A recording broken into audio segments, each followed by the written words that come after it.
I just realized that the Onivia stream didn't go live properly, so it's only live now. So sorry for people who wanted to watch on over on Onivia. Didn't go live properly, should be live now. So my own YouTube stream was live. The Onivia one wasn't. Oopsies. 20 seconds till Dragon now. It's the problem of having to cast and produce at the same time. Sometimes things go a little bit wrong when you're low on sleep, but it's all good. Thank you for letting me know in chat. And by the way, if there are any issues with audio or some notes with the streams, do let me know. I do pay attention to chats. There are 3 chats to pay attention to. A potential of a realm warp up here. Zerka will correctly equalize the wave this time. Right, actually, the realm warp's not available. It's just a blast cone using the Seraphine movement speed. The rune prison not quite able to be activated in time. A flash away as the spell flux flew towards him. Dragon over to the side of Weibo.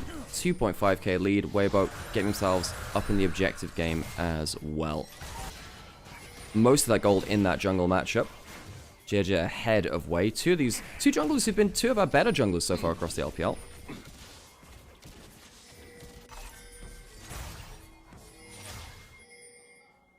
Zerka doesn't have a second equalizer to pull here. 4 members on the top turret, really investing to get this first turret of the game. Shared gold between 4 members does mean it's less important for any one individual matchup. Elk's getting solo time on that play. That's an Ash Arrow going up into the jungle, and Air's caught. There's a Realm Warp on top of him. Doesn't have a flash. Air goes down. Yeah, the Karma, quite squishy. Good ward dropped. I think Air probably should have been more worried. It should have been more aware of the division, which could have been there. That's an awful ultimate from Sober, I'm not going to lie. I don't think it'll matter, though. It doesn't matter. Zerka goes down. Weibo, so this is a concept in League which you do need to be very aware of, which is if a team has just walked through an area of the map, they will lose, you'll lose vision around there, right? So when a big play is made, be very careful about returning to the scene of a crime. Right there, IG make a power play towards topside, they take that turret, and Weibo, you shouldn't just assume that they're going to back off all the way. They do have this long-range pick combo. Erha and Zerka both returning to the scene of the crime in top lane, realizing that 4 members had grouped up there. Clearly they are going to have some resources to spend at you. Get 2 kills from it. It's a good play from IG. Of course, they do need to be making those kind of plays. They were falling to the point where it felt like they're getting too far behind the game. And it still feels like they're too far behind the game. They shouldn't be at a deficit with this composition. They should be smashing bot lane and top lane. Or at least, I suppose, with this composition, they need the lead. In bot lane, you're probably not expected to smash the Jhin Karma, actually. It's meant to be more even, but being 1,000 gold behind in that role, that is just not acceptable for this composition.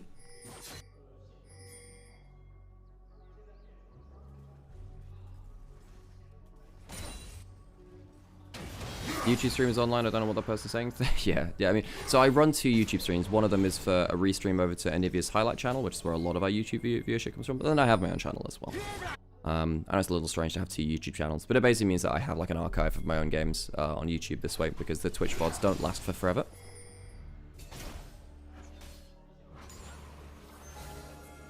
Rookie, really trying to be a second jungler here, trying to set up a play. Xiaohu, he's going to have to sweep very well here. The Mega Blast Cone from the Chemtech Rift can get him killed here. Does he sweep away in time? Yes, he does. Yes, he does. Safety for him. But the Mega Cones go kind of crazy.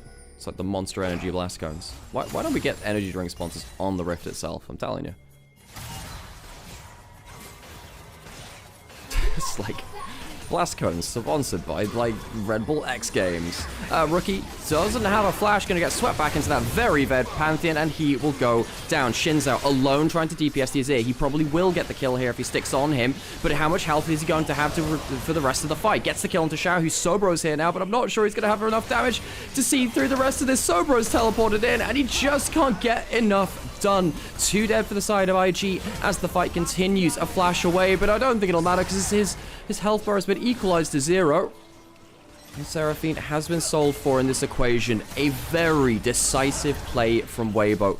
Loving how JJ is playing through on this Pantheon. He was one of our best junglers across this split. I think he was top 3, actually. If you look at Tarzan, Shun, and JJ, I think they were our top 3. Tarzan first, and then JJ, very, very powerful here. Swept into, meant that Rookie couldn't combo up to take down Xiaohu.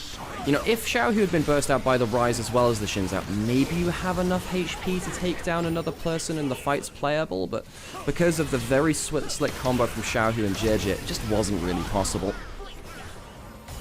The Rise taken down very quickly, and Elk does land a W this time. Accuracy's been a little bit off on the Jhin, but hey, the damage is there.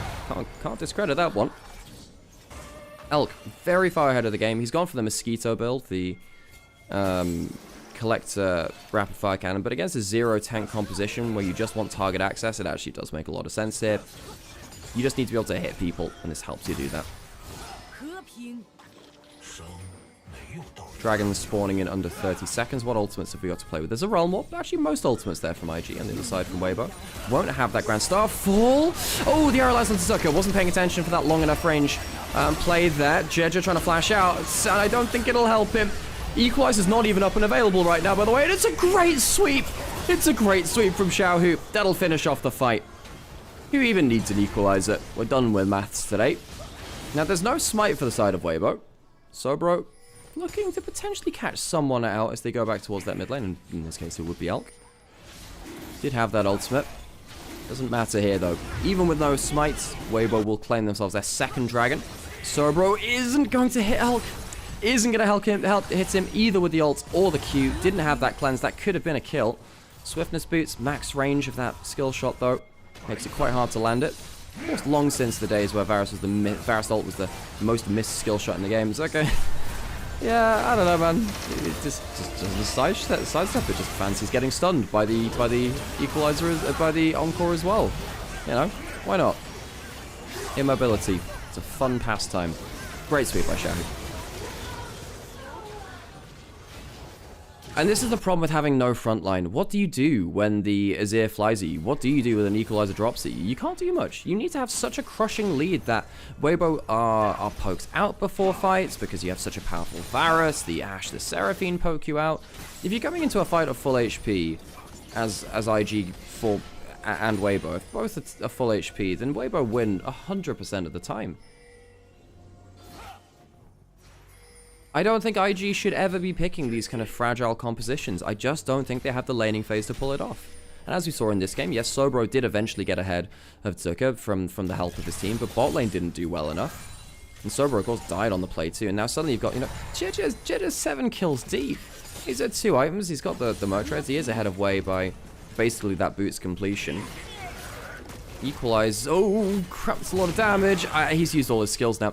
Thing with this build of the Varus is that when you have all of your abilities available, you do a lot of damage. If you don't, you're not very happy with life. Xiaohu does die on the top side of the map. A Realm Warp did lead to that. Photic does have flash. Is he going to be forced to use it? Potentially. Second shot goes wide. Third one is held for a very long time, and it hits. Where's the fourth shot? It's going to be very, very close to it. Oh my god, that's some good damage. He's got the rapid fire cannon. Remember as well, Photic we'll go back and get those honey fruit. Good accuracy from Elk. 3 out of the 4 shots landing. And of course that last one, the higher damage shot, nailing the Ashe. Herald onto that mid lane turret. Top lane inner turret did go down. I have to say, you know, Rookie's Realm Warps have been very impactful this game. He has been using them well. I think the Rise part of the equation has been fine. But this is so often the case for IG, where Rookie has some kind of macro champion where he has a global, he has something which can roam across the map and make plays, but the rest of the map falls apart so much that it doesn't matter. Fire cannon fourth shot comes through, Dre has to back off. This is the Realm Warp again, where makes a great play here, brings the Xin Zhao forwards, they separate so they can't both get swept. It's a really good play. No, Rookie's been trying. It's just this, much like most of the rest of this split, Rookie's trying to make plays, rest of the map's fallen apart. IG don't have a team. Justice for Rookie. Justice for Rookie. Zucker does have Equalizer. Okay, Mega Clone for Wei. Equalizer does go down onto the wave. It'll do some damage, but once again, Rookie at the scene of the crime, getting some good value there. Xiaohu doesn't have much of a chance to outplay this. Gets the sweep, doesn't get himself the tower up. Wei realizes now is the time. Ashe going wide in the play. Triple kill for the Varus. The encore is going to get extended. It could even be more than that. Sobro, he's going to walk away with a quadruple. Oh my god, Sobro can walk away with a penta. Realm Warp coming through. Where is the extra CC? Elk does have a flash. He does have a cleanse. I don't think it'll matter. It's going to be a stolen penta kill. Photic will deny the 5th kill. Sobro will walk away with just the quadra, but there's your gold. IG find themselves a split fight, an initial pick onto Zucker. Jeje not there quite in time. Wei is the one instigating. And suddenly IG even up the gold, get a mid lane turret. They get the game back into stability. Starts with Zerka getting blasted under tower, and Weibo want the fight. They want it. They teleport in as Azir, but he goes too early. In this case, the teleport is too early. He tries to get the tower up. I think he had to just instant channel his ultimate. I think he takes too much damage by the time it comes through. A big mistake, I think, for him. No, Wei basically just gets to sit there, being a frontline for Sobro, and the Varus gets to go through so many cooldowns that the damage is insane. Look, at this point of the game, yes, this Varus is incredibly good if he gets to get through the Sheen procs of the Dusk and Dawn. And he doesn't quite get himself. Penta is pretty damn close. Interesting Varus top again. Yeah, we're seeing a lot of Varus top into Rumble particularly. And he's probably going to kill him here. Okay, no, flash away. I thought that should be a little higher, you know? That Varus arrow, when you have the full stacks on it, if you have the W channeled, is absolutely insane. Has the Nash's Tooth after that Dusk and Dawn. Stacking up the AP. Elk is still almost 2,000 gold ahead of Photic. Now, we were saying, look, if everyone starts at full HP, if it's an even fight, IG will lose the fight 100% of the time, and that should be the case, really. By the way, I think there was an argument for Xiaohu to go tank Azir in this game, you know? Just go for the sweep. Higher, you know, Leandri's value. Go towards that shuffle value. Right here, Weibo trying to force themselves into River, get themselves to that third dragon for themselves. Do have that Pantheon ultimate. I still think that Weibo should be winning these team fights. Now, Sobro doesn't have the flash, does have the Seekers. That will allow him some chance to outplay. Maybe if he ends up getting a Seekers onto an Azir ultimate, onto the Pantheon jumping at him, perhaps that can be the difference. Oh, flash forwards. Elk does have the cleanse, does have the flash. Rookie trying to force things away from him. Good damage onto the Jhin. Rookie realizing, hey, if they're split, we have the chain CC. That works well. And of course, with Xiaohu leaving the scene, didn't help very much. Dragon went to IG. Weibo backing off, of course, after that point. Getting a cleanse out of Elk, important. Need to play that game of summoner economy. There is a Mikhail's, though, on air here, so there is another cleanse, effectively.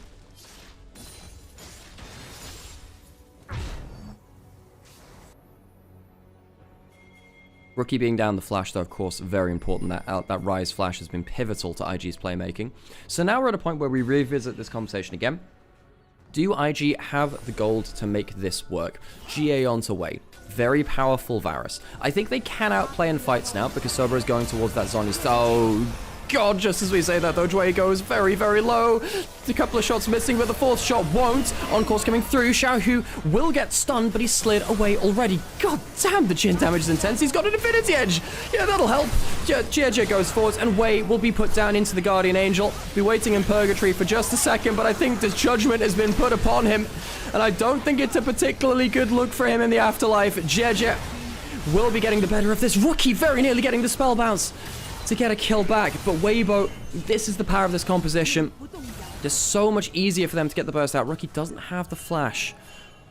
Can't really walk around that corner. Does that lead to the Baron? I think it does. With the AD carry and the jungler down, Weibo show their composition is just better than IG's when even or ahead. He's gonna die. Didn't realize that Rookie was down there. The Master of Fog of War.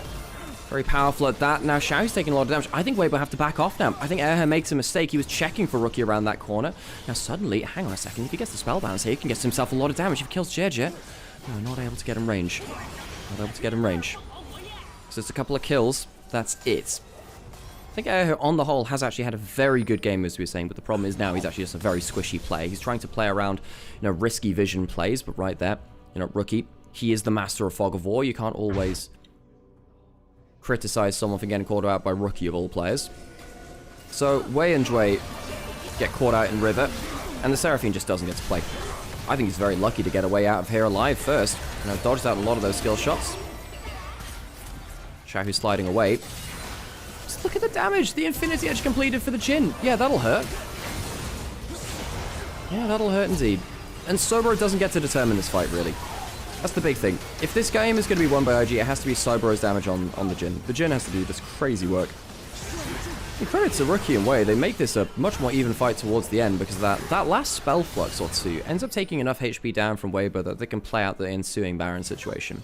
Because so Xiaohu is now going towards the Zhonya's third. Rylai's is built up already. He has a fair amount of HP.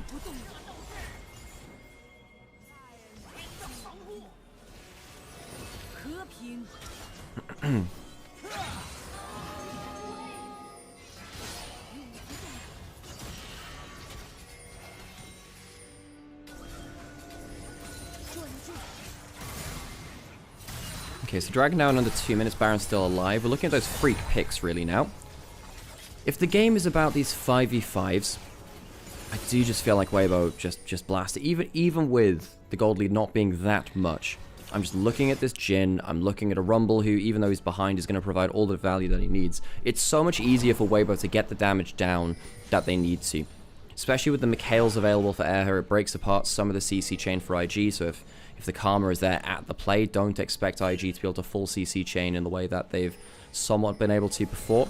Xiaohu with the Zhonyas as well on the way, as we're saying, very important. In fact, there's double Seekers available for the solo laners of Weibo, and a GA for GJ. So you've got a Cleanse, a Mikhails, a GA, and 2 Seekers. I don't think IG have the playmaking tools to deal with those items. Xiaohu will get that Crystalline Overgrowth proc on the top lane turret. Hadn't hit it for a while. We'll take that one down. Sobro's pushing down in the bot lane. Doesn't have teleport though, of course. So if the play happens on the other side of the map, won't be able to get... Well, sorry, he does because he has the roll quest. So forgive me. Yes, he does. He does have teleport. Doesn't matter for the early game. Of course, it's a lower cooldown and doesn't give you the shield when it's the roll quest, but you don't take teleport as a summoner. No, that is the right way to spell Egregious. Blade, that's the way to spell it. You got it right. Dragon now spawning would be the third for either team. Elk, you don't have to be there. He's going to cleanse and he'll die. Elk, no. Why is that the path you take? You're alone. And suddenly the fed Jhin is gone. Elk, the best AD carry from LPL regular season, makes a huge mistake. That's going to buy IG the Dragon. It's going to delay the game more. And it means that IG get themselves onto Soul Point. They get themselves another Chemtech Dragon for the healing and shielding that'll come through from the likes of this Seraphine. Huge mistake by Elk. You did not need to path like that. He didn't have flash. He had a cleanse and that was it. He did not need to be alone versus that composition in that spot. Huge mistake from Elk. Jet looking for some poke. Realm Warp over. That should be the Baron. You don't have your AD carries, so both objectives going down. You're looking at a Baron steal. If that, Jet could ult in and flash out. Does he try for it? Maybe he does. Maybe he does. Jed is looking for the steal. He's looking for it. He doesn't get it. Goes down to 200 HP. Now he's going to be in trouble. Equalizer into the pit is good, but they don't have the Jhin. The damage is probably not going to follow from that. Jed will go down into his GA. Xiaohu, I suppose he could go for a sweep, but it would still be the 4v5. The Onko comes through. It even tags the Azir over the wall. Xiaohu, no, you can't be stood like that. Has the flash, has the Seekers, and he won't be able to get out. A mistake by Xiaohu now too. IG clutching out in the late game. A great pick onto Elk before that last Dragon, and then managing to clutch out around the Baron. Good secure on the objective. Even better fight afterwards. 2 dead. Zucker's going to go on to Wei, and this desperation station for Weibo. Weibo, I think they realize that they're in trouble. Wei will go down to his GA, but Rookie's got damage. He's got a lot of damage. He's got an actualizer flinging at them very nearly to just combo down. Elk doesn't have the flash right now. The spell bounce won't go any further.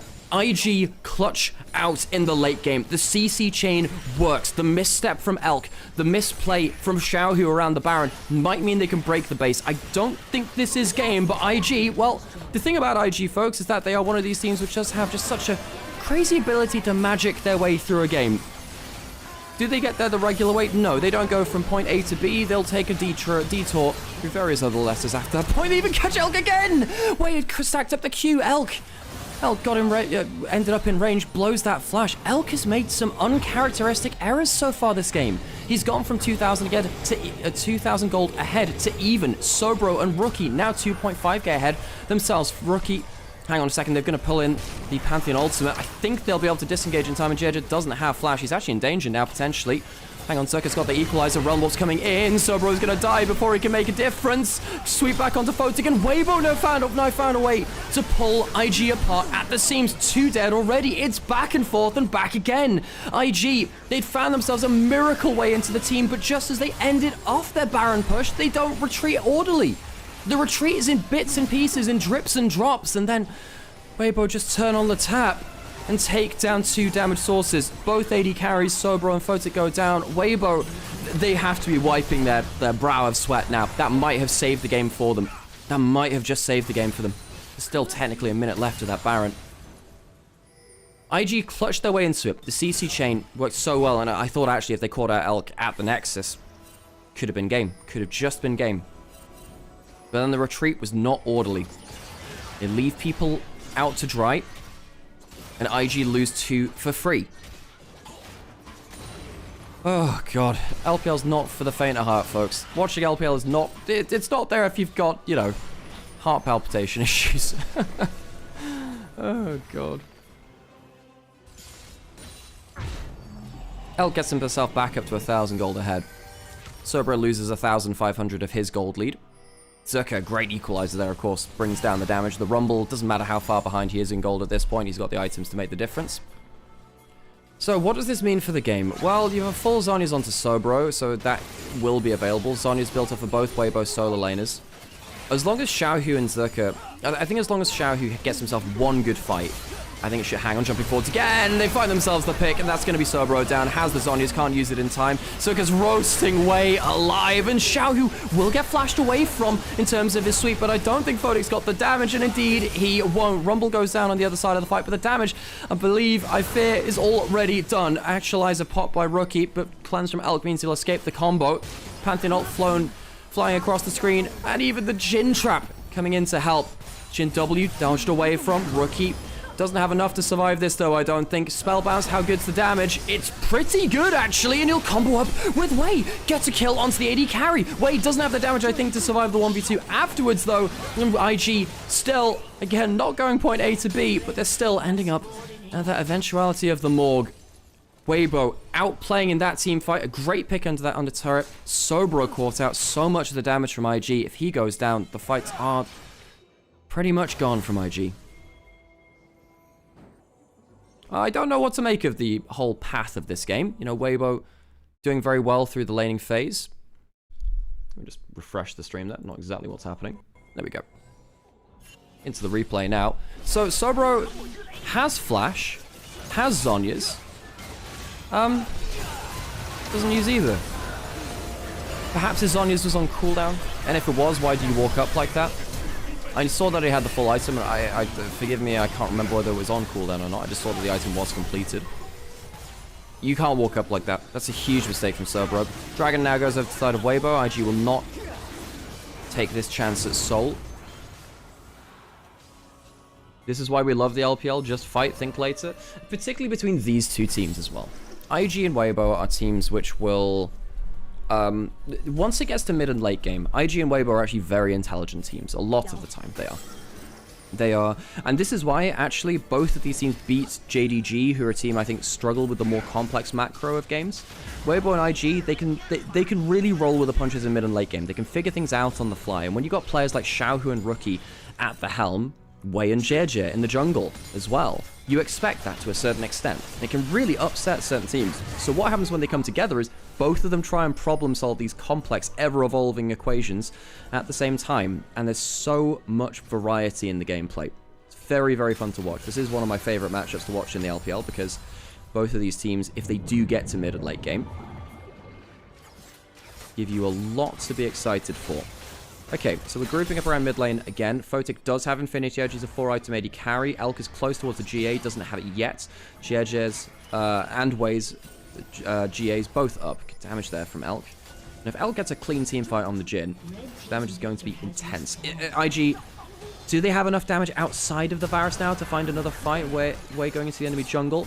Weibo using the curtain call to scout out vision around the Baron. Find them in the enemy jungle. Not bad from Rookie.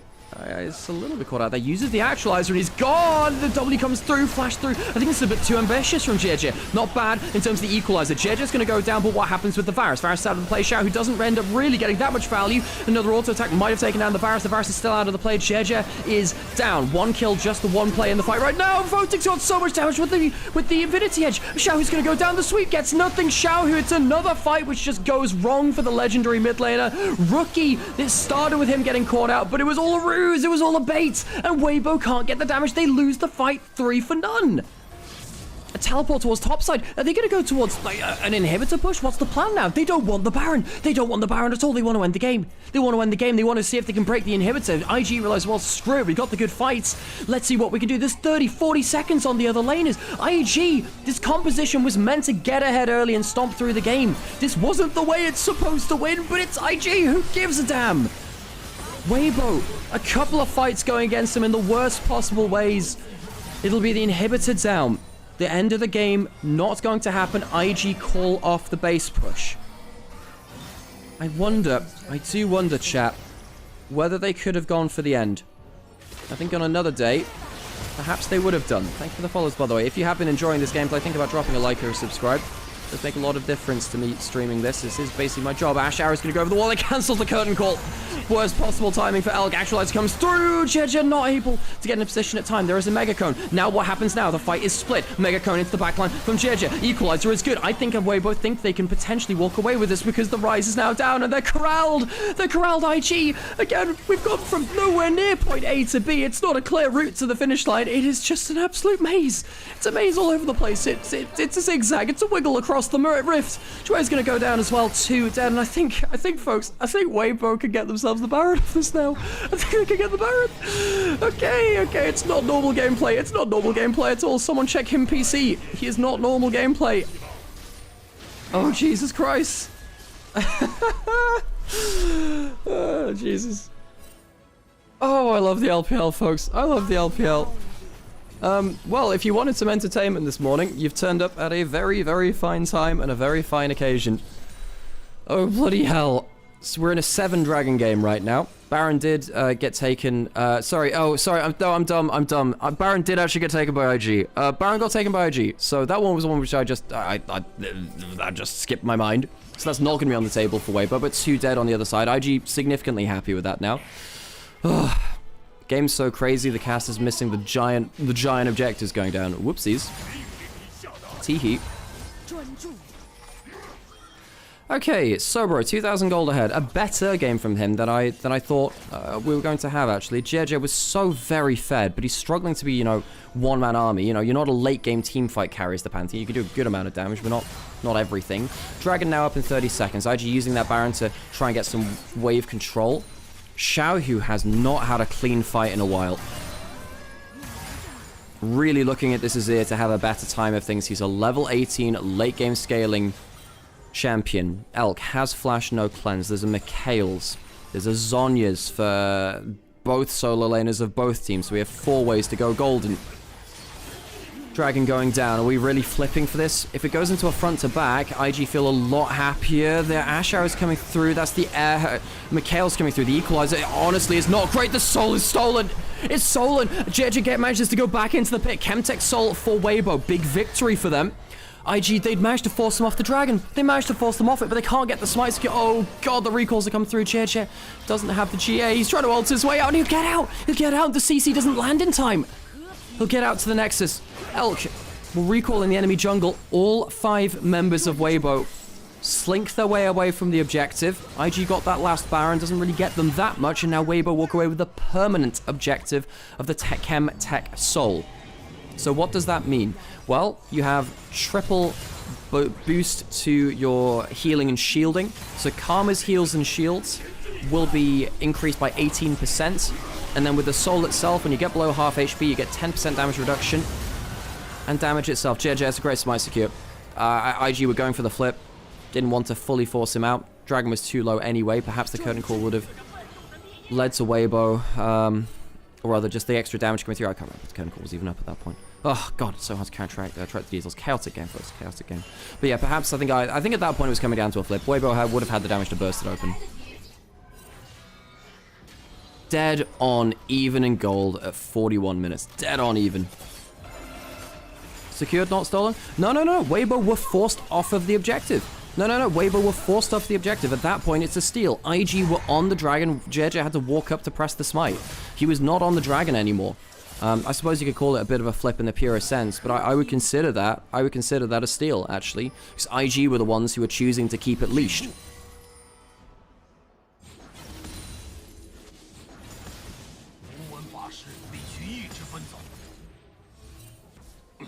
Rookie using that Realm Warp, getting a hit onto that turret, the Crystallize, getting a bit more damage onto that tower. We are well and truly into the late game. Longest game in playoffs so far? Yeah. Yeah, I think it will be. It's a 7-dragon game. Potential of, oh my God. I mean, Elk now has 2 cleanses, by the way. He has a QSS and the cleanse. Of course, when you've got the bot lane role quest, you're afforded an extra item, Sobra's in the enemy jungle. Now, the Varus is not particularly someone you want to be seeing on the flank, necessarily, but he does a ton of damage. He has a crazy amount of damage. He will be one-shotting people. 10 games of this? Oh, my poor voice. I'm not sure I'd take it, folks. Jeje, they don't have information in their bot side jungle, but they can't go and face check it forcefully. Jeje does have the G8. Way is over the wall as well. Oh my god, there's a lot of damage. The arrow lands onto Xiaohu. The Azir gets out for the play, though. The on-call will drag Jeje back for just a second. The Death Stance burning him down. He'll be able to recall, potentially ult into the play. Big ultimates used. Can they stop the recall? I don't think they can. Okay, he stopped his own recall. He stops his own recall. Good damage there. The vision play from IG very nearly netting them the G8 on Jeje, and it does get them the flash out of the Pantheon. That's important in these late game fights. If Pantheon doesn't immediately stun and burst combo, potentially the disengage comes through. The late game Rise will one-shot now. This is a full build Rise. No Void Staff, has the death cap and the actualizer though, so who gives a damn, frankly. It's a full build set of junglers now. Junglers are at 6 items. When was the last time you saw that? I mean, including the boots, right? The 5 items. Yeah, there's a Death Stance onto Jeje. There's a Randuin, some more. GA onto Wei. Luxury items across the rift, and this is where you get your double enchanter value. You've got triple hang on a second, Zucker. Is he okay here? Is he okay? He's got flash, he has Sonya, so you will see the Cerberus coming across here. Does he need to equalize the wave? Tower's gonna go down here. IG, do you have the Realm Warp to bring both solo laners back into position? They're gonna Realm Warp onto. Guys, don't trade the Baron for the Nexus. They're gonna try and end the f***ing game. Baron goes down, Weibo secure it, but what's happening on the Nexus? Xiaohu needs to teleport away. Wait, can't cancel it. He can't cancel it. It's a flash away on the Nexus. We need to look at that. The fight is going massively in favor of Weibo and the Baron itself, but what's happening on the Nexus? They back off. They back off. Sobro and Rookie have to back off from the Nexus push, so it's an inhibitor down, a tower down. There's a teleport behind them now. Can the Varus and the Rise make it out to play? Zucker, oh god, Sobro's teleported into mid lane. If he gets hit by an E, I think he'll just die, and that's exactly what happens. IG try and go for a Baron for Nexus trade. They lose the Baron, they don't get the Nexus, and they lose 4 members. The smoke and mirrors clear. Or rather, the smoke clears and the mirror's been shattered. IG, this game was so dead from the early game. They make it an open-ended question, but it's still answered all the same by Weibo. It was a macro fiesta. It was a fiesta in the purest sense of it. Weibo will take a 45-minute game 1 against Invictus Gaming. Oh, bloody hell, if we get a full series of this, I don't know how I'll manage, but I will be oh so thoroughly entertained. Weibo take game 1. One of my very favorite games of the year so far. A mess, to say the least, but a wonderful one. Jeje MVP, I mean, that Pantheon was utterly absurd. Yeah, I think Jeje, from start to finish, making the difference there. Hello, everyone. If you're enjoying what you just saw, which I hope you have done, think about dropping a like, a follow, a subscribe. My name is Nymaera. I've been casting the LPL since 2023, and I've cast, 2,000 odd LPL games in my time over here. And I do this for free now because the LPL official broadcast was shut down. There is no official LPL broadcast anymore, but, as someone that loves the region, that spent a significant portion of my life now casting the LPL, I want to keep doing this. And this is now my job. Streaming and casting is my job. And that means that if I'm going to keep doing this, and I can keep doing this full-time effectively, I need your help from the viewers as well. My brother, of course, does a lot of the casting on this channel too, so it's kind of like a joint project for us, so it's a family business. And if you are enjoying what you see on our stream, whether that's on Twitch, on YouTube, or elsewhere, think about just dropping a like, a follow. We also have a sponsor for this month as well, just for the next few days, actually, because the month's about to come to an end. But if you'd like to help us end things off with a bang there, think about downloading Opera GX for free. It's a Chromium-based browser. It has a ton of flexibility, and I've really been enjoying using it myself this month. And yeah, if you want to just try it out, even if you're not really considering switching browsers, try it out, see what you think. Yeah, and it will help us out there too. We've had 110 people sign up for this month, which the support has been absolutely amazing. And of course, we have a Ko-fi link as well if you want to throw some money our way, and we have a subscription button on the Twitch channel as well. Those are probably the 3 best ways you can support us. Weibo take the lead in the series. Sam's going to come through for game 2, so we will have a duo cast. It's just that because we have potentially, 2 games, two best of 5s rather. Sometimes doing all of the games at all hours can ruin our voices a little bit, and I will take a drink as well. In fact, I'm going to go put on an ad break right now, and we'll go take a bit of a break and watch the highlights, shall we? Oh, God. GG Nymaera, we need more people like you, plus need more English viewers for the LPL like LCK. Hey, I appreciate you. Hey, well, you're one of those viewers, so I appreciate you all.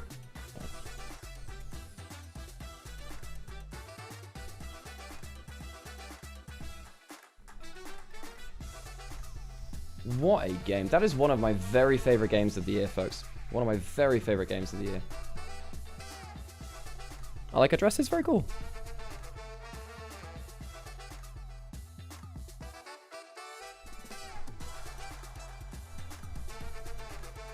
Oh my god, okay, so I have enough coffee for now. I definitely need a drink though. Yeah. See how many water bottles I go through today. Let's get some chill music on as well. Okay, that's fine, cool.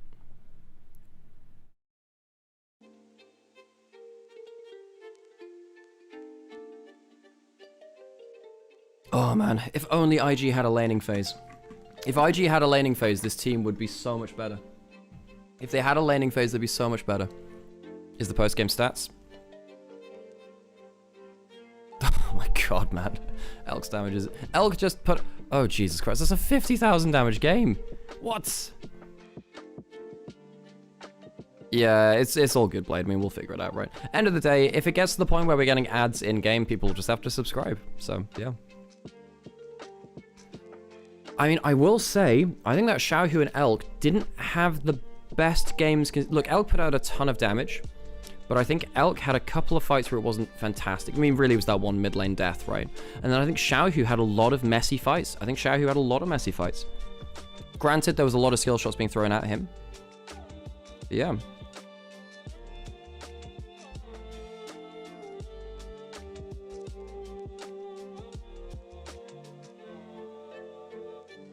Holy moly.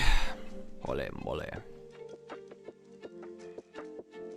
Okay, I should probably get out of cozy mode as well.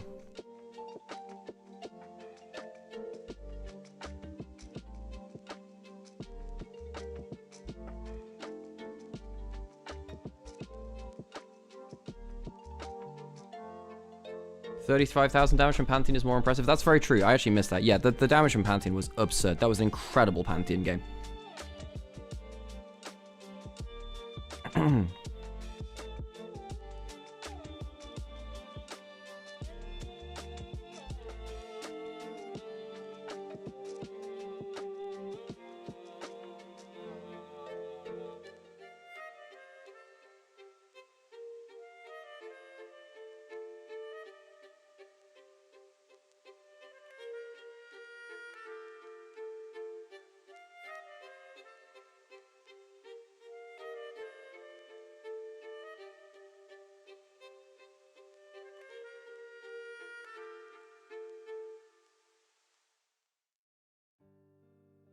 Xiaohu's laning was okay. Yeah, I mean, this was fine in this first game. The laning wasn't the problem. Okay, I'm gonna go get changed real quick. And this is why, you know, when people are saying, oh, is it gonna be a 3-0 to Weibo? Probably not, you know? I mean, I would imagine more games of this caliber where, you know, both teams, because they kind of play, they don't play normal League of Legends. It wouldn't surprise me if IG managed to sneak a game, despite the fact that they are the weaker team. Oh my god, okay, be right back.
Okay.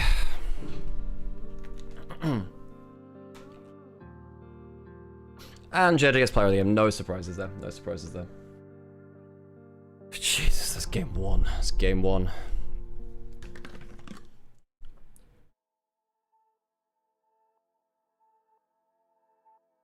Oh my god.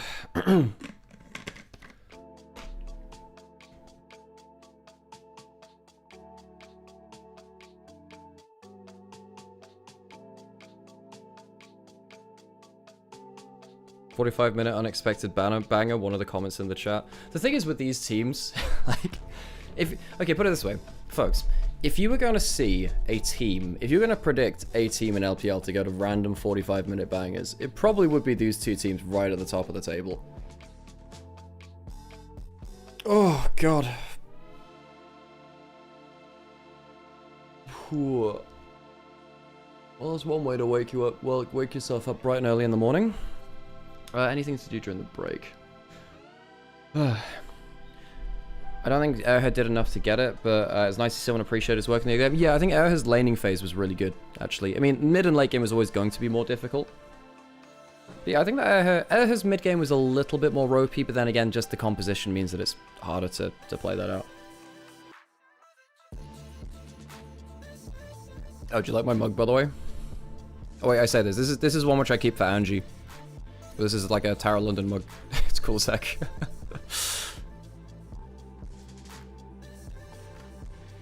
Oh my god. What else have I been doing? I've been doing some Uma runs recently, because I'm always doing Uma runs, let's be honest. It is me. It is I. Steino Java. Yeah. Oh my god. None of beer. So I don't drink beer. And even when I did drink, I didn't drink beer because I didn't like beer. So no, that wasn't my jam. Is this Onivia himself? Yeah, I'm definitely Mr. Onivia.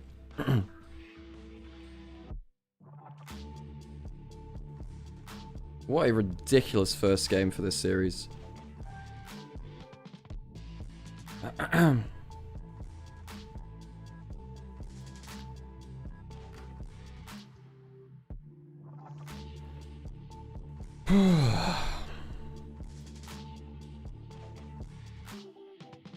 I need to brain off. I need to brain off.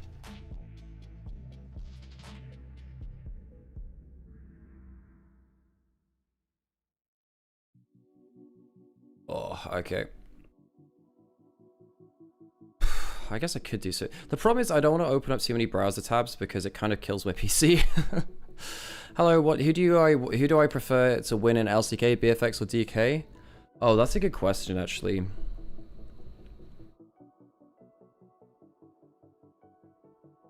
That is a good question. I think it's pretty close between both of them. I think it's pretty close between DK BFX, isn't it?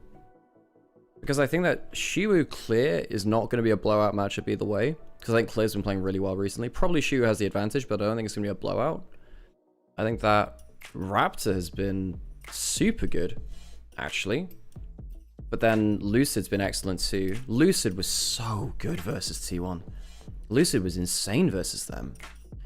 Mid lane, Vikla, Showmaker, fairly even again. I mean, Showmaker's been punished a lot by mid jungles, but I think that... And Vikla has been really good. Maybe slight advantage to BFX there. Bot lane... Well, Diablo is... Yeah, and... Career's been up and down.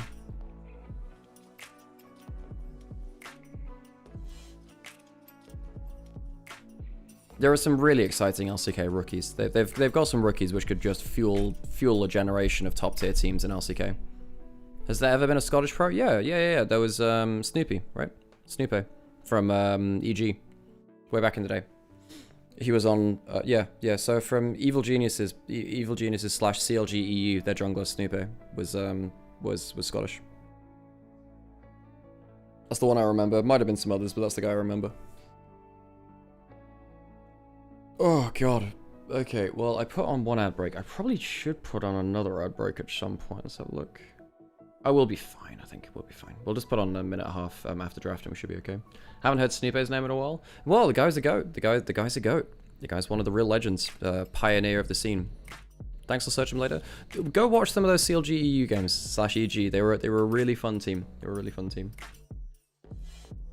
I love beer, but I can understand why people don't like it as well. For me, it's just whatever the hoppy, grainy aftertaste. I can't stand it. I just can't stand beer. Beer is just not something which, yeah. I don't know why. I don't know why. Anyone know where in Scotland he's from? Nope, no idea. Hey Alex, I rolled a d6 to predict DK versus BNK. Fair play. That's about as useful as everything else, I suppose. It should be a close matchup. That should be close. I don't think anyone is going to be crazy. Rolled a 1, therefore it's a DK 3-0. Right, okay. Oh man, the problem is if it's DK Gen G finals, do you really think DK can take games off of Gen G in finals? I think BFX has a better chance of beating Gen G than DK. Because I think it's easier to play through bot lane Snowball than... Yeah, I just don't see Shiwu getting crazy leads versus Keen. Whereas I think Clear can stay... I think that at best you're hoping to stay even versus Keen. Vikla solo killed Chovy? Yeah, in regular season, like, however long ago before they woke up. And then even then, by the way, even in that game where Vikla solo killed Chovy, they still lost, you know. I love vodka, Malibu, rum, and scotch. I was a whiskey fan. I liked like Scottish and Japanese whiskeys, so stuff like Oban, Talisker, Lafroig, and I really liked some of the Hibiki stuff's really good. God, what was the one? Was it the Yamazaki? The Yamazaki. Was it a 7-year that I had? Yeah, there's some Japanese whiskeys which are really nice. Any absinthe likers? I think Sam had some of that in uni, but that's like very bougie. Well, that's like very, not bougie, what's the word for it? But if you're drinking absinthe, there's something wrong with you. If you're drinking absinthe, something's wrong with you. Oh, God. It's so nasty? Yes. Yes, it is. That's kind of the point. Like brandy? Yeah, I really like, yeah, cognac / Armagnacs really cool. So stuff like Hennessy, yeah, there's some really cool cognacs and brandies. My granddad was a brandy liker. Is a brandy liker. Although he doesn't drink much now. Okay, well I'm not sure if Sam's joining us for game 2. We shall see, because we're getting pretty close to it now. Should be getting into draft very soon.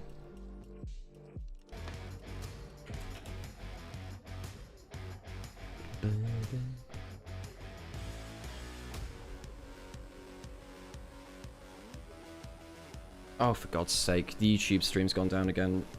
Why? Okay. That's annoying as heck. I don't even know how that happened, though. Basically, YouTube has like an AI algorithm detector-y thingy, and they'll take it down for just random things. I think some of the adverts, they just take down the stream, which is just ridiculous. Even when the audio's off, even when we have other things on screen. Stupid as heck. Anyway, getting into draft for game 2. We'll have to worry about that in just a second. Okay, so coming into the second game, IG need... I don't think they should be playing through early laning phase. I don't think they should be playing through early laning phase. Get themselves something they can team fight with, absolutely. Particularly for Sobro and Photic, they need something, you know?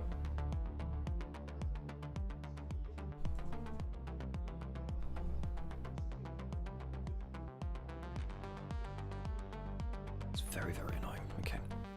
Okay, into it we go again. So, first picks, what have we got available? Well, the Azir's gone, the Orianna's banned as the Jarvan. So in terms of our mid lane combos, the Rumble's gone, the Varus is gone. What are we looking at? Yunara, Ambassador taken away. Yunara would be the big one, which I look at first. I suppose there's some Lulu lanes as well. If you're really thinking about Enchanter meta, you have Lulu Aphelios, you have Lulu Jinx, which Annual's Legend showed the other day. Elk and Photic, both Misfortune players. In fact, for IG, I would quite like to see a Misfortune. I wonder whether the scrim meta for LPL is just so heavily Enchanter based now that we'll see less of that, though. I do wonder. Vi the last ban. Aurora first pick? Is that really your first pick? Okay, well, I suppose Xiaohu's confident at it, and it is a flex pick, and then if Sobra goes for something like the Cassante and top lane, that could be an issue for him, but you're giving up something like the Yunara. Okay, now with the Vi, the Mbessa gone, you could have Phalios for Elk. Do you Yunara Lulu right now and just say, we'll play towards hyper carry? But then the problem is, if you lock a Lulu, there's a chance of a Nautilus lane for Erha. So now if you go towards a Nautilus lane, you can play the Hook champion into the double range, and that can be a big threat. Can be a huge threat, in fact.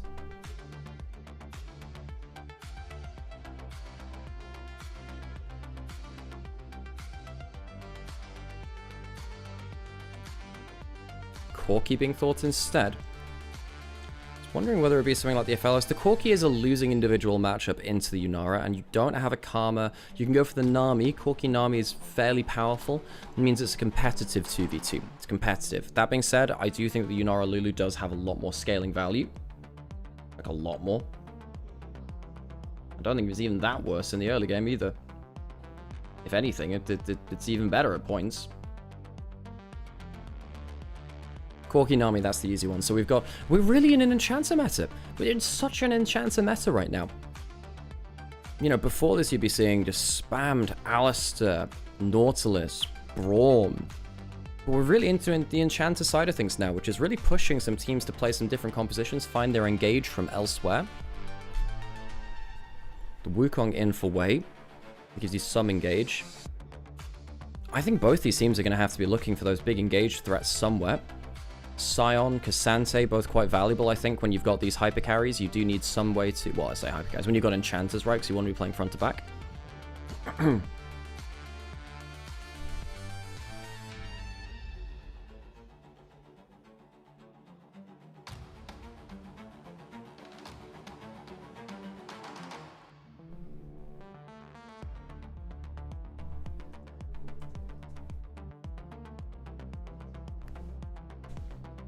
Ahri, Nocturne taken away. I mean, yeah, Nocturne would have been a pretty good engage threat here.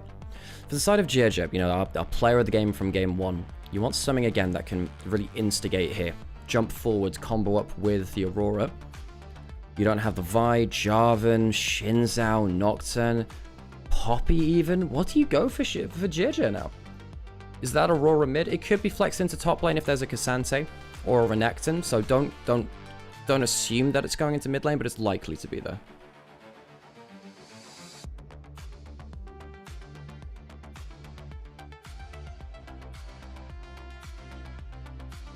The Aurora first pick makes no sense to me. It's comfort for Xiaohu.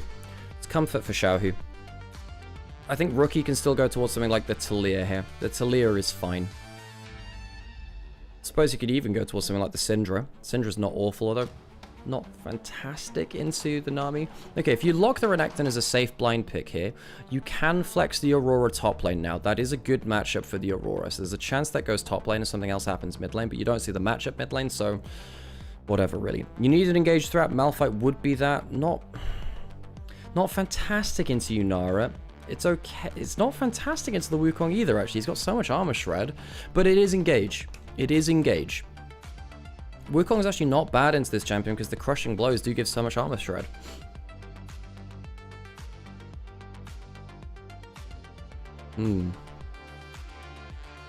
Last pick for Rookie. Sees the Aurora mid lane. Now, LeBlanc does bully the matchup pretty hard. I think LeBlanc really bullies the matchup hard. I'd like to see an assassin for him. Yeah, do it. Rookie, play for lane. Play for lane. Do it. Okay, IG walk away with with very strong lanes and ones which hopefully can play out this game a lot better for themselves. They don't have that much engage. They do have good pick potential between the solo laners. The top side of the map, I've got a lot of faith in this trio of champions. Weibo on the other side, a lot more janky. I mean, there's a lot of mobility into the Malphite ults. The Gnar and Renekton matchup, of course, can go very, very well for the Gnar. It's not always a given. Not always. IG draft better. I think IG have the better draft. Yeah, I think IG walk away with the better draft this time, folks. The question will be about that gameplay after. Of course, bot lane is competitive. I'm a little worried that Weibo still win through bot lane and top lane laning phase because IG's laners are just not very good. I think with other teams, it would be If these were other teams, I would favor IG more. But it is IG. That's the whole point, you know? Oh, gosh.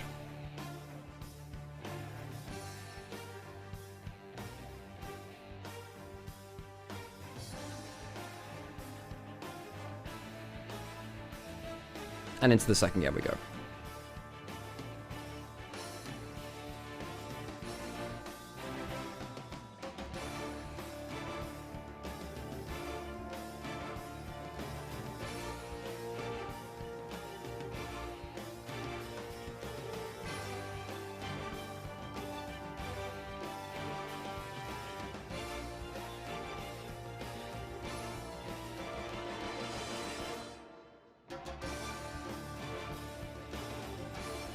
Let's hear those gyres as well.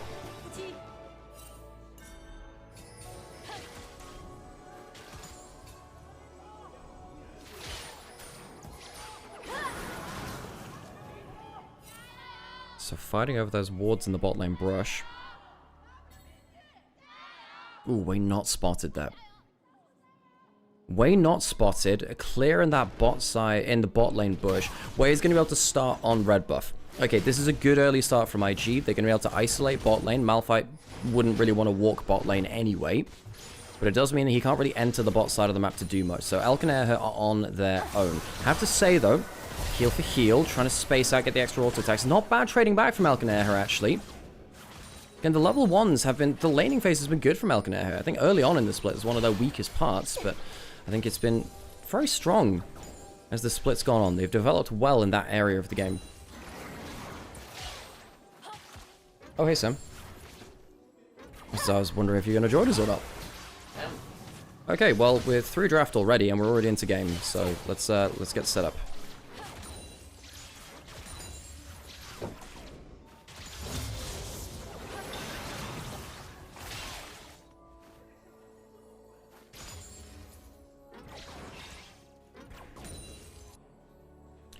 Bot lane, as he said, being isolated here. Way is down towards the bot side of the map. Not really able to force that much. All it's meant to do is just make sure that the bot lane has to be a bit more respectful, drop a little bit more farm.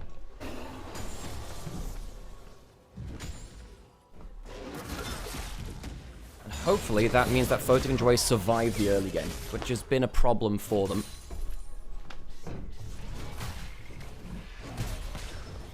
JJ going into the enemy side of the jungle, so the actual jungle farm won't be changed that much. That's not the thing about the vertical jungle that really changes. It's more about which lanes have to be respectful of which points. You can see the Elk goes low, doesn't have the barrier. It is actually a bit spooky. Damage onto Airhead too. The level 1 was fine from Elk and Airhead. This is just a bit of a jungle thing. Respect, right? Both these players very low HP, no dive really available though. How are we feeling about the Malphite in the current meta after all the changes? They needed an engage. It's an engaged champion. That's what it means in this draft. It is worse. It's a slower clear. At the end of the day, you're still going to be a Malphite pressing R. The problem is, in this game, you're against a highly mobile team. The Lulu is the one person who you think you can probably get a free ult on, maybe one shot. But, you know, LeBlanc, Yunara, if they're caught out by Malphite ult, I'm not going to say something's gone wrong because you still can catch them, but it's definitely more likely that they escape or engage than other champions like an Orianna, Syndra, Aphelios, immobile carries. Seems to be the case. I'll note the Wukong just sliding over the wall here. There is a flash available. Is left alone here. In fact, I think the Nami might well just be dead here. Probably is going to be. No one's going to be able to teleport down in time. This should be a free kill. Erha will die. They'll just try and feed it over to either Photic or Way. Probably Photic. And do just that. Way takes the aggro, and instead will have to go towards Way just because of the way the aggro was juggled. Still kill secured. Down, and Elk will now be returning to a lane in a 1v2. I mean, the reset's coming through, so that actually doesn't really matter for Elk here. It's still going to be the resets coming through from Photic and Way. Costs an extra flash from Way as well, so there is a bit more opportunity cost for IG. They have to use a little bit more resources for that. Elk has that tier. No cull from Photic. I was wondering whether he'd pick that up. We've seen, you know, the logic of buying cull obviously changes from game to game somewhat. I was wondering whether Photic would really want to scale up in this one. Because the thing which I was saying after game 1 is, much like for most of the split, if IG had a laning phase, they'd be a genuinely scary team. Them getting early kills like this is actually a big issue. Did end up Trading the aggro there. Did manage to force that flash out of way at least. Good effort. Yeah, but there is the value of the Lulu and the shield. They had the heal to work with as well. So flash down, but kill still secured. And then obviously you don't get to reset and have a very nice back there, does Photic with the recurve bow alongside that longsword. So feeling quite happy here, despite being down a little bit of CS. Of course, that will even up as his wave gets dealt with, but still a nice start there towards Invictus Gaming. And after that, I don't know how else to put it, debacle of game one. It was some cinema, to be sure. That's a massively stacked wave, by the way, bot lane. But I don't think Malphite's going to be here quite in time to gank or anything. But they'll need to try and clear out as many of these minions as they can on this slow crash. So most of the time when you crash in a wave, you're typically looking for jungle invade or a roam somewhere else or a free reset. Because they've kind of got the reset which they want, there's nothing really on bot side for them to do. They're just going to be poking under turret, trying to get the next wave shoved in. Now JJ's here and ready to do something. Maybe they can make a bit of a play. Ward's going to be spotted out here, so that's a very short-lived control ward. But at least, I suppose, it does its job and spots the jungler. Yeah, true. It did. It a short, valuable life. Is it worth 75 gold, though? What's the current exchange rate on gold, Sam? You know, what's... I will look it up if you really want to do this. Isn't it silver the one that's really valuable right now? Isn't that a thing? I mean, knowing my ranking in solo queue, you know, probably... So I'm aware that at some point we're going to check. Hang on a second. Ooh, Elk is going to be very, very low. Just about gets out just to blow the flash, the barrier. Heals down on her as well, yeah. There's 3 summoners for that. There is no level 6 on JJ. He can't really do that much. Well, I suppose he has an electric. Can we see a pre-ult Malphite doing some damage here? Aura's going to be forced away from this, so he's not going to support that much. We'll throw out some seismic shards, the barrier. That's not bad, actually, from JJ, with a little bit of speed up from the Tidecaller's blessing. Way's now here, but Way's had to flash away. Cheese wheel! The Malphite just throws rocks at him. That was a Malphite without ult. You just cheese wheeled him to death, Sam. You just threw the cheese. God, 2 kills for the Malphite. Look, Malphite is not as strong as he was at the start of the split. Where he was very, very strong into all of the poke champions, the AD skirmishes, whilst also being an engaged threat.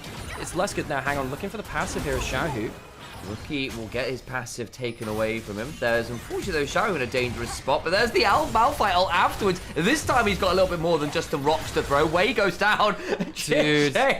Just wrecks the early game. JJ is so good. JJ is so good. He's very good at assessing a changing map. Rookie's looking for the kill here. Rookie's going to take a fair amount of damage. We might just get the kill back onto him. Should do, but there's Xiaohu getting all the flash hordes off the way. Has to do it because Xiaohu is coming on in. So Xiaohu doesn't quite get the kill onto Rookie, and JJ gets out. My God. Rookie very nearly takes down his jungler from spring of last year, or winter of last year rather.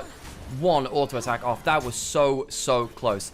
That's the problem though, going up against the Malphite. It's a little bit fair. Got too many of those defensive stats and a little old mage in the mid lane. Not exactly known for their auto attacks.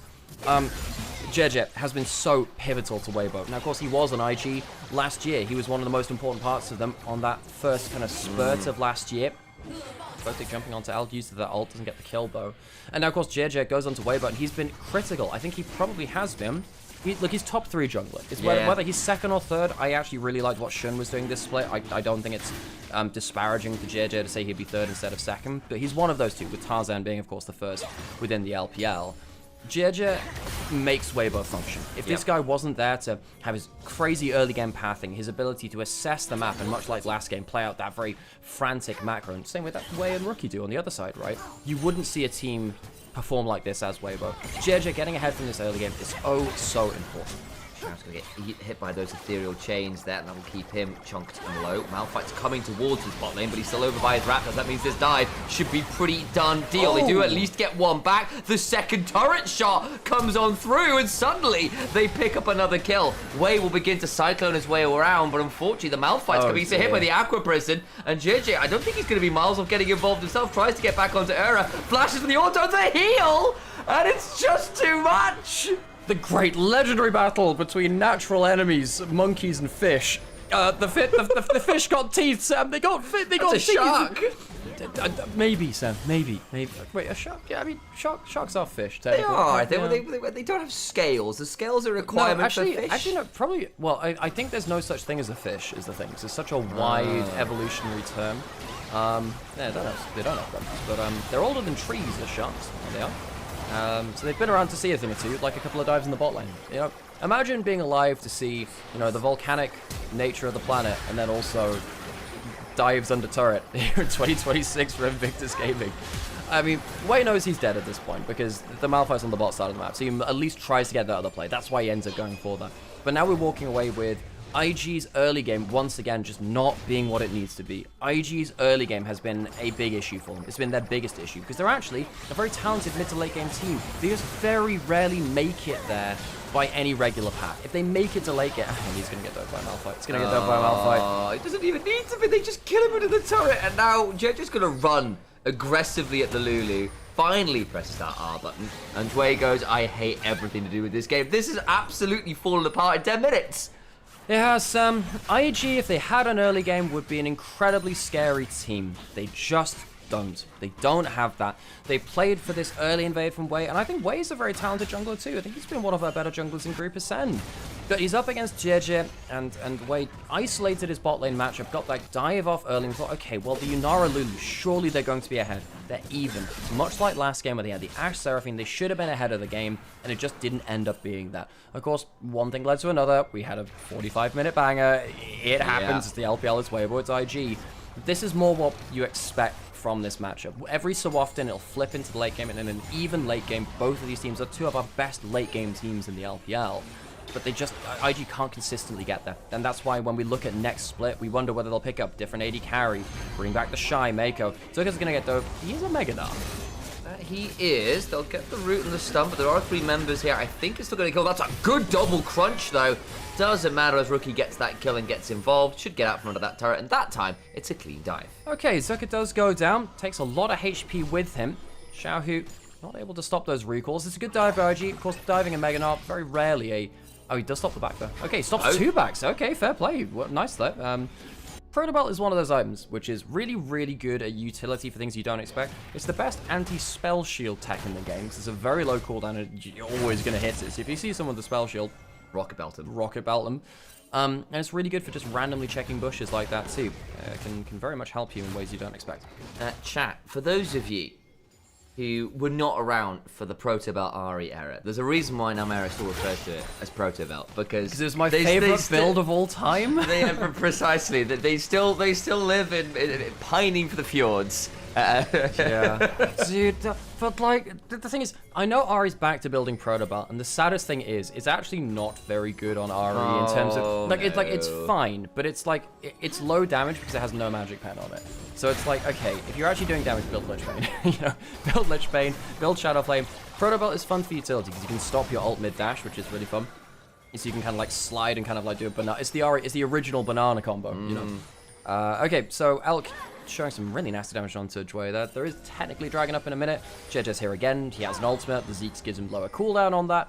He can look for a fight if things go a certain way. Oh, Wei could be having a rough time here. He's trying to cycle his way down towards this bot lane, and is going to be left wondering what on earth is going on. Oh yeah, Naka, by the way. I know we talked about we called it out yesterday, but there was the Ko-fi donation. I didn't quite see how much it was. Holy shit, Mecha. Mecha, you psycho. Yeah, so Mecha, we appreciate you. Zuka. Gonna get dove again. Rookie's looking for the kill. Flash for that stun, and the Ruthless Predator helps Rookie and Sobro secure another. At the very least, IG are finding some ways to get involved in the map, and I feel bad for Rookie's LeBlanc, Alex. Yeah. How many times have we seen it over the last few weeks? I know we've been off a couple of weeks with Lunar New Year. But Rookie's locked in LeBlanc, played a great individual game, looked at the rest of his map, and it's been on bloody fire. It happened, yeah, it happened last game too. Just get my boy Rookie a team. Jesus Christ, this guy has had some unlucky rosters. Could potentially run at them with the tidal wave. Photic caught by the knockup, Wei's here to disengage. He walks into the tidal wave there. I get that you had to split the ramparts there perhaps a little bit, but he's going to be able to knock him. It's all gone too far, Elk! Elk, what are you doing? They've got the turnaround there with the potential Malphite ultimate, but an unstoppable force cannot save the Corki from disaster. Hang on, all the while, JJ's going down. That's unfortunate. Flash away from the weirding. Rookie got the top lane turret while all this was happening, by the way. And Reconnected's now roaming down the river. I found the answer. IG don't have an early game, but Weibo can give them one. Weibo can give them one. One of the things Weibo and IG are both these great late game lunatic teams, But there's something, the way they can do that is because there's a loose connection somewhere up there. Something's not quite connected, which allows them to, much like Dune, the way you're huffing the spice, you can fold space and find a way to get the Elder, the Baron. I see it all in my head. Oh, wonderful, give me more of this spice. The problem is, it also shows you the way into utter doom and carnage, much like Sobro is finding his way into doom and carnage here. You on? Sam, I'm on the spice! Sam, I'm on the spice! Oh, the meat man cometh, and they will find death to protect it. Elk goes down in mid lane. I need to lock in, Alex. You'll lock in. Photix down about half. Error. You can't win a 1v3. Pull back away. No, but for real, the only way that the navigators in Dune can do their thing is because they're constantly high on spice. Yeah. That's how they do, like, that's how they basically get away with not having calculators on their iPhones, Sam. That was the most deranged speech I've heard I'm in just a saying, very long time. The only way, look at Sam, it's happening again. The only way you get these crazy late games is by also somehow it bleeding through That's the early how game. they're teleporting Sam, by the power of spice. That's it. That's how they do it. League of Legends, you wouldn't have globals without spice. He who controls the spice controls the global. Zucker is going to survive. There's a wild growth a little early there. I think they're trying to potentially interrupt Xiaohu or Malphite coming over the wall. So preemptive ult, and you've got a very large rookie on our screen briefly. Sam, who in the League of Legends world is the Saudakar? Who are the Emperor's elite troops? Oh, it's either some of Victor's weird cult members. Where does T1 fit into the Dune equation? Is it Azir's soldiers? That's a great question. That could be it. Yeah. Yeah. Well, you and Shaq could let us build this truly unhinged reference out from nothing. Can the Sand soldiers? And I suppose it also makes sense because then Azir's going to Dune to claim the spice. Ooh, good combo from Shadow into Rookie. Because we've seen this matchup before where hang on, Sobro's going for... It keeps happening. We're 16 minutes in. We're going for, like, long flanks. Oh, that's Wei who's come out through the bush on top of Era. So that Nami is a very dead fish. Good flash away. And suddenly, IG up 1,500 gold are actually very much in this game. They absolutely are. Xiaohu's getting an okay matchup here into Rookie, which is unexpected. The LeBlanc tends to really deck the Aurora. Can potentially look for the combo. Doesn't land the ult, though. Again, it's not like either of them are shy on kills here. I think that Rocket Bolt's actually pretty surprisingly helpful. There is now that Herald coming on forward. But where the hell is Xiaohu going? He was trying to chase down the LeBlanc, and now he's just... That's a very good question, Sam. Where is what? Xiaohu? Sam, he's on the spice. Why are you here? He's on the spice. The process. That is a wonderful question to which I don't have the answer, Sam. You just disengaged. Why walk through the enemy jungle and throw down a protest dive? I don't understand, Sam. I don't understand. So let's take stock. IG got massive vision control. They broke that mid lane outer turret with the Herald, and that has allowed them to push up. And look at these wards just going into Weibo's jungle. That's allowed Sobro to hop behind the back of them. It allows Rookie a lot more information to play off the side lane as well. IG have always been a smoke and mirrors team because it's a Rookie team. This happened with NIP when he was on them, and it happened with a whole host of other teams too. Very good at figuring out when they have that space to play around Fog of War. I genuinely think Rookie is the best Fog of War player of all time. He'll find spaces, just randomly come out of the abyss and make a play happen. But that's extending to the rest of IG in this one. You're going to go way, way back to this play on bot side where Elk loses his mind. He just loses his mind, looks for the kill, and he gets wild growth. It's a very, very good reaction from Dway. If that auto attack comes through, probably kills him. I will say, I think JJ makes a mistake in not going for the ultimates onto the Yunara first, and it means that the rest of the play, I think, hang on, it's Smoke and Mirrors. It's about this Fog War again. Rookie's going over the wall. And he's got that spell shield, going to be very difficult to interrupt. Elk just burned his Valkyrie, but they know he's there because of the sweeper. Nicely done. Spell shield intact. Dragon is alive. Okay, so now IG 2k up. He's going to flip over again. He goes away. The sweeper will spot him over the wall if he goes a little closer. Good bubble there. Gets the spell shield off of Rookie. Now he jumps over the wall. He does have to be a bit wary here, actually. JJ could theoretically mind game him with the press of the... Hang on, what? Well, that'll be a teleport out from Sobro, from Zucker, who was getting 1v1'd by Sobro. And again, Sobro's a player who we've criticized very heavily, and Zucker has kind of been getting manhandled. And now we don't have... Well, you don't have teleport on the Gnar for the Dragon. Did Weibo give it up? Rookie again. Rookie, the fog of war. God, this guy loves playing. He is spotted out now, but there's a teleport coming from Renekton. If they try and go for Rookie, there'll be a Renekton with him. Comes back, and now Wei goes in, and Weibo Gaming got split apart. Elks had to flash away. It's a good tidal wave to disengage. But what about the rest of the squad? JJ in the front line. He's got a Protoplasm and a Dream right now. Zucker finally coming on over. Is not quite here yet. Rookie with the chains just across the wall. Keeps that Malphite locked up. No one dies. Meganar coming, but the slow is good there from Dway. Looking for the angle, can't quite find it. He's hopping with that Crunch Wallop combo. Looking back in that Raptor pit. It's the same spot. It's not a Raptor in there, guys. It's a angry Noxian woman. Oh, he's looking for the kill to L. Can't quite get the chain. Very, very close to one-shotting. IG not getting everything they wanted there. I think that was a pretty low roll for the situation, given how much damage could have come out of Sobro and Rookie. Weibo see off the first offensive. Sobro slides in, gets a stride breaker onto everyone, clears out the way, but now Rookie looking for more. Does miss that ethereal chains, but JJ had to backstep briefly. Resets rather in that mid lane line bush. Dragon's still alive and IG will claim it. We'll see. So IG walk away with the dragon. It could have gone so much worse for Weibo. Weibo survived without a single casualty. That is very surprising.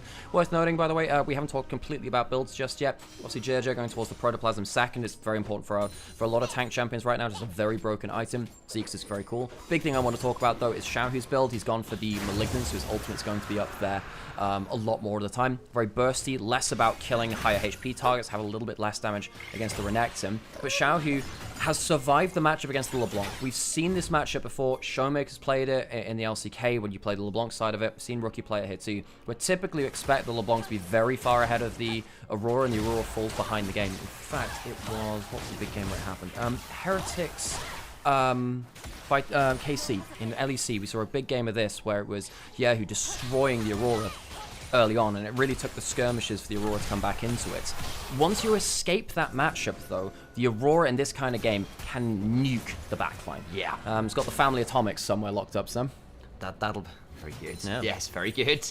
Very, very Fallout code of you. A little shout out, by the way. No. Fallout Atomic. The family atomics. That's a Dune thing again. That's a Dune thing again. Right. I'm trying to keep it on the same book of references. I was genuinely about to go to chat to call out someone who's having a very good discussion. Hello, Minnie, by the way, who's come on in and had a solid conversation chat. Their first discussion was an in-depth debate that it should actually be the Ascended that are the sidecar. But the thing is, though, they're past their heyday now, actually. Hang on a second. Elk is too. Oh, well, my dune, my river, and therefore Ura will be forced to realize that they do not, in fact, control that, and therefore not the spice or the trades. Elk has been focused on very hard by IG, but I think Elk has been giving them an easy time of it. He's struggling to get damage down now, and the Corki Nami is not dealing well with this composition at all. I think, you know, the early laning phase was fine, and the dives happened, and these fights are not going any better.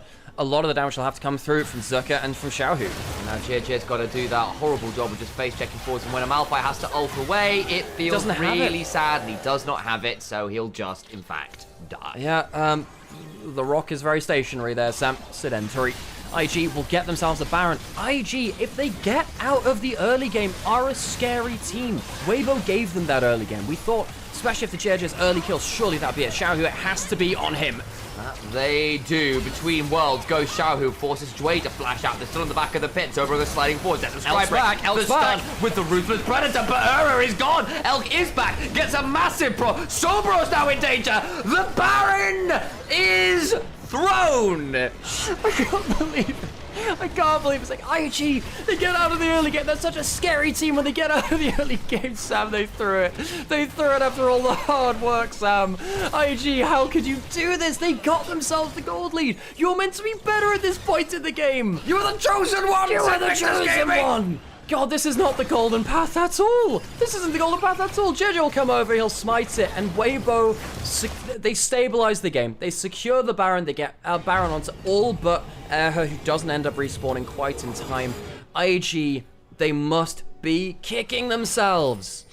I genuinely don't know what to say about that. And Elk goes from being 2 and 5 to 4 and 5, and again, Elk has been our most explosive AD carry. He's been probably our best AD carry. Yes. He's not without flaws. He's still Elk in the way he plays the game. We've seen it in this one. But this is where you remember he's still got some gold. He's still got some items. What an angle. He just respawns and comes back in time. I think the only reason this works out for Weibo is because the flashes disengage so quickly that Elk is allowed the extra 2-3 seconds to get into the play. Corsair still dies. Dragon up in a minute and a half. Rookie still trying to play around the fog of war. He's trying to look for chunks. Elk needs to be a little bit careful here. Indeed, he is going to be thrown out with a double sigil of magic, malice combo. I've been playing too much MTG, guys. Of course, LeBlanc is the Bene Gesserit, in the very true sense of the word. Very true. You know, this generation I've been around since the old days, plans within plans within plans. LeBlanc is very easily the Bene Gesserit. So then, who is Paul Atreides? Sam, that's a great question, Sam. Is it Jace? Is it Mel? Is it Faker? Is it Faker? Faker is Paul Atreides. I'm just saying, a lot of his success was owed to that Bene Gesserit LeBlanc champion. That's true. Undefeated for many years. So we've got a bit of a slip map. Rookie going for that bot lane inner turret, traded for the mid lane inner one, trying to get some gold in the split map situation. If you ever get to go back and watch the David Lynch version of Team, by the way, it's very creative. It is very creative. Photic eats a lot of damage. He will survive for now. Photic's just not been having a great time since that early game. Unfortunately, teleport behind. This could be more interesting. Enough about the June Rushers. That is Sobero. My mid lane, my Arrakis goes looking for the angle. My slice and dice out away from the angle. Oh dear. Oh my gosh, Rookie. Now he's the one trading off the flanks. They've seen off one flank.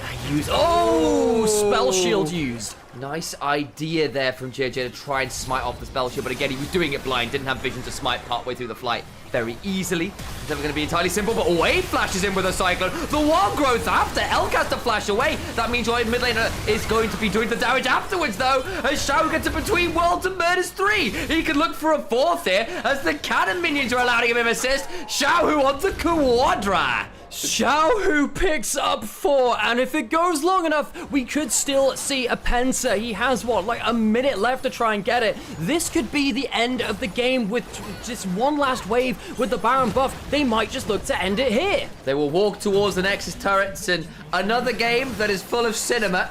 And I don't really know who's directing this one. Either way, Rookie will hop on forwards. Xiaohu tries to read it, might look for it, gets it! Pentakill! Xiaohu, the flag bearer, the captain for Weibo, ends things off with a full team kill. 5 for the bunny in the mid lane. Invictus Gaming, Xiaohu asked. That's what matters. Weibo to 2-0. I cannot believe that IG found themselves finally their early game lead, and it still, oh so painfully, is ripped away from them. Rookie not looking particularly happy there. Just gave one of his longest time rivals a pentakill at the end of the game. First one for a long time for Xiaohu. I can't remember too many from him. One of the greatest players in LPL history walks away with another accolade. Well, that was a game of all time. I'm still slightly bemused by the extended Dune conversation. It was fun, Sam. I enjoyed it a lot. It was one of those ones where I was like, how deep is this rabbit hole going? Oh, very, very deep. Oh, Sam. no, you know what? We found Wonderland. How many pentakills has Xiaohu had in his career? How many has he had? I'm scrolling down to it. Oh, he's got so many. This is his 3rd ever pentakill, and Xiaohu's first pentakill in 8 years. Wow. Almost. 7.5 years since he got himself his last pentakill. Funnily enough, the last pentakill he had was in a loss to Top Esports in Demacia Cup 2018. So he actually had a pentakill in a losing game, which is funny as heck. IG, I feel awful for them. Sadly, IG are not a team you support right now without a significant amount of mental trauma attached to it. This team is not very kind to its supporters as it stands. And I'll put this out there, and I've said this before as someone who is a Photic doubter, and I've been a Photic doubter for a while, but there is some questions now about, for me at least, why are we in these positions where this bot lane in particular gets so much attention, gets so much of a lead, and then falls apart in the way that it did? I get that there are team coordination issues going on. There is a wider Invictus Gaming DNA issue in some ways. It's part of who this team is. It has been for years, whoever's been on the roster. That said, I think part of it for me is Photic, who I've just found very streaky, very inconsistent. And I have got to raise that eyebrow about what that looks like for the squad. Are they going to stick with him? What happens if they don't? Do they look at someone like 1xn who they passed over because of, allegedly at least, some external reasons and issues with the agency that represents 1xn? And Photic got given a big opportunity. He's been given a few. And obviously, players and teams really rate him. Rookies played with him before on V5. And I'm still not sold. I have to admit, I'm still not sold. Well, that's the second game. I'm going to have to go change the lens over as well, actually, so just give me 1 second. No worries. While that's happening, guys, can I tell you about the wonders of Twitch Prime Gaming?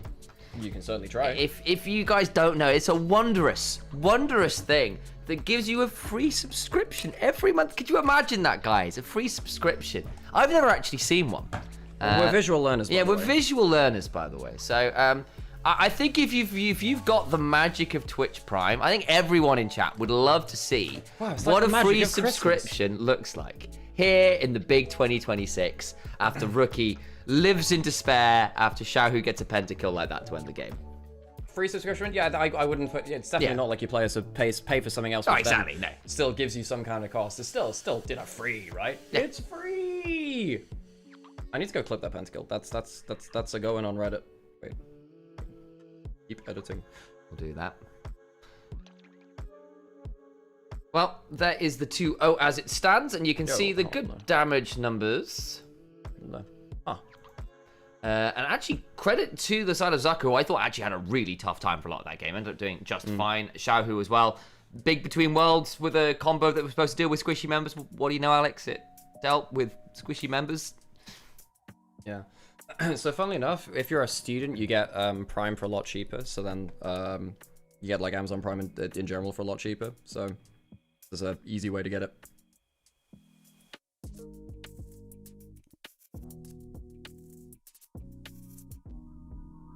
Yes, these tower dives that were really suspect. And again, to be fair, we kind of saw these dives go so horribly wrong. And then we're thinking, oh god, Weibo Gaming is going to be such a great spot. And then they have their own kind of mismanaged plays in the bot lane that made it Invictus Gaming favor again. And they're going to be kicking themselves around that Baron play, for sure. Alex, do you want a coffee? I'd love a coffee. I can arrange that for you. I've still got half of mine, so I'll make sure you get yours. And that. Okay, time to edit that pentakill thing.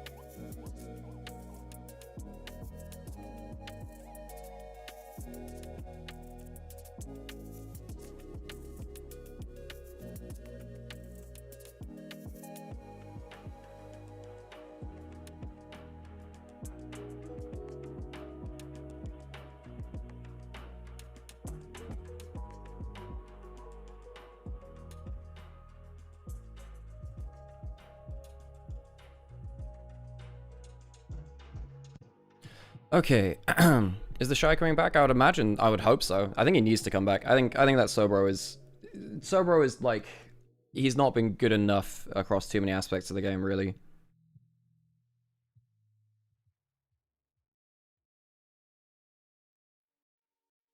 Question, Alex. How do you want your coffee? Because obviously you're in the bigger mug. Do you want it Americano style or do you want it latte? Latte is still fine. Yeah, fine. Just double check. Awesome.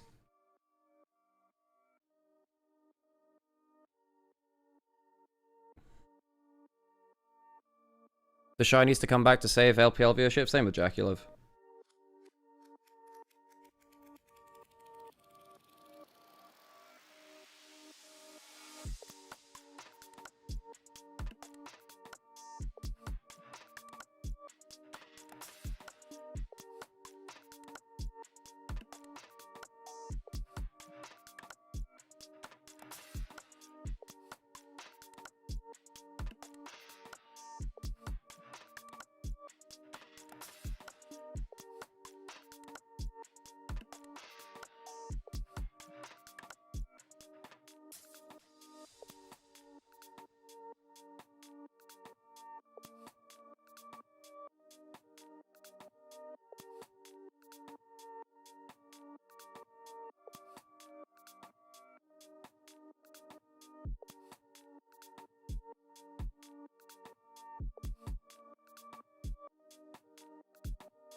Did I put on nano break already?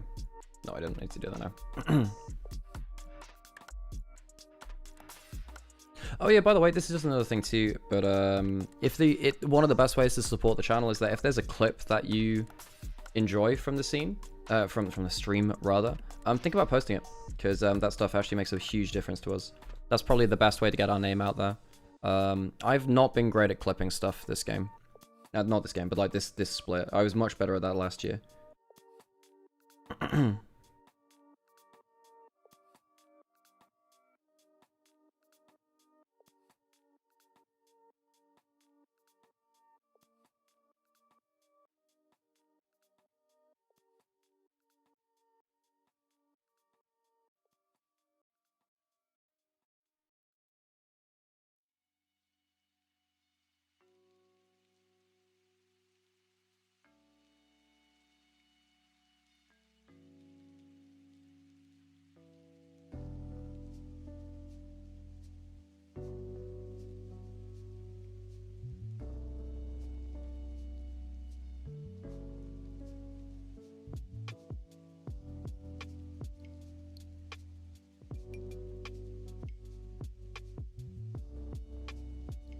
Okay, and then we just hope that for some reason these adverts don't. So sometimes the adverts end up like, I think, causing issues for us even when we've got like cameras on and we're covering bits of the screen and the audio's off. I don't know why. I don't know why. This is the way that it is. Will there be a coming up new episode of Post Game Clarity? Yes, yes there will.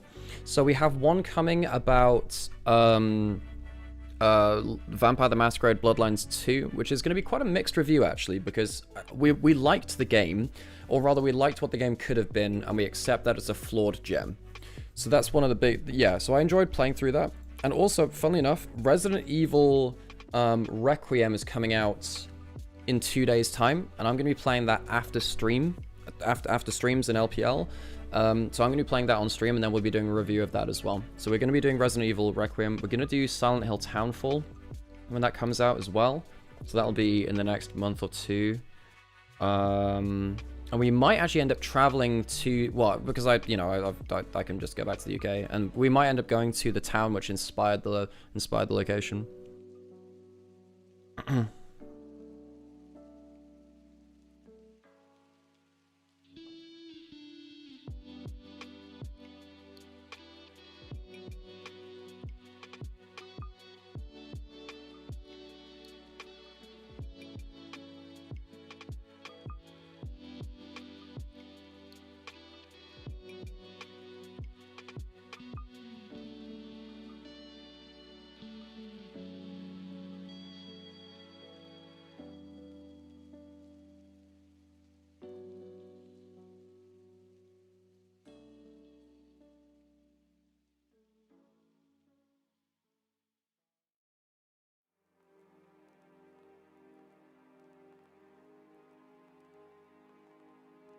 I'm so tired, man. I'm so tired.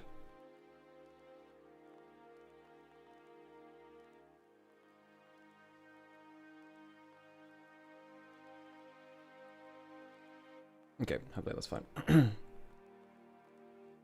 They added Malphite jungle buffs fairly recently. Yeah, like that was during off-season, I think it was, or maybe the end of last year. And then they nerfed a lot of that coming into, well, midway through this split because he was really powerful.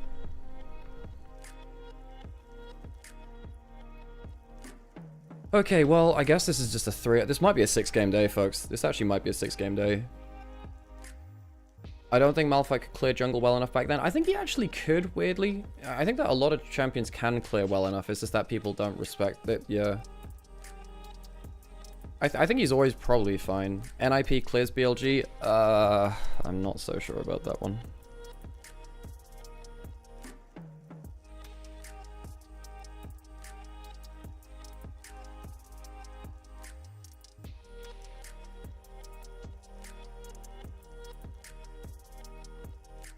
Well, turns out the first pick Aurora had value. 5 years ago could have been the level 3 gank meta? Yeah, fair play. Yeah, not exactly. Malphite's not exactly a level 3 ganker, is he? Me too, worked 8 hours in class 7 to 10. Damn, that's a hard day for you. Hope you get to rest up and enjoy. Care diff, I'm afraid. Man. Hey, I like Care. I like Care a lot. I think Care's one of the best Aries in the world. I think he's a good player. I like Care. I like Care quite a lot.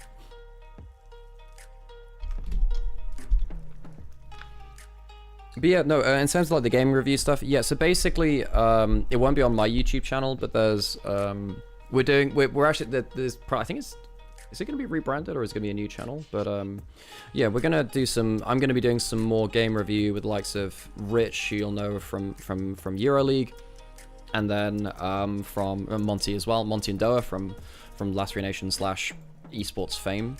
In fact, actually, do I still have that image here? By the way, if you want to go check out some other podcasts and stuff, this is Complaints Truck is currently not happening, but if you want to go check out my podcast content, I do a lot of stuff with Rich and Kira on EuroLeague.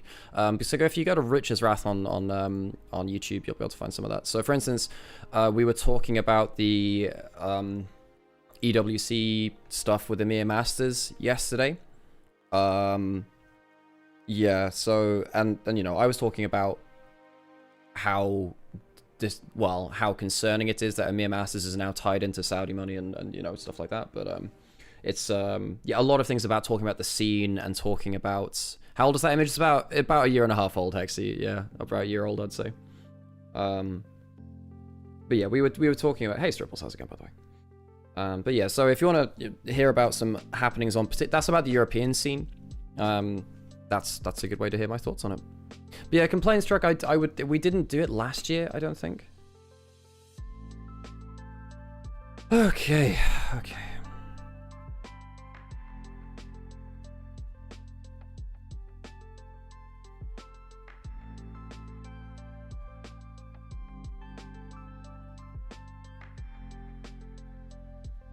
I don't know who this is. I'm getting friends requests from people I don't know.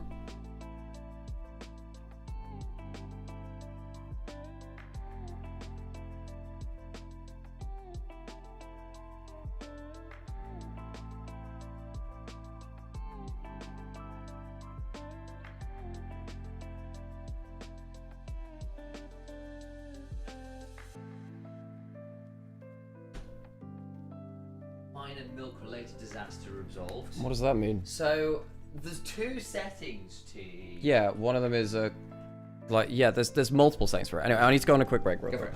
I put on an ad break. We're on Spotify audio right now. Fabulous. So I will keep an eye on that. That's fine.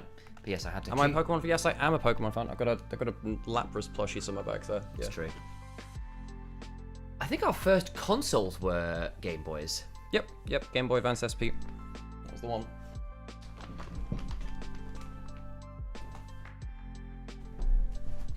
Pokemon Go says I need to catch a Pikachu. Don't need a damn Pikachu. I mean, Pikachus are cool. I mean, I get why it's become a mascot, right? Great in the TV show, very iconic character, etc., etc., etc. But I do grant you. I got Pokemon Platinum on DS for €70. Oh, back in the day. Good grief. It's the stage, at the very least. Morning, Trip. Hello, Stinky. All right, Trinity. Good to see you. But that looks like my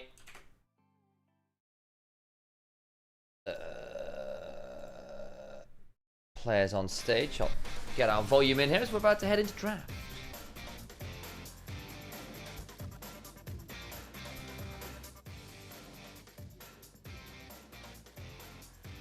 As Sam thinks, not this guy again. Yeah, basically, not gonna lie, that sounds about right. That sounds about right. Thank you all for the follows. I see you all in there. Crankshank, Maelstrom, Jason, Typhoon, all you guys, welcome. If you don't hit that follow button yet, please do so already. I wonder how Pokemon taste. Oh, good grief. I mean, I'm trying to think whether people eat Pokemon in the game world or not. There's some hints that it's done.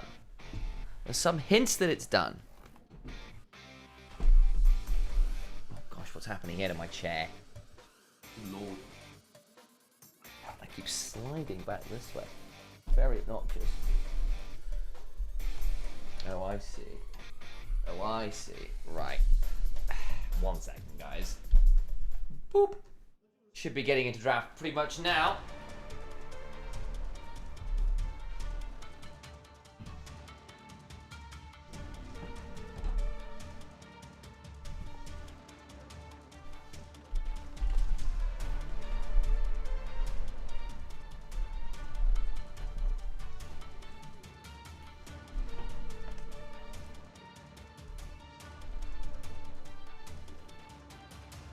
So, draft been a little delayed by the looks of it. Some weird lighting shenanigans going there with the Invictus Gaming cameras there. Odd shadows indeed.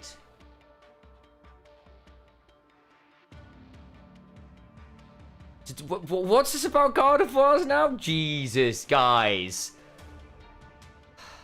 Chat, you degenerates. A lot of you. A lot of you.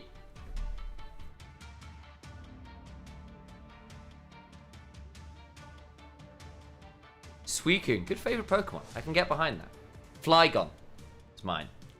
So sad they never got a Mega. They were supposed to, and they just couldn't come up with a cool idea, which I think is completely impossible. Completely ridiculous.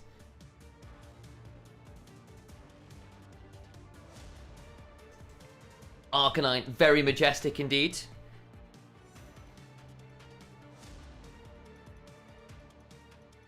Flygon, Pog. I mean, Flygon's just great. I love my Desert Dragon. So yeah, one more thing. So I was. My first start was a Blaziken. Well, I was Torchic into Blaziken. I then managed to catch a Ralts, and I caught and I saw Flygon. Went, this is damn cool. How do I get it? And when it comes from this weird Trapinch thing, what? So then I did that way.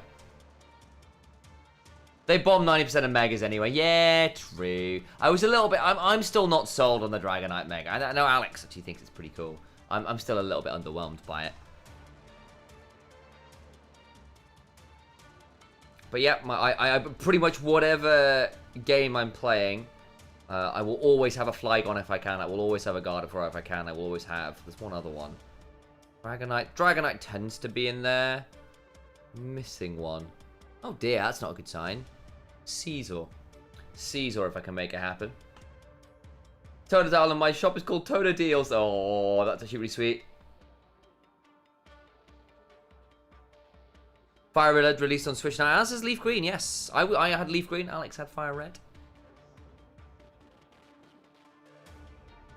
If Lord of the Rings characters were lead characters, who would they be? Ooh. Viego is one of the Nazgul. Viego is one of the Nazgul. Mordekaiser is Sauron. Who's Galadriel? Janna maybe could be Galadriel. Sort of some legendary spirit / goddess who protects the people. Azir could also make for a good Sauron, to be fair. And then the Ascended is Nazgul. Yeah, Yasuo is Aragorn. This kind of like son who's abandoned his country and has to come back to claim it. I could see that. I could see that. Maybe. Some of the Yordles would have to be the would have to be the Hobbits.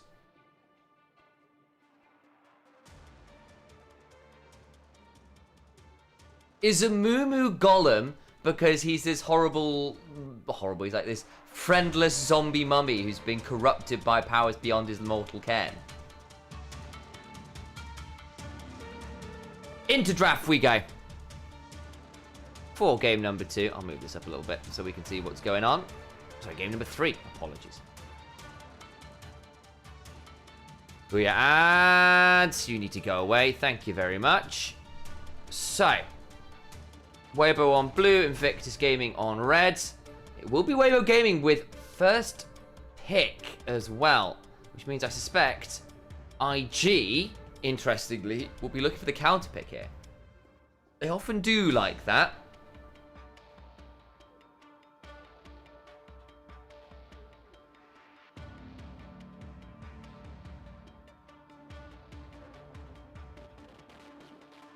Last ban, IG. What are we thinking? Caitlyn ban away from Elk. Makes sense. Caitlyn Elise at this point would be very much an Elk special. I think considering Photic and Dway's mixed showings, I can see that being a bit tricky. They will pick up the Vi, take it away from Wei, who, again, his name is basically Vi in Chinese. Ari, now a consideration, would also take that away from Xiao, who might look to use that otherwise here. I think there's still the Talia angle just fine. Jarvan also comes on through. So Ari, Jarvan, lots of target access. Lots of ability to go for that pick. Lock in the Ambess, and you have that cease and deceased combo. Public execution plus cease and desist is a pretty nightmarish combination for whatever poor soul is on the wrong end of it.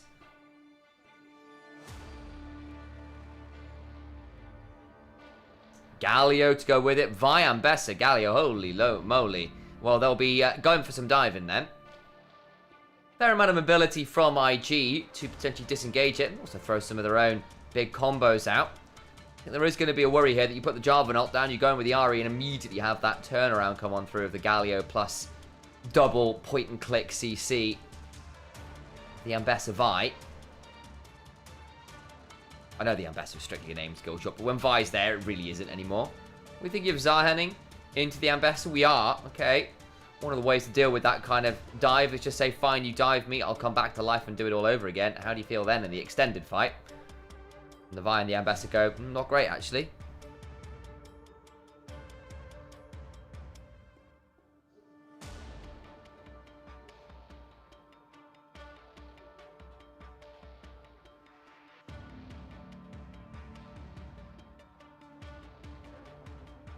Second phase, Xayah, Kai'Sa off the boards.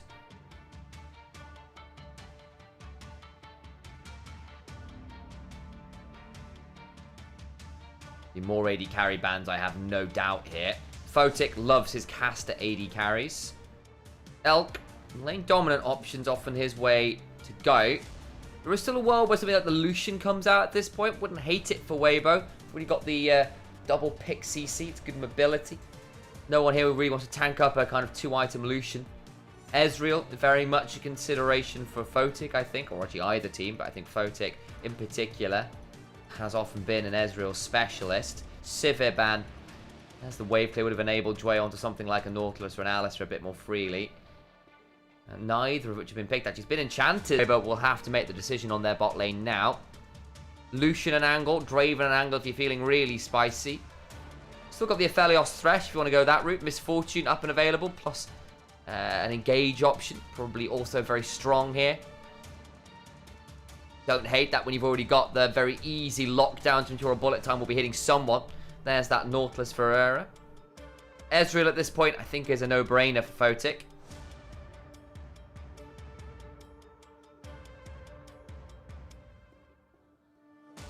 So, IG. Lots of mobility. Decent amount of pick, and I'm going to try and look to dance around the significantly more shotgun comp of Weibo Gaming, or I suppose pistols comp, considering it's Misfortune, but still. Weibo, pull the trigger on a target, and that target theoretically gets blown to smithereens. IG will want to dance away from that if they can, keep the slippery carries of that Ahri and that Ezreal dancing around, that mobility, that chase down, very, very scary if they can survive the initial engage.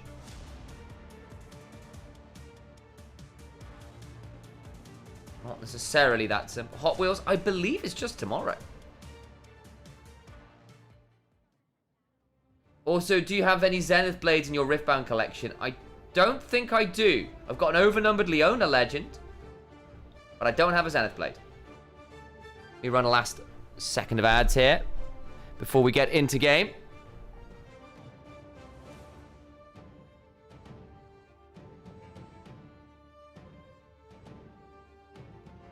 Sound shouldn't be in and out. It's quiet, I think. There we go. Up the volume a little bit. I'll turn the camera off and we'll get ready for this.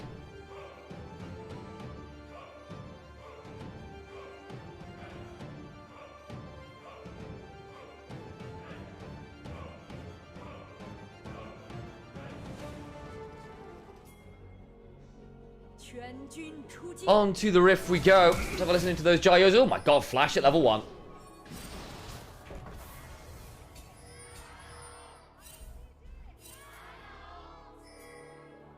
If you don't want ads, subscribe.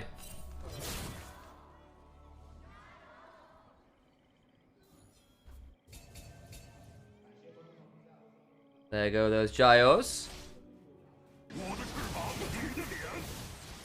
Rookie with the level 1 Foxfire, not exactly surprised. Anything crazy here in the runes? No, not especially. Galio's gone for Phase Rush. It was something like Aftershock, but of course that's not really a thing anymore on him.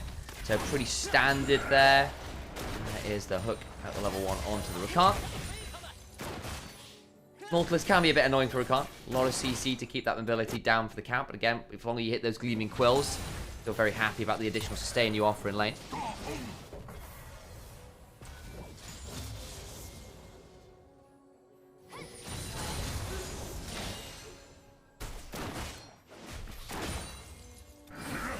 And there's that heal to avoid the second dredge line coming on forwards. Might otherwise have been a bit tricky there. Weibo with a slight edge here statistically in the early game, according to the JD Sports bot. But again, it's only 1% one way or the other. Very, very narrow margins, but expecting to see things like the grubs potentially go Weibo. There's the hook. And they go with the grand entrance and back out again. Has been very good with those hooks, actually. Photic and Dway into a challenging spot. Again, Misfortune very dominant in lane. No difference here. Zaka getting some nasty trades there from the dreaded return. Combos with the Dark Englaive. Yeah, folks, if you don't want adverts, sorry about scaring you there, B-Melon. Subscribe is the honest answer. Nice buffer through that. Dredge line there. Flash on forward, though. Photic now going to be forced to barrier. Elk can keep looking, potentially. Going to double up through Dway onto Photic. I think that was still on cooldown, so that'll be barrier down for Era's summoner's use, but that will still be the reset forced off of that Ezreal.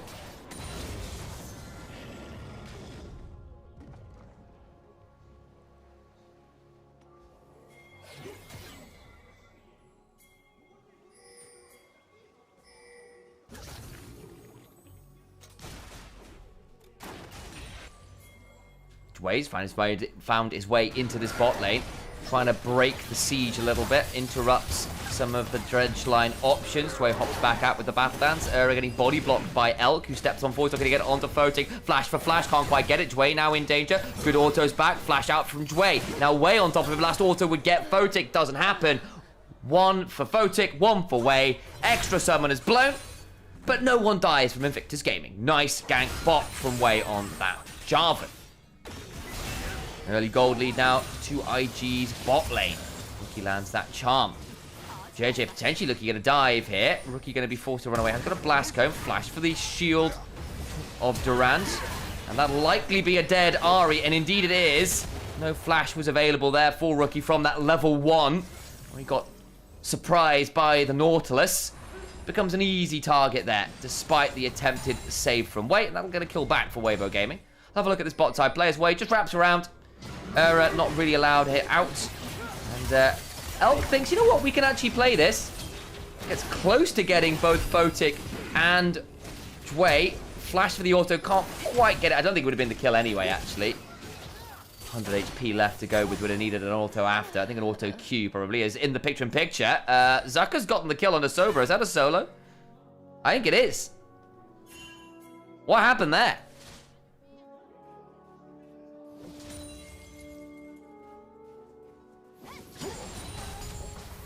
A bit of a look here. Show getting that pentakill. It's our third of the year. Gala and Jachi, our other two. Was Gala a long time. 80 carry for Xiaohu. Have a look at this replay here to see exactly how Zaka got the 1v1. Just full sent it. Just full sent it. Right, Cerber, that's just not great. Goes for the combo. Pulls Zaka back in while the Repudiate shield is on to eat an insane amount of damage. It's not the first time. Hello, everyone, by the way. I was social metering is what I was doing. Because turns out I've not been doing enough of that. You always think there's not enough. And you're in this line of business. Anyway, Dragon potentially started. Sam, run me down what's happened so far. I've seen that Sobro, it's happened before for him. He's definitely struggled with this. In fact, run me down with that after, because we're actually getting a fight here. Yeah, we are indeed. Ura's going to Hex Flash him there. It's Galio with the ultimate. The hero's entrance knocks everyone around. Way follows up with the flag and the drag. The taunt after is good. The flash away won't keep them safe.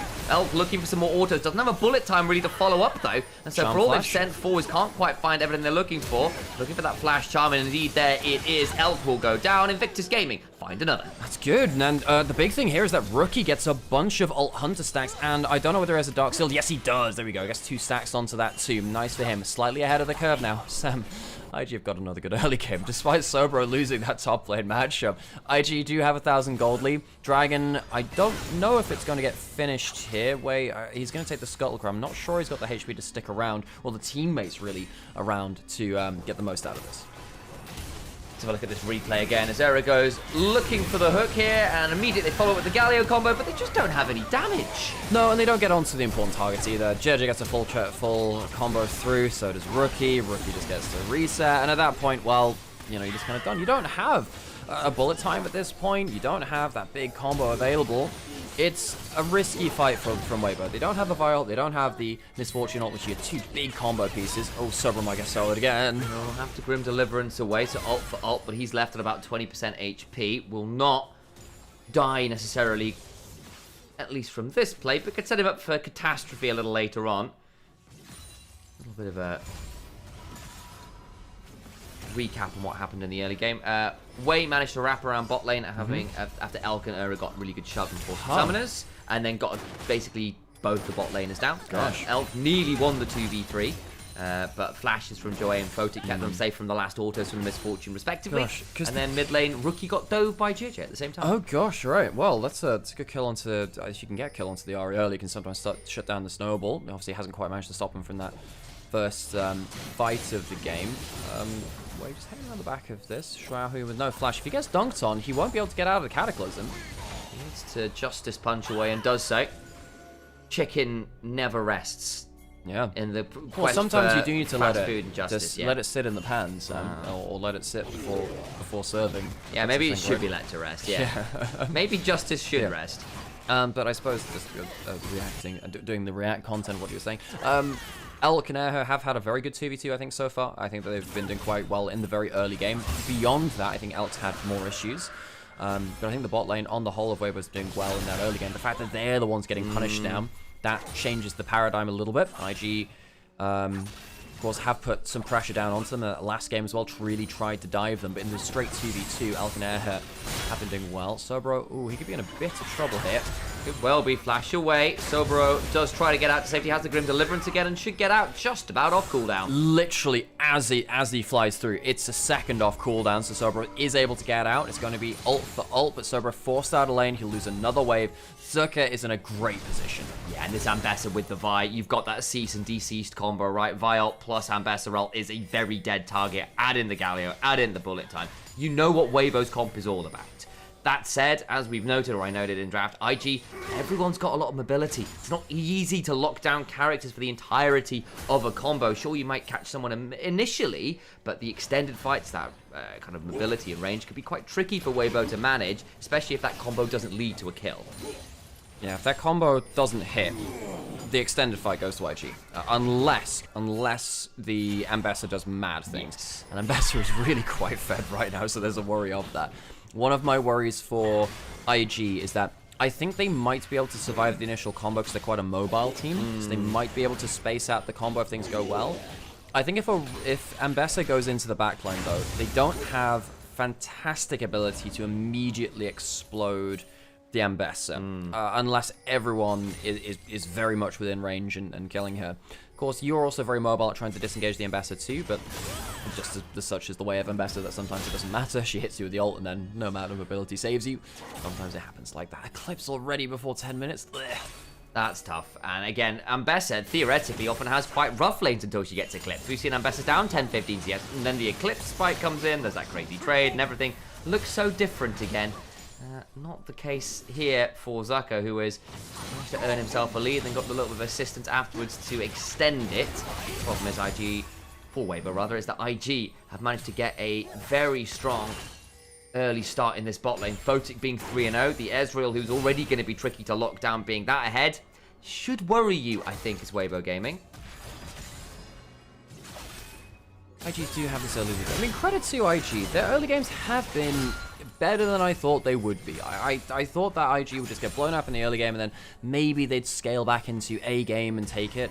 That very nearly happened in game 1. Very nearly happened there. And of course in game 2 they had themselves a lead. They've got a lead here in game 3 as well. IG have been doing better in the early game than I would have expected them to, given their history of things not going so well. Their ult's traded. At least one down. Zucker still got his and misses that public execution. Dash out from Sobro keeps him safe, but Sobro misses his own ult anyway, so Zucker isn't forced to flash. Zucker tanked up with some turret shots with the Repudiate and the Eclipse. I think maybe Sobro thought more damage would come through from the tower itself, but not to be. Zucker is really running over this game. He will be a huge, huge issue. This is more what we've known from Sobro, where he can have game-losing lane deficits. It is a huge issue for the top laner. Interrupt Zucker's reset at least vaguely, but I think with where the wave is, should still be a fine time to reset unless it gets interrupted again. In fact, it does. There's a bit of a play topside, and all the while though, the Galliot is being coming through as there comes the bullet time as well. Looking for potentially more. The Cataclysm turnaround, the cease and desist. That'll be a very dead wave though, who's got nowhere to go but a slightly deeper hole. It's a 4v3. Photic's not there. IG look for the quick play. It doesn't work, and Weibo get themselves an important kill to take some of the wind out of the sails of IG's, as you were saying previously, pretty good early game as it stands. It is. Good chunk onto a rookie there from Xiaohu. Wonder what build he's going, actually not seeing that. There's Photic's stats there on the Ezreal. Sobro interrupted Zucker's back again, by the way, so Zucker still not managed to reset after that. 2 levels up, man. Oh, so sad to see for Sobro. It's not the first time we've seen him on the Zahin have this kind of poor showing as well. There was one of the early games in regular split where he played this and it went pretty much like this, really. Zucker will finally be able to get himself a reset coming through. Oh, God, Sobro's trying to get us another recall reset. He will be able to get that. But Zucker, yeah, I mean, in fairness, Zucker, buddy, you probably should have just gone further back at this point, you know? Come on, man, it's a little bit lazy at that point. Not that it matters too much for him. He's still winning the trades, even though he's not spent all of his ill-gotten gains. Charm in mid lane. Don't think it's going to lead to that much, though. Actually, the Justice Punch back in into the shielded Durant. Jway is here, so I don't think we're seeing much more, especially with the phase rush. Oh, nice that's why it's so much damage. It's the Proto Belt Diallo. Yeah, okay. I was like, oh, yeah, where does he go? It's a really squishy team from IG, so you can do a lot of damage. Hang on, if he gets charmed here, he might die. Yeah, he taunts and will be forced to flash out. Yeah, you were right. Whoopsies. Okay, Xiaohu does have to blow that. He has his own Dark Seal, by the way. Good on him. I think all mid laners should be building this. Honestly, most AP champions in the game just get a Dark Seal. Build it on Yasuo, guys. So don't build it on Yasuo, but do build it on Shinzao. Very, very good. Very, very good on some hybrid scaling junglers, especially if you're very good at skirmishing early. So Shinzao's one of the champions, which works very well with that. A second dragon over to IG. Gold's gone, but they do have the objectives work in their favor. Genuine, if slightly unhinged question. Yeah. Gunblade Shinzao. No. The thing is, you have enough healing anyway. You just need raw damage at that point. Gunblade is one of the things where it's not optimal damage on most champions in the game. It's more like you buy it for the utility in the slow. He needs too much extra stuff, and it doesn't give him HP important either. Maybe jumping in towards mid lane. No flash or shower. If they dunk him, he's dead. Gonna keep hunting for him. Rookie will burn all of his ults. Misses the Orbiter set for the taunt after, but here is Sobro. It's a good taunt, but where do you go? Rookie's left quite low, but will still likely fall here. Will Xiaohu, and Rookie is donated. The kill Photic forced off the turret here as well. 2 Dark Seal stacks over towards Rookie. Be happy with that. Another ult Hunter stack as well. So Rookie, very happy with that. Rookie, one of the best Ahri players in the world historically. He's very, very good at it in the last few years. Problem is, on a team which is quite dysfunctional, you end up making plays around a team which is not very powerful and not very coordinated, etc., etc. And it feels like Ahri can't really get the most out of things. She's not really a... Ahri needs a stunt double or two. You know, you need some people to help you with the whole big action sequences. If you're very, very good, you can, of course, kind of be your own stunt man, but very few people can do that. Sobro with the Triforce, gonna get full mid lane turret as first turret. That's actually really big for him. That's gonna cut a lot of the gold lead. Sobro gets a lot of money from that. That is very, very significant. At least Zucker gets another plate top. That's not quite the same as that, and poor old Sobro is really out of the game. Now managed to find himself a very significant play back in. IG up 1,000 odd gold. There is a bit of wrap around here onto Zucker with Jway being around. Rookie with the Malignant likely does in fact have an ult to work with. That'll be the public execution there from Zucker to disengage some of the play, but will not really lead to much more than that. So the ult is down, and Zucker will be forced to back up on the top lane. If his ult coming back in the next 10 seconds would have been really threatening there. I don't think he had the level 11 last time he cast it is the thing, so it was still the first rank of it. Yeah, there is some fun stuff you can do, by the way. I was watching Pang say this. If you buy... Hang on a second, that was a hook into the wall. Geometry! God damn it! Sometimes it goes in favor of the Nautilus, and sometimes it doesn't. So it wasn't the wall, so it's a low cooldown now. Just want to get out of dodge here. The Nautilus in this game might be dying a lot, folks. This is that kind of game where everyone's very mobile, where things either go very well or very badly for you in a very short amount of time. chunk there onto Rookie. And again, Zucker is a pretty scary customer in this game. 2 levels up on Rookie, courtesy of that top lane role quest. Joey is around again, just saying, I am not leaving Rookie alone right now. I think Rookie should go for a Lich Bane this game. I think he needs to be a lot of the damage. I think you want a Zhonya's at some point in your build against the Vi, but I think you don't want to buy a build. You don't want to build it second. Maybe you go Seekers, sit on Seekers, hope you get a Medjai's, and then go towards the Lich Bane. You do definitely want a Zhonya's in your full build though. I feel like knowing Rookie, it's going to be Shadow Flame seconds. The problem is in this game is that, look, Fodic's pretty strong, but you also want to be starting a lot of the plays. Shadow Flame's not bad. I just think this game you actually get good auto attack uptime in team fights, so I think Lich Bane outvalues. That's fair, that's fair. And again, considering there's going to be enough melee range champions, that again, you're right, there will be people there it's worth it. I will get Hydra Advantage, by the way, thank you for that. I've started to actually have I know this is crazy, but I'm actually drinking water now rather than like just raw caffeine. Just raw caffeine. Hang on, potential taunt onto Sobra. Oh dear, buddy. He's going to get Vault Break It, and there will indeed be a cease and desist after if required. There's the Grim Deliverance. Trying to get that passive rolling is not going to be given the opportunity. Nice CC chain. Xiao who gets the kill. And that'll put them into a good spot. Takes that gold lead below 1,000 gold. Well, Sobra dies again on the side lane. At least he's not as far behind as he was before, but he's giving over a lot of free gold. Xiao who gets himself some of the stacks he lost earlier. Herald will be the opportunity cost for this. JJ knows that if he goes bot lane, they're going to lose Herald, but hey, whatever. You've already lost the mid lane turret anyway. You get yourself a kill and a turret, and that'll outvalue what the Herald could do on the other side of things. At the end of the day, if Herald gets a mid lane turret for you, the outer one, it's very valuable. Otherwise, if you can trade for a tower and a kill, to be honest, it's about the same. Mid lane turret is the most important one strategically. They don't have to use the Herald though top lane right now. They do have the 3 grubs that's helping them kill it themselves. Hook on the turret. No, he takes aggro. Rookie, you can't do that. Rookie dies so easily with ult and flash available. Disrespectful from the mid lane. He was set up to carry maybe. Dies under the turret and suddenly it's 2. A great hook from Airher, but Rookie should never take aggro there. That is disappointing. All those stacks disappear and IG gonna go that's whoops. So disappointing. Look, I genuinely think Rookie is one of the best Ahri players of the last few years, of this recent era of Ahri play. And part of it is because he was so good at protecting his own snowball and finding ways to get active on the map. One of the things about Ahri is that when you're starting to build out the momentum, you cannot afford to lose that momentum. He is going for the Shadow Flame second, by the way. He's just built up his large rod and the alternator. But Rookie, losing the Dark Seal stacks, losing a free kill, what happens here? He puts the Foxfire on! No! He takes the aggro from the auto target. He wants to use the move speed to get out. At that point, you just have to, well, call for a body block, or you just end up using your ult to get away. The Foxfire gets him killed. It auto targets the Nautilus because there's no extra target for the W to target, and he takes aggro. How many Ahris have we seen use that Foxfire to try and run away from things? And in fairness, it's a fairly standard move, but this time it comes back to bite him in the butt. Yeah, I mean, that just sucks to see. You think you're going to get out of that with the move speed. It's a very good hook from Airher. It predicts the right direction. Even with the move speed, it nails him. It's a really important moment for the Nautilus. I think Airher, in particular with that bot side river fight, we were worried quite a little bit about what's happening, because when Nautilus starts to lose, it tends to be a real disaster. Losing Team Nautilus is a real thing. That's a really important moment. It cuts a lot of the gold lead out of IG. Gold goes to Weibo. I will say, though, IG do still have Soul Point. They're on Ocean Soul. In this game, Ocean, it's okay. The problem is, I think, if the combo lands, you're dying in such a time span anyway that the Ocean Soul wouldn't save you. The longer you're in combat, the better Ocean Soul is. And a lot of these fights are going to be very scrappy around that first combo from the Vi, the Galio, and the Misfortune. I largely concur, I think. Zucker will be clearing out this wave. Just dash 4 onto Sobro. Still got that level advantage, not 2 anymore. But I don't think Sobro will enjoy an extended trade with this Ambessa.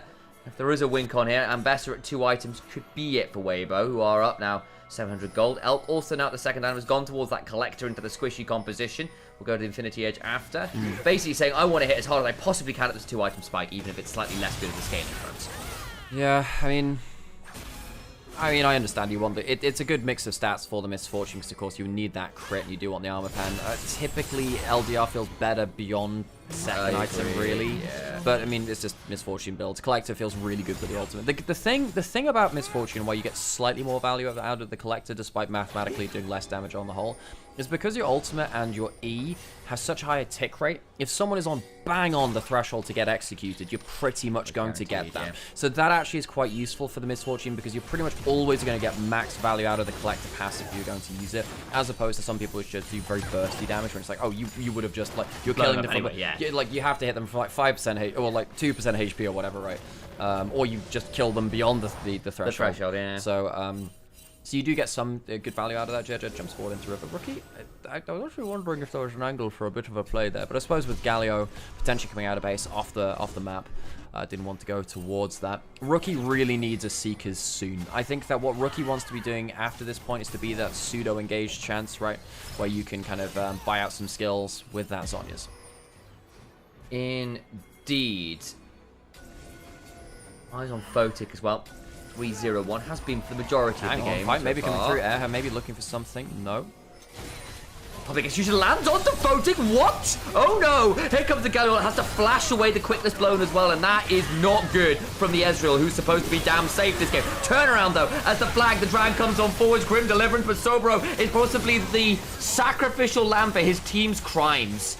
Photic's E was on cooldown. It must have been able to flash out. Rookie's going. He's getting CC'd. He doesn't have the Zhonya's. The Ahri's tails get ripped out, and IG lose everyone basically. The Battle Herald's not awful, but it's not gonna save him. He gets taunted out of his flag and dragon. He dies as well. Elk ends up that fight with a triple kill. That bullet time tore them a new one. And Photic, you can't get caught like that. That leads the rest of the team into a horror show. Photic is the only survivor, but he is the reason that everyone else dies. He's caught by the Ambassador because presumably his E was on cooldown and Zucker gets a free ball ultimate. What happens here? Where's the E? Don't tell me he is in front of him. So he gets... Oh, for God's sake. He uses his E pretty much... I don't know how that interaction works, but he gets caught by the Ambassador ult. I think what happens is he presses E, the Ambassador ult hits him, and he gets dragged back to that starting point. I'm not sure the buffer works, the buffer works in a strange way. So Photic then has to flash, everyone piles into it. Suddenly you're down the Zahen and you've used the Cataclysm too. Rookie's engage here is really poor. You don't have the Zhonya's, you can't outplay that, you'd have to flash out, and at that point I'm not sure where you're jumping in the first place. No, this has not been a fantastic Ahri game from Rookie, a player who typically, as I was saying, I'm a huge fan of on the champion. I think in the whole, IG just looks a little mental boom. This game in particular, after the series, which was, they had winning angles, actually in both games so far. This one feels like a mental collapse to me. Now, Soul point from Victor's Gaming worth noting, but there's no way they get into this Ocean Soul particularly free. Though, I say that, Dwayne Sobro on a potential flank angle, but there's two of them versus at least three. They'll hop back over that wall and say, yeah, no, maybe not. Hang on, jumping onto Rookie. God, he's down to a third. What damage from Zucker, who's finally having a good game. He's not had the easiest time of it so far this series, even in the wins. I think Sobro has actually been a little scary, and I think Zucker was anticipating, but this time around, he's the one with the significant lead, and this Ambessa is monstering the game. I think in the first game, the Rumble ultimates were a bit hit and miss. Yeah, the second game... What that was the Gnar that was a foul goal behind the Renekton. You can tell that we've had like two 10-hour days back to back. Although to be honest, this one's a bit shorter. But basically, you know, Zucker, the first two games hit and miss, and this split at the start of it, I saw those beautiful glimpses from Zucker of 2023. That LNG top laner that went toe to toe with the super team of JDG, 5 games in that summer finals. And I thought, you know what? I'm in. Count me in. I think that Zucker could be vying for best top laner in the LPL again, and I thought there were glimpses of that. Hasn't been that simple. I think those have remained as glimpses. I'm not saying you can't reach them again, but it's not been as simple as that. However, against the likes of Sobro in this series, you were saying, well, realistically, Sobro should be getting blown out. It's taken until this third game for us to really see that, which is below my expectations for this top laner of Weber. Indeed. Elk is going to get ulted on defense, but he brings the Galio in a flank angle, flashes after, in goes Way to try and keep Elk out of the fight. But unfortunately, he gets blasted. Rookie's left low, gets hit with a Vault Breaker, and it's just his skull that gets broken. Sobro's got the passive, but immediately loses it. Extended fight might get interesting here, but there's the bullet time afterwards. That's absolutely devastating. Elk with the triple. Is it a double penta day? You know what? It might be. Photic and Dway on the run. Hit with the hook. Buffered through this time. I think it'll remain as the triple, but the inhibitor might fall. The Baron is still there for the last of this wave. I don't think they'll be able to clear through the rest of this tower. Photic, my dude, you can't keep getting hit by those. Does help clear out the wave at least. Gets to hop on forwards. He's really feeling it. Mate, you've got to be so bloody careful. But I suppose at this point, has enough cooldown not to be quite so afraid. Now, if you showed these scoreboards to someone after this series, and notably there probably will be a lot of people just checking the scoreboards, checking what's happening in LPL playoffs. If you looked at this game, you'd assume that Photic was ELO held. I don't think Photic's had a great game. I don't feel like most of IG... I mean, maybe Wei's had an okay game on the Jarvan. I don't think it's really his fault. No. Jue and Wei, they've been trying their best. I do think that Photic has been a problem alongside everyone else in terms of if you're going to give, you know, a tier list, a report card of who needs to improve the most from IG. Some Huya ratings. You know, I think probably across the whole series, you're probably looking at Photic as one of the prime offenders from IG, sadly for him, which is a shame because, you know, we've talked so much about Photic, right? But realistically, Photic, he had this wonderful moment at the Masia Cup, and that's been it. Photic has been so streaky across his whole career. He has a great series of form for about a couple of weeks, half a split at most. You think back to the V5 era from him, and that's where it tends to end, really, sadly for him. I'm not saying that Weibo aren't streaky players in themselves. I actually think that Elk has had not a great series by his standards today.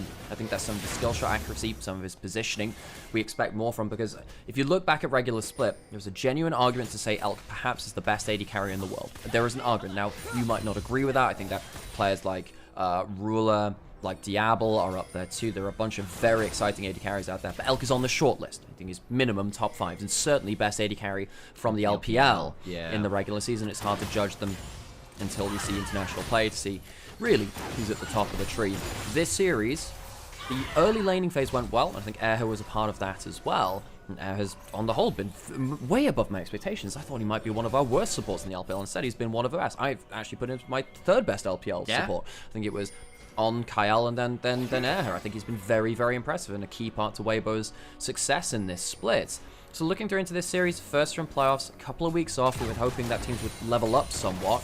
There are some players from Weibo I'm sat here thinking, look, this may be a 3-0, and actually this game will be quite dominant by the end of it. There is still some work to be done here. We'll need to ramp up over the rest of the playoffs. Part of it with players like Elk, and I'm aware that we've got Soul Point fighting coming on in, so I'll keep the musing relatively short, is who they are as players. Elk has always been someone who's very explosive with a lead, but is very aggressive in hunting for them, and that can bite him when it goes wrong.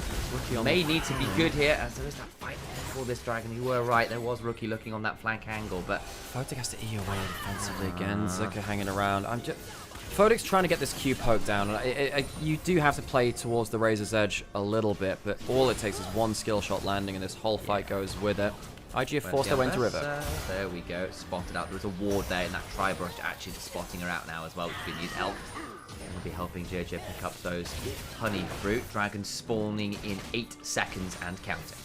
The IG trying to look again for that Ezreal poke where possible.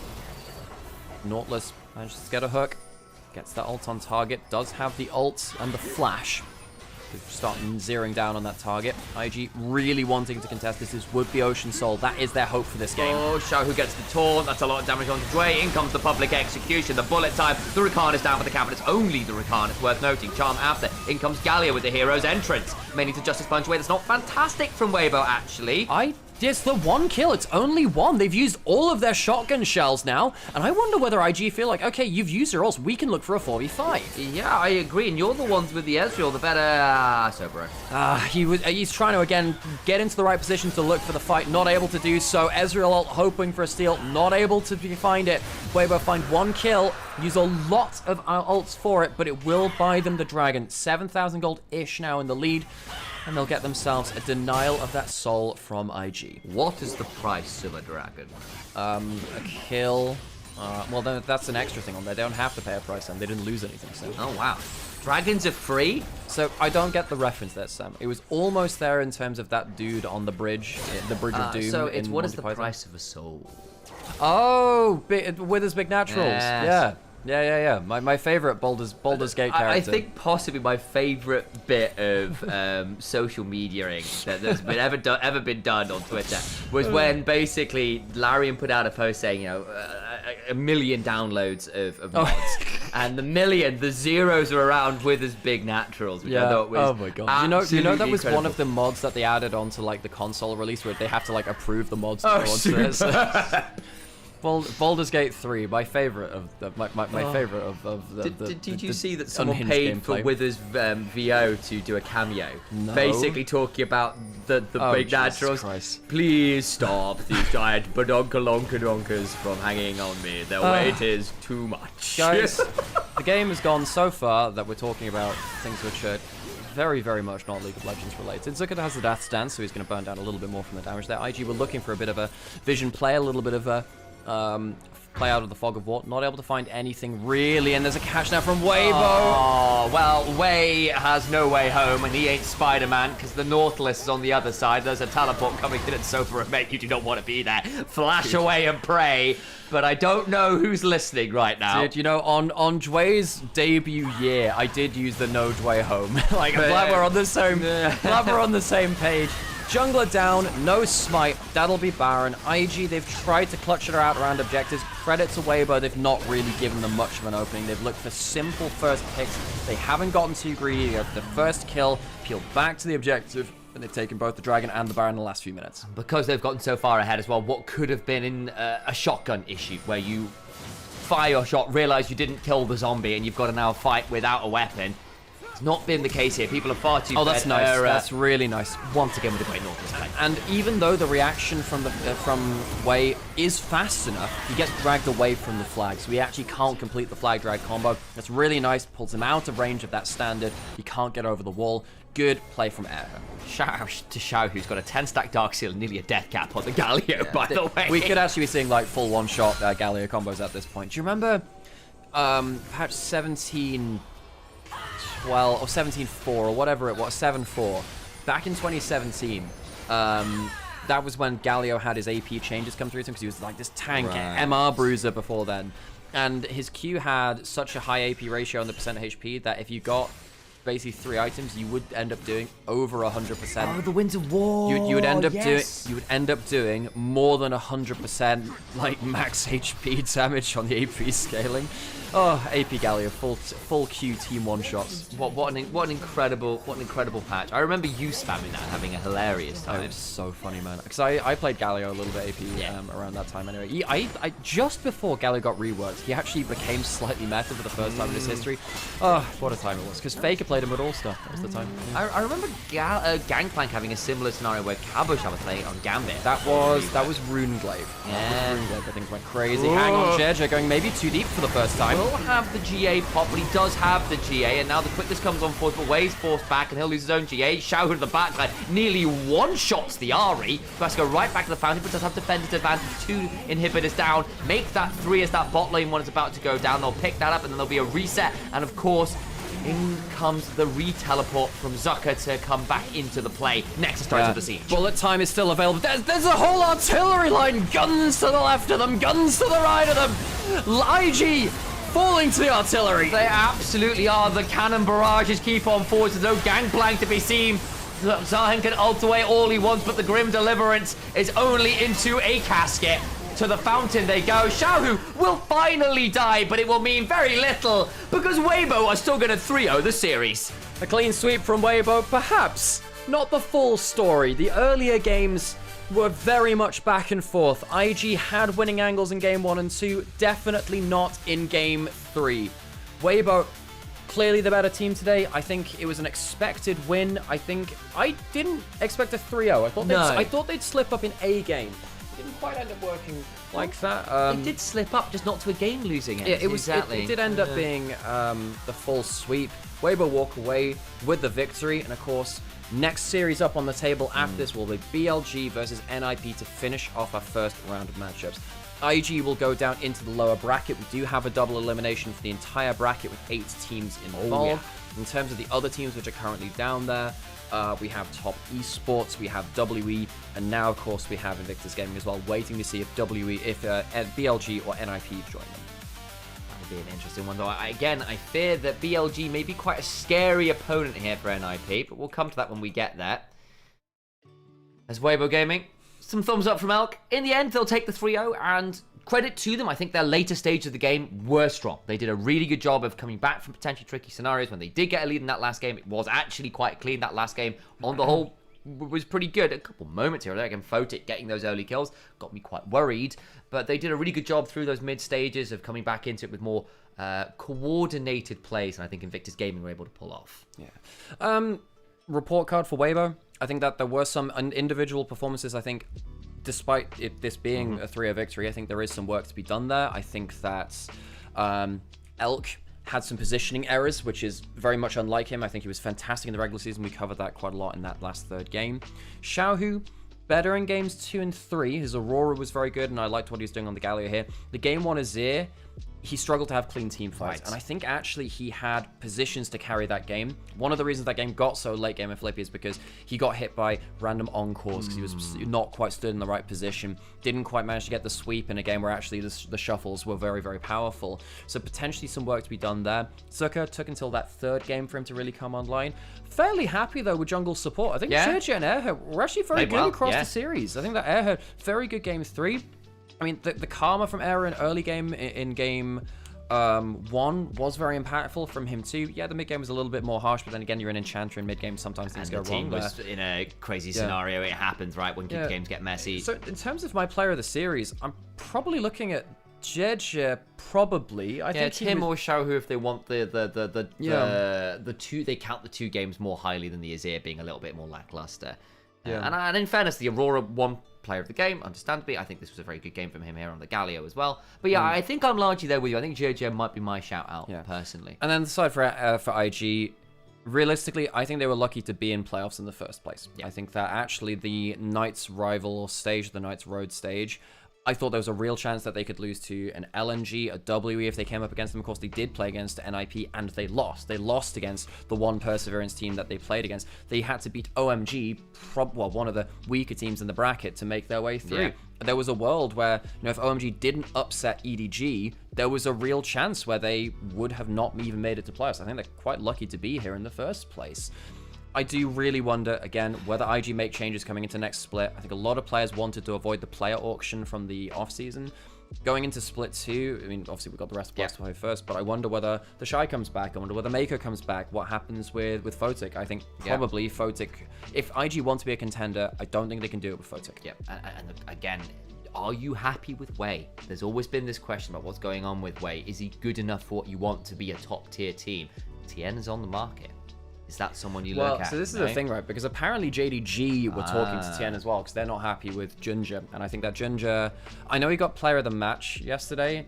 I disagree with that actually quite thoroughly in terms of what happened in that series. I think that he was very poor in the first games in those series. And I think actually a lot of JDG's losses have come through Ginger not being great if he doesn't get a crazy early game path. And he's not as consistently managed to get them compared to the first part of the split now. So perhaps Tien goes over to them. Tien is one of the biggest prospects who's still on the bench right now. He's taken that break from the first split.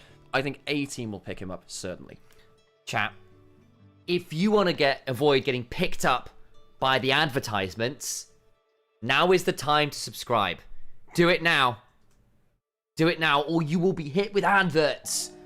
You don't want to get hit with the ads, then subscribe. That's the deal. We'd love to have you in here. It's a great time. And again, for all I'm joking around here, we actually do kind of need your support. It's the reason I'm shilling. It's the reason I'm shouting out and requesting the support where we can. We are trying to make this a career here. And obviously with a lack of full-time Tier 1 broadcast work being available, we are trying to do our best out of this co-stream business. We've got a load of viewers across 3 different channels, and that's really bloody awesome. But it would be fantastic to get the support that we can here from those of you who are able to come and help. So if you've got a Prime sub, if you've got that ability to sub normally, that would be amazing. For the YouTube viewers, we've got a Ko-fi link. And for those of you who go, actually, I just don't have the cash. Times are tough, and I get it. There is also an Opera GX link. If you click on that, you download Opera GX for free. It's not going to cost you anything. It's 2 minutes of your time, if that. We've got more than that now in the breaks. If you're not doing anything, help support the channel by downloading it. Give the browser a go. It's a cool browser, guys. I'm not shilling for bad stuff here. It's genuinely quite cool.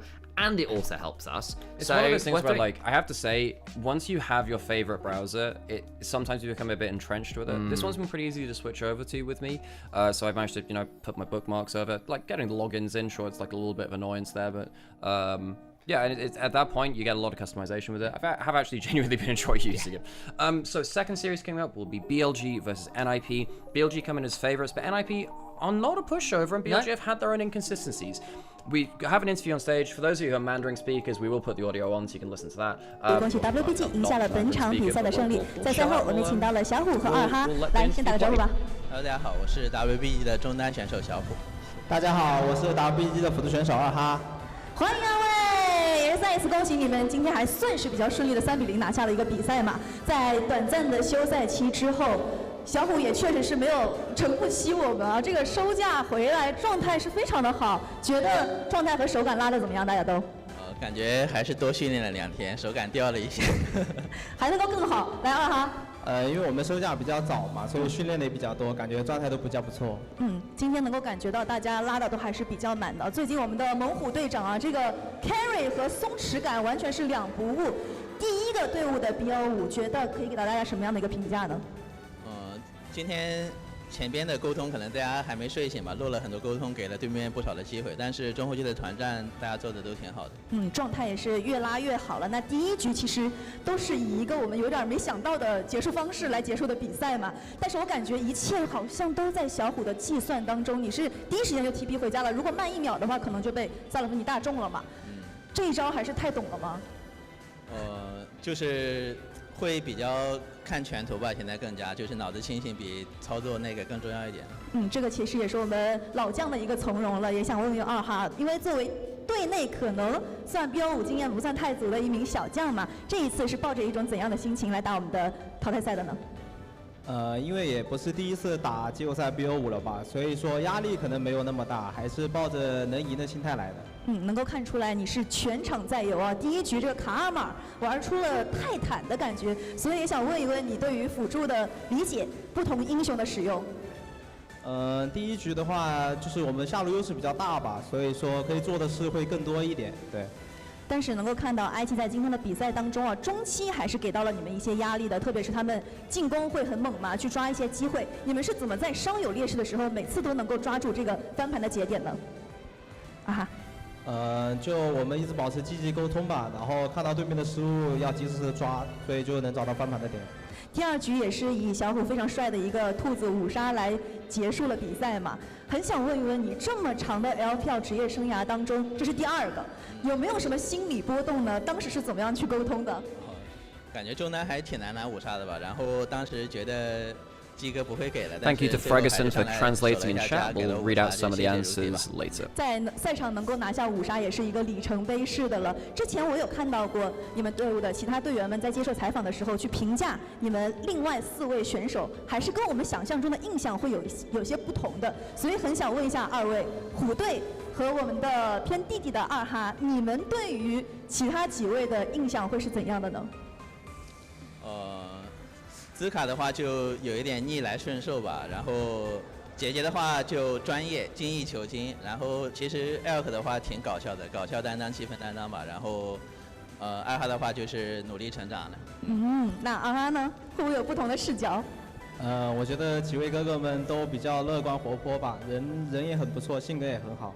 可以看出你们这个队内的氛围也是非常有意思。但是我们刺激的淘汰赛才刚刚开始，今天展现出来的势头当然是非常猛的、非常好的。对于后续有可能遇到的对手，有没有什么话要说呢？就不管后面我们遇到谁，就是保持好今天的沟通和团战的，就是手感和指挥吧，然后继续加油了。就不管对手是谁吧，然后我们只要把自己的做好的部分做好，感觉都能赢。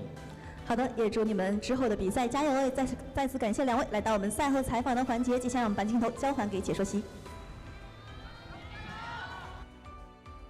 Okay, so just reading out some of those answers. Ferguson was translating over in Twitch chat. And by the way, if you want to see some of these translations, just in the text of it, come through over to Twitch chat and you'll be able to see them there. So, apparently they benefited coming back from holiday early. Game 1, they were still warming up. Communications were not really up to standard. Xiao, who said that his thought process was clearer than his micro skill. Air has said they came in with some confidence. Xiaohu, on his second in LPL, Penta, hard to get it in as a mid laner, didn't think Rookie would give it, in fairness, yeah. Wouldn't always do that. Both of them said their team vibes were good and communication during team fights was their strength. That makes a lot of sense. What does TCL stand for? I'm actually not sure, but it's a tech brand. I'm pretty sure TCL. Okay, we're gonna go put on an ad break, I guess, at some point. Well, we've got 15 minutes until the next one. I'm gonna put on an ad break now, just because it needs to go on at some point. Then we'll chill out and get ready for that second series. Thank you, Frank. Though I really appreciate you. Ooh, that's a good training.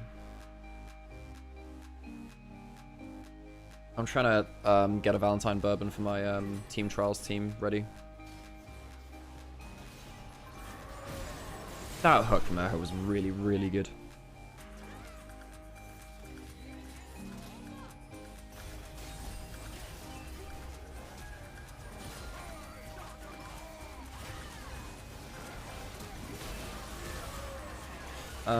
Okay, yeah, I've read out everything that Freg said in chat. That's cool.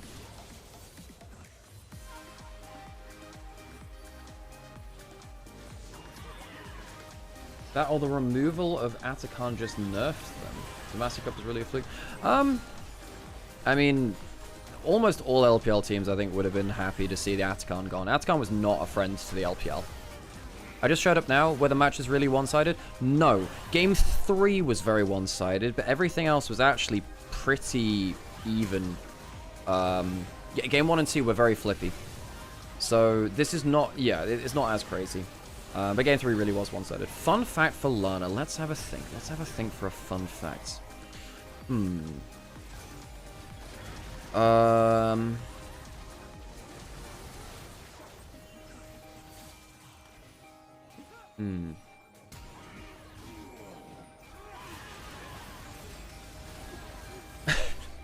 Here's one thing.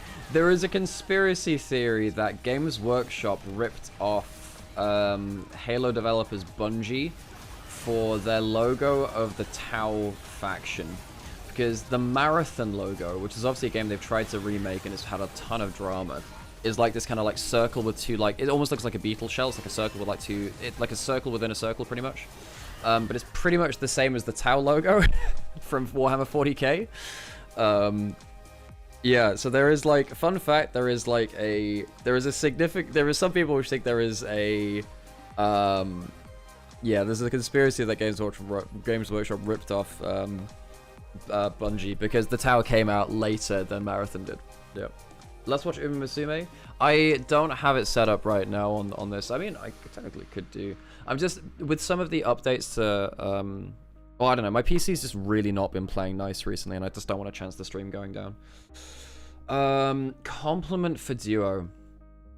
If I were your trainer, Duo, I would make sure I get the best sparks. You'd be getting, like, you want to run a mile? I'm getting you, like, 18 mile sparks. You want to run a long? We're going to go get, like, 18 long stocks. I'm going to give you the best treatment I possibly can, because you deserve that, Duo. Duo, I would train you to the ends of the earth. You're going to come out as, like an S plus Uma. You're going to run for all of your days. It's going to be wonderful. That's all I got for you. Hey, Mark, thanks for the follow. I appreciate you. Amazing. And player of the game was Zuckeron, the Ambessa. Fair play, fair play. I think he played very well. He destroyed Sobra in the individual matchup.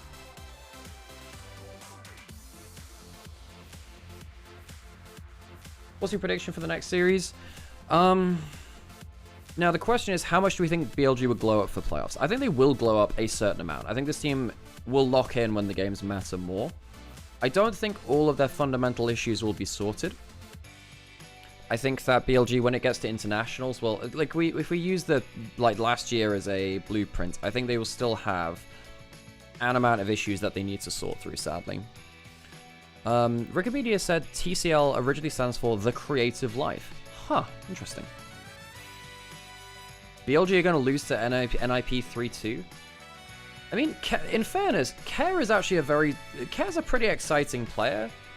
He is one of the very few mid-table mid laners that can push top players.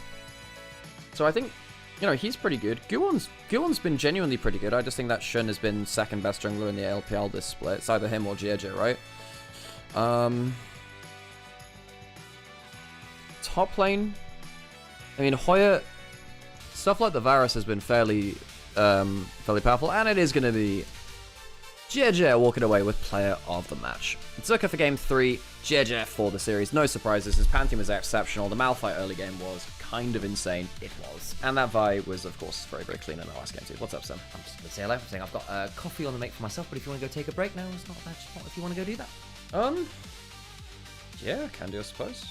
Yeah, why not? Serving himself some food. I don't even know if there is any food. Anyway. I can make some if you want. I've got some omelette options. True.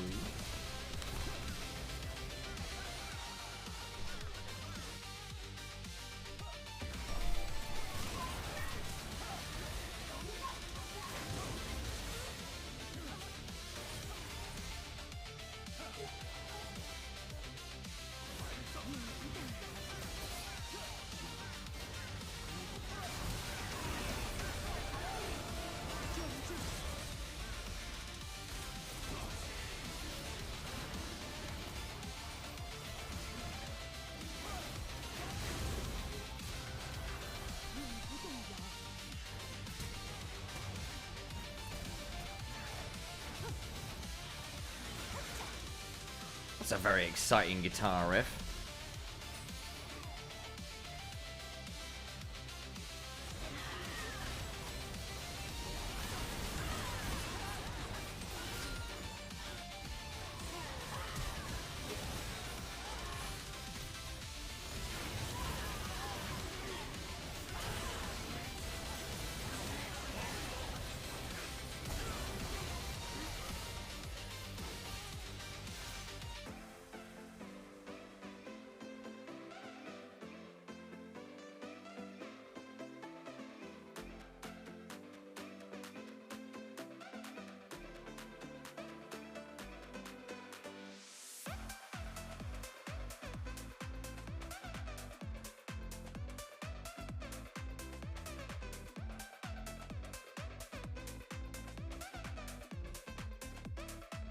Player of the match, JJ. Thanks, JJ. Gina, please never make me watch you again. When will the second series start? Pretty shortly. About 10 minutes, something like that. Something like that. I mean, that's just,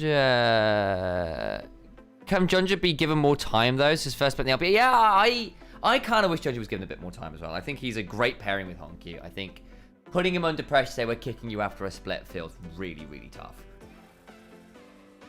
Damn, no time to reduce my YouTube watch list. Yeah, sorry about that. Yeah. I mean, if you want to put it on a second screen, by all means, just don't leave. Don't leave me. Don't leave me. Would you say AL is the strong favorite after yesterday? I mean, I think probably.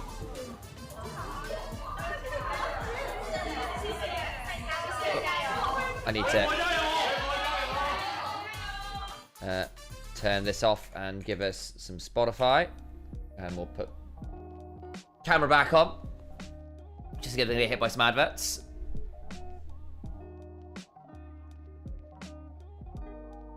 Excuse me while I do some Genshin dailies in the background, guys. I'm here and paying attention, but I'm also sort of slightly zoned out. I've got some, not daily, I've got some Spiral Abyss to clear. I've not done yet. Been lazy about it.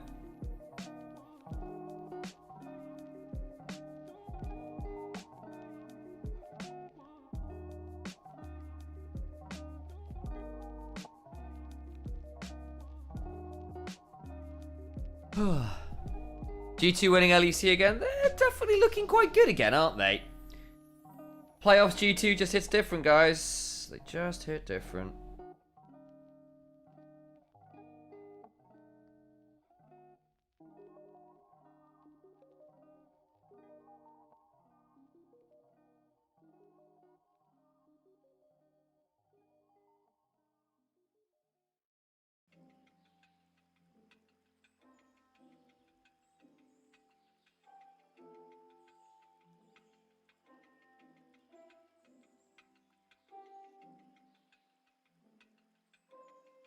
Oh, your ads disappear.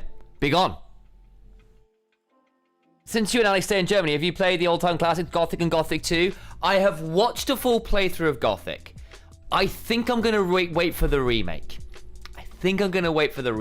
It's a big commit to play that full game. I am very down to because it looks phenomenal. And I really enjoy watching someone else play through it. So I know the story of Gothic. I've not seen Gothic 2. I'll say that one. But I mean, it's right up there as one of the CRPG classics, right? I will... Gonna hit some ads, by the way, guys. So if you don't want ads, subscribe. This is the way of things.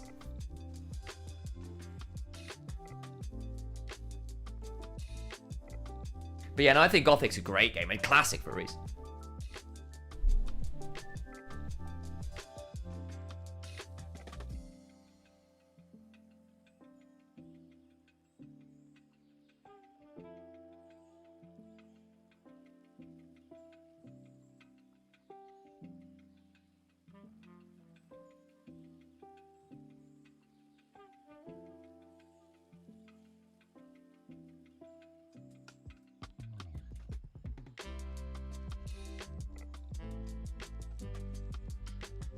The remake looks good, but I'm very scared of it not matching the tone.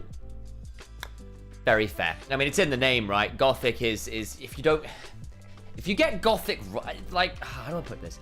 So, take something like Baldur's Gate 3, right? Phenomenal game. Really, really incredible. Wonderful follow-up to Baldur's Gate 1 and 2.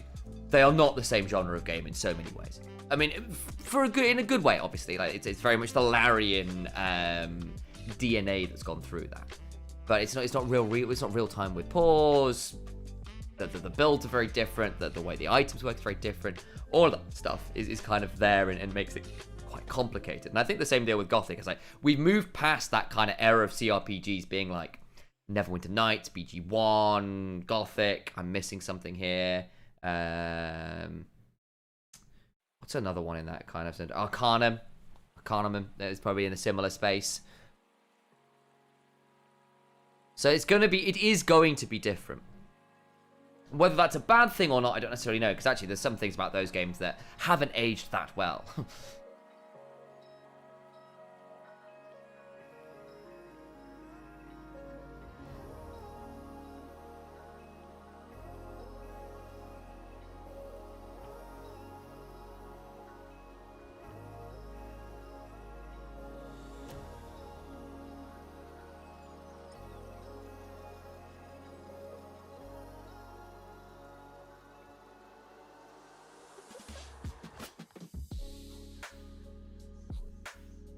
Oh, there we go.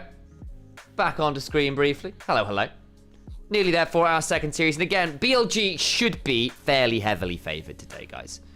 There's no reason for them not to be, per se, with the exception that BLG, without a lead, have looked a bit mediocre. And what happens to BLG in team fights? Because BLG have not been team fighting well from a deficit or even just from even. They have often been relying on Wallet to really hard force through just being mechanically better. But the team fight coordination has been poor. There's no real way around it. It's not been good enough. Hoya Varus top game, 1 incoming. Yeah, to be honest, remember, the last time I remember seeing Hoya against Bin was Thunder Talk in winter last year, where Hoya beat Bin in a 5-game series, dropped a Camille game that smacked Bin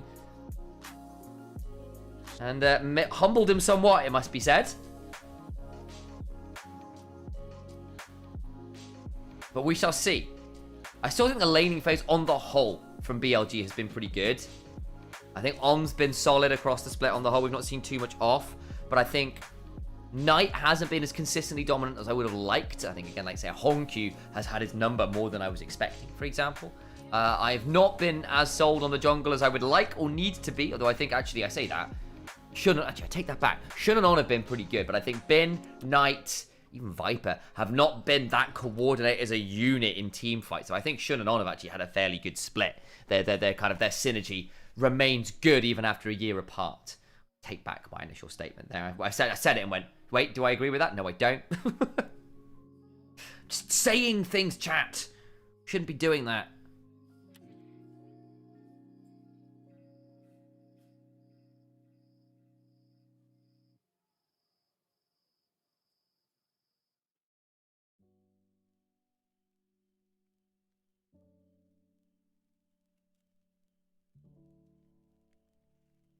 Morning, Katari. Good to see you.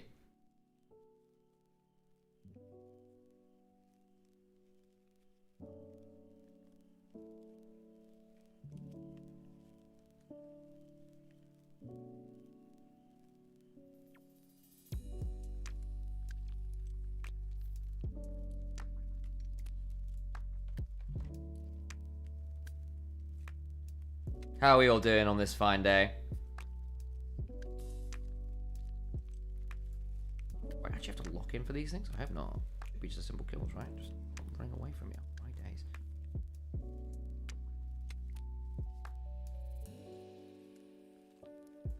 There's BLG on screen.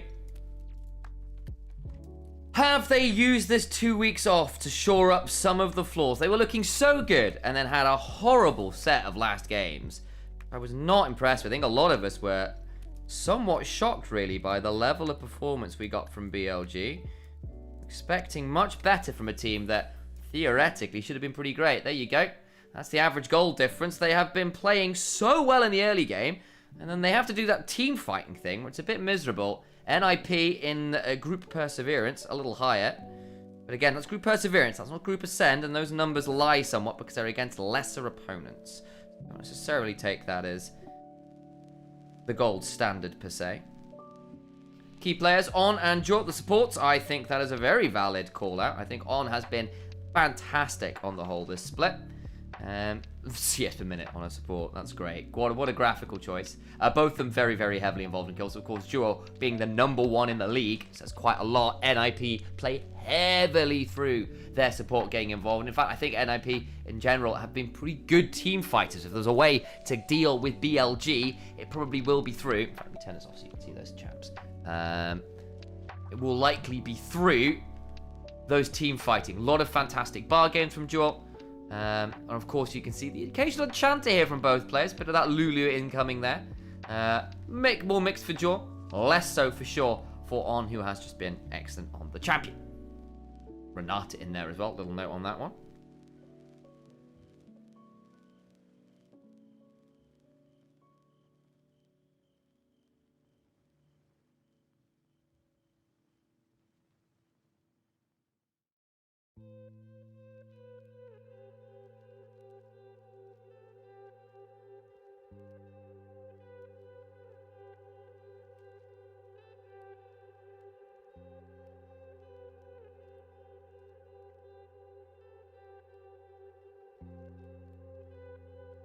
Oh, man. I think we're going to have a lot of fun with these supports and jungles today. I really do. I think it's going to be a great showing. But we shall wait and see.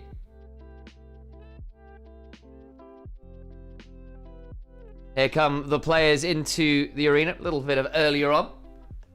NIP looking all smiley, excited to be here. Hoya, I think, will be interesting. I think realistically, outside of the Varus, he has been a very... Hoya's had a good split, I think, on the whole. But we know what happens when he goes into carry matchups and it goes wrong. He does not lose gracefully. When it goes wrong for Hoya, it's a disaster class. On Alistair equals a beast. Yeah, completely agree. He's been very, very, very good at that. Oh, look at the NIP players handing out some gift bags. Very sweet, very sweet, very sweet. It starts in 30 minutes, right? No, anytime now. Nagake, anytime now. Because the last series was so quick, we are starting bright and early. We should be coming in within the next 10 minutes or so, I would imagine, actually.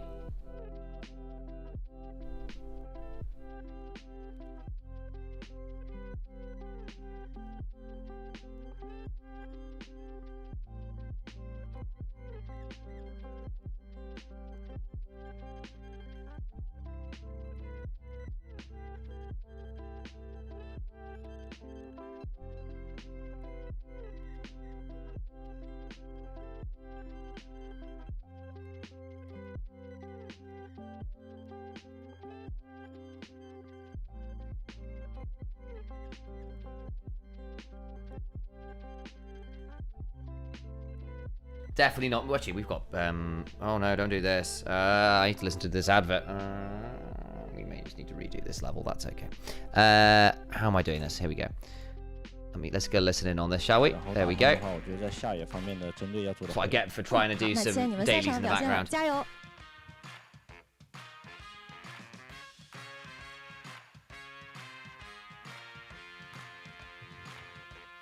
同样呢，我们也邀请到了深圳 IP 战队的中单选手 Care， 先跟大家打个招呼吧。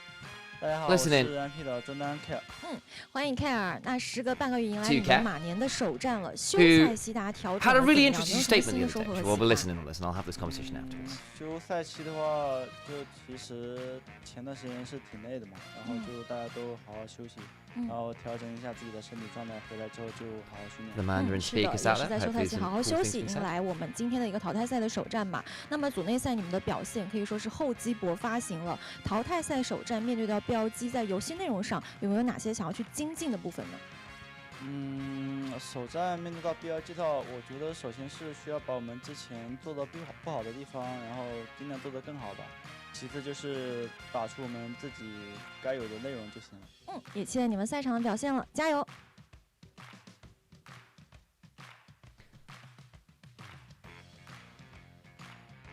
There's the drink on in. We can pause the music. We can put this back on. But yes, Care had a really interesting statement the other week where he was basically saying, look, I get a lot of criticism when I play badly. But where are my plaudits when I actually have a really good game? Where is that? Surely I'm worthy of that. And there's some truth to that, right? That Care is criticized fairly regularly. But when he plays well, he just doesn't get the same level of attention. Yes, they do. They do. So basically, they have a second can. But they'll be given a massive amount because it'll be part of the marketing budget. But yes, very much so. It'll be a separate can each time.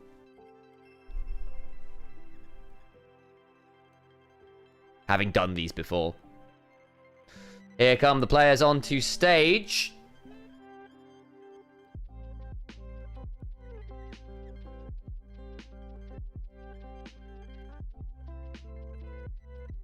Sip it time, you know? Yeah. Yeah, guys, if you haven't already, please do make sure to hit that follow button.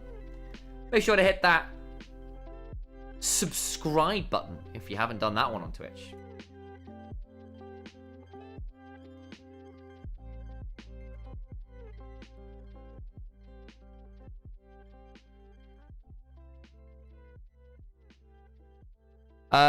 Are they as popular as football players globally and NI sports players' popularity? Within the region, very much so. Esports players are huge in China. It's a big deal. Honor of Kings is the big game out there at the minute, actually.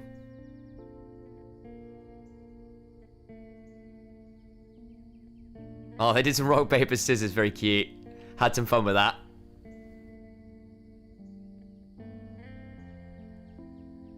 See whether Guon can do some work here, having come over from DFM last year. It's actually been pretty good for NIP on the whole. Took a little while to get rolling, but once they did, I've been really enjoying watching NIP in those big team fight scenarios. I think Duo, as we've kind of noted, been very core to that highest skill participation support in the league. Says a lot about how the team is playing through their support. Hoyer as well, I think with his creative champion pool, has been having a really good showing. We can probably stick our audio on here, I think.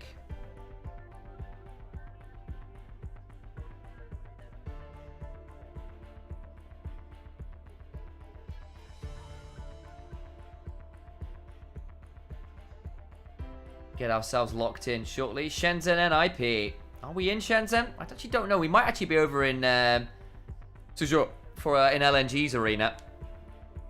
We shall see.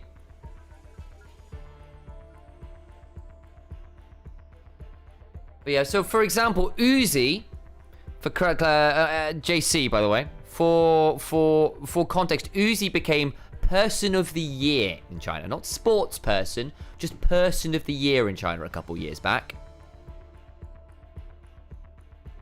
So yes, they absolutely can be incredibly popular, especially the ones that get international accolades. It's a big deal. Should be hitting draft fairly shortly, I believe.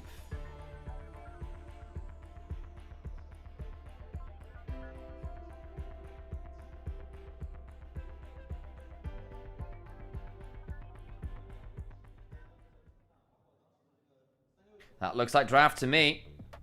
And indeed it will be. Ooh, good music, yes. Yeah, I can get behind that. Well, here come our bands thick and fast. It'll be The Nymaera, the Varus, the Renekton. Very AD carry focusing against NIP. You do not want to give up the Varus, and it's very much a top lane pick for them, which is hilarious. But hey, sometimes that's the way of these things.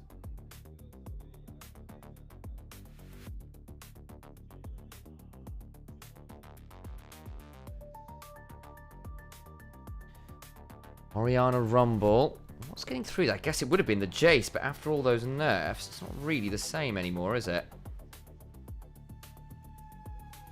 Not really. Vi and Bessa traded. Interesting. BLG on the blue side still getting first pick. Unusual these days that happens.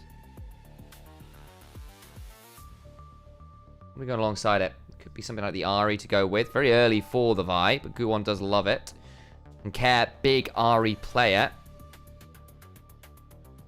And part of it is it just denies Shun the Vi, denies that combo with the Ambessa.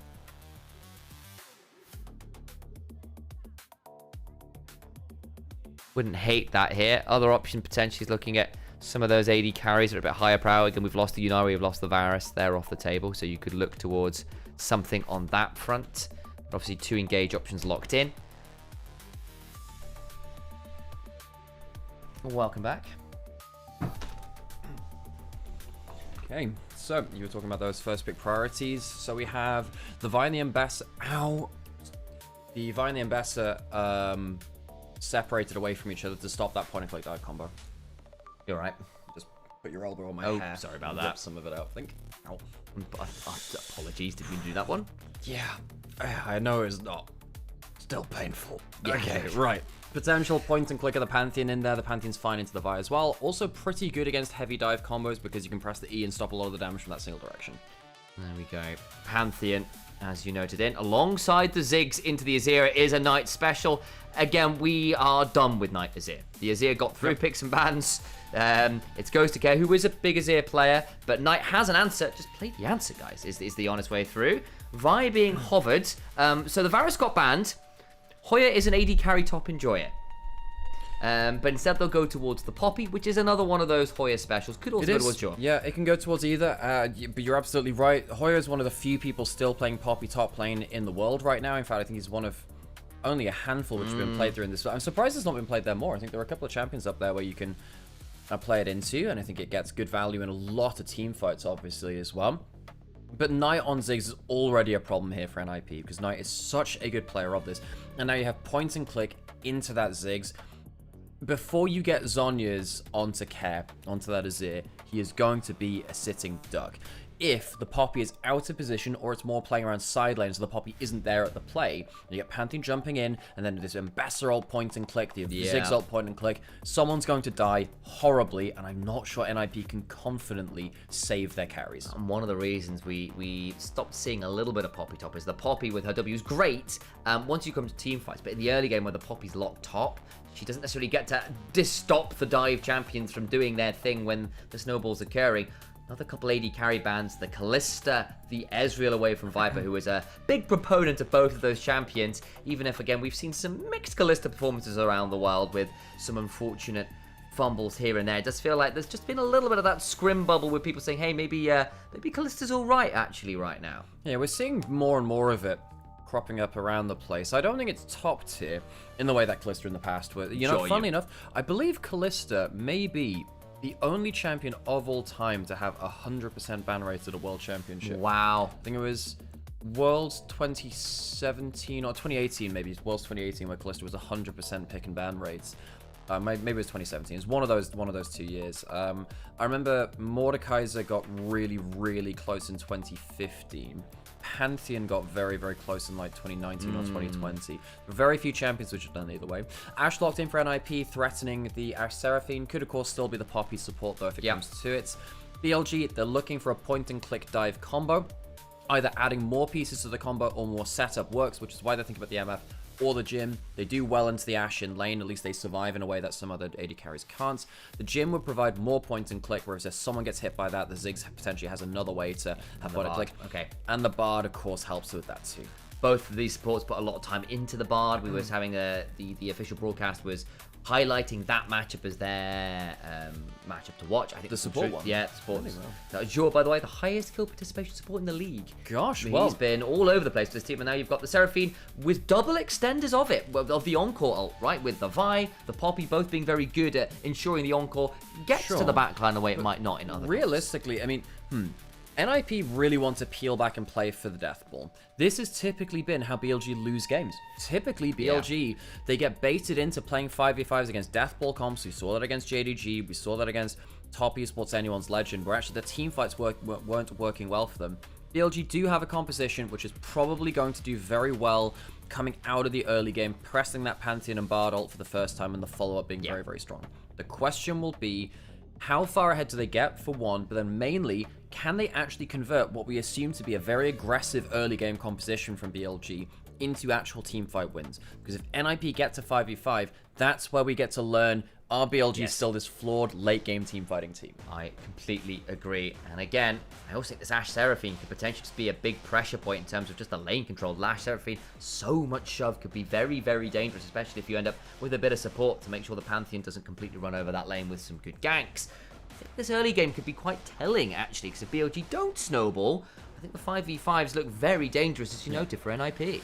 I think BLG have plenty of tools to make the game fun for them in terms of those big combos, but they do need to make sure those 5v5s work. You don't win League of Legends if you don't win team fights right now, and it has been that case for a very long time. And strangely for BLG, it's been one of the big issues, at least against the top teams in the league. NIP are a group perseverance team.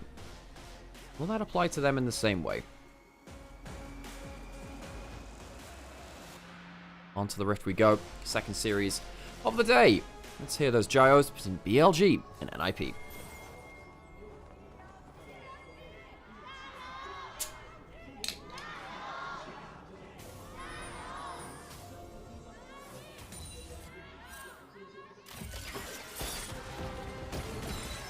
Ooh, level 1. Double E from Draw. Viper gonna start lane at half HP. That's not great from him.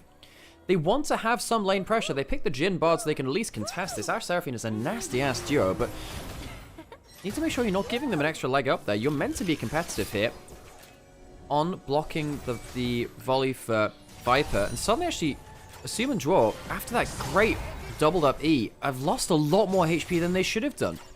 Good fight back. Of course, the pot's been used from Viper, which, of course, will factor into it.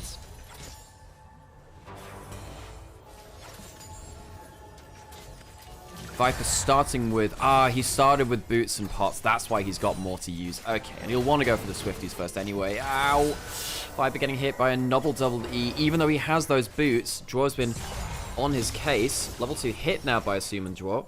You start with the boots, you have those extra pots to use, but you're meant to, avoid the skill shots with those boots. Viper not having the easiest time in lane so far. The map hacks are unlocked. Shun will be spotted heading from top lane to bot lane. Same as Guon. Typically, NIP, if they're going to win a game, Guon has to be on fine form. He has been so key to how NIP play the game with aggressive AD champions in the jungle. Played stuff like the Kiana. I'm trying to remember if he's played a Zahen. He wouldn't have played the Zahen, actually. We've not seen as much of that. I think the Zahen jungle phase kind of came through just as we went on Chinese New Year break, actually. Saying actually the bot lane laning phase, Viper got hit by just a free ball Seraphine double E at the level 1, even though he started boots. Oh dear. So that was just him stood alone under tower, so that was before the waves even got there, and then after that got hit by another Seraphine E. He'll want to go towards the swiftness boots early, but Viper, he's okay in CS right now, but there's a couple of worries there for the early lane. You don't want to give the Ashe Seraphine a route into the game, and as you were saying, actually, I was saying, look, this is an early game competition, let's see how the mid game goes with the combos. You're saying, well, okay, what happens if they don't get that lead? Yeah. If laning phase goes poorly enough for them, which it hasn't just yet, but if it does, gets a little worse than this, we have those questions again. Ashe Seraphine is incredibly obnoxious. It's just a 2v2. A little bit scarier when you get ganked. You see Caitlyn lanes in general and all those kinds of things. Similar vibes there. Mid lane very low on both sides. Flash from Shun. Gets the shield. Volunteer is down. Knight might die on the other side. Has the flash. Guon flashes first. So both mid laners die. Both junglers expending a summoner. Care the extra summoner used. Worth noting that bot side Scuttle Crab was already taken by Guwon. Shun might get double scuttled here off that play mid. Remember, he doesn't have his flash, neither does Guwon. Jumps now onto that Vi, who's going to jump onto Both Shun. mid laners are coming through. Both mid laners are teleporting back into the play. Knight has flash to use on this. Kare's trying to keep Knight busy to try and keep his own jungler safe. Satchel back through the minefield is Care. The bouncing bomb goes wide, and there will be that reset. Additional Scuttle Crab there. One by Shun, actually, who did get that Scuttle Crab in that little scuffle. So Knight ends up being, you know, the beneficiary of this too, because he ends up saving his flash. Guwon does get that kill, but Shun is a little further ahead because of that scuttle take. It would have been a double scuttle for Guwon if he'd managed to secure that. But good to see that Guwon gets involved early. I was just saying this before you came back in. When I think of NIP as a team, I don't see them winning if Guwon has a bad game. Which was, you know, all of our teams in Perseverance effectively traded, besides TT, but the 3 teams that came out of that traded games against each other. And a lot of the time when NIP lost, it was when Guwon had a bad game, actually. And a lot of times when they won, it was when he had a good game.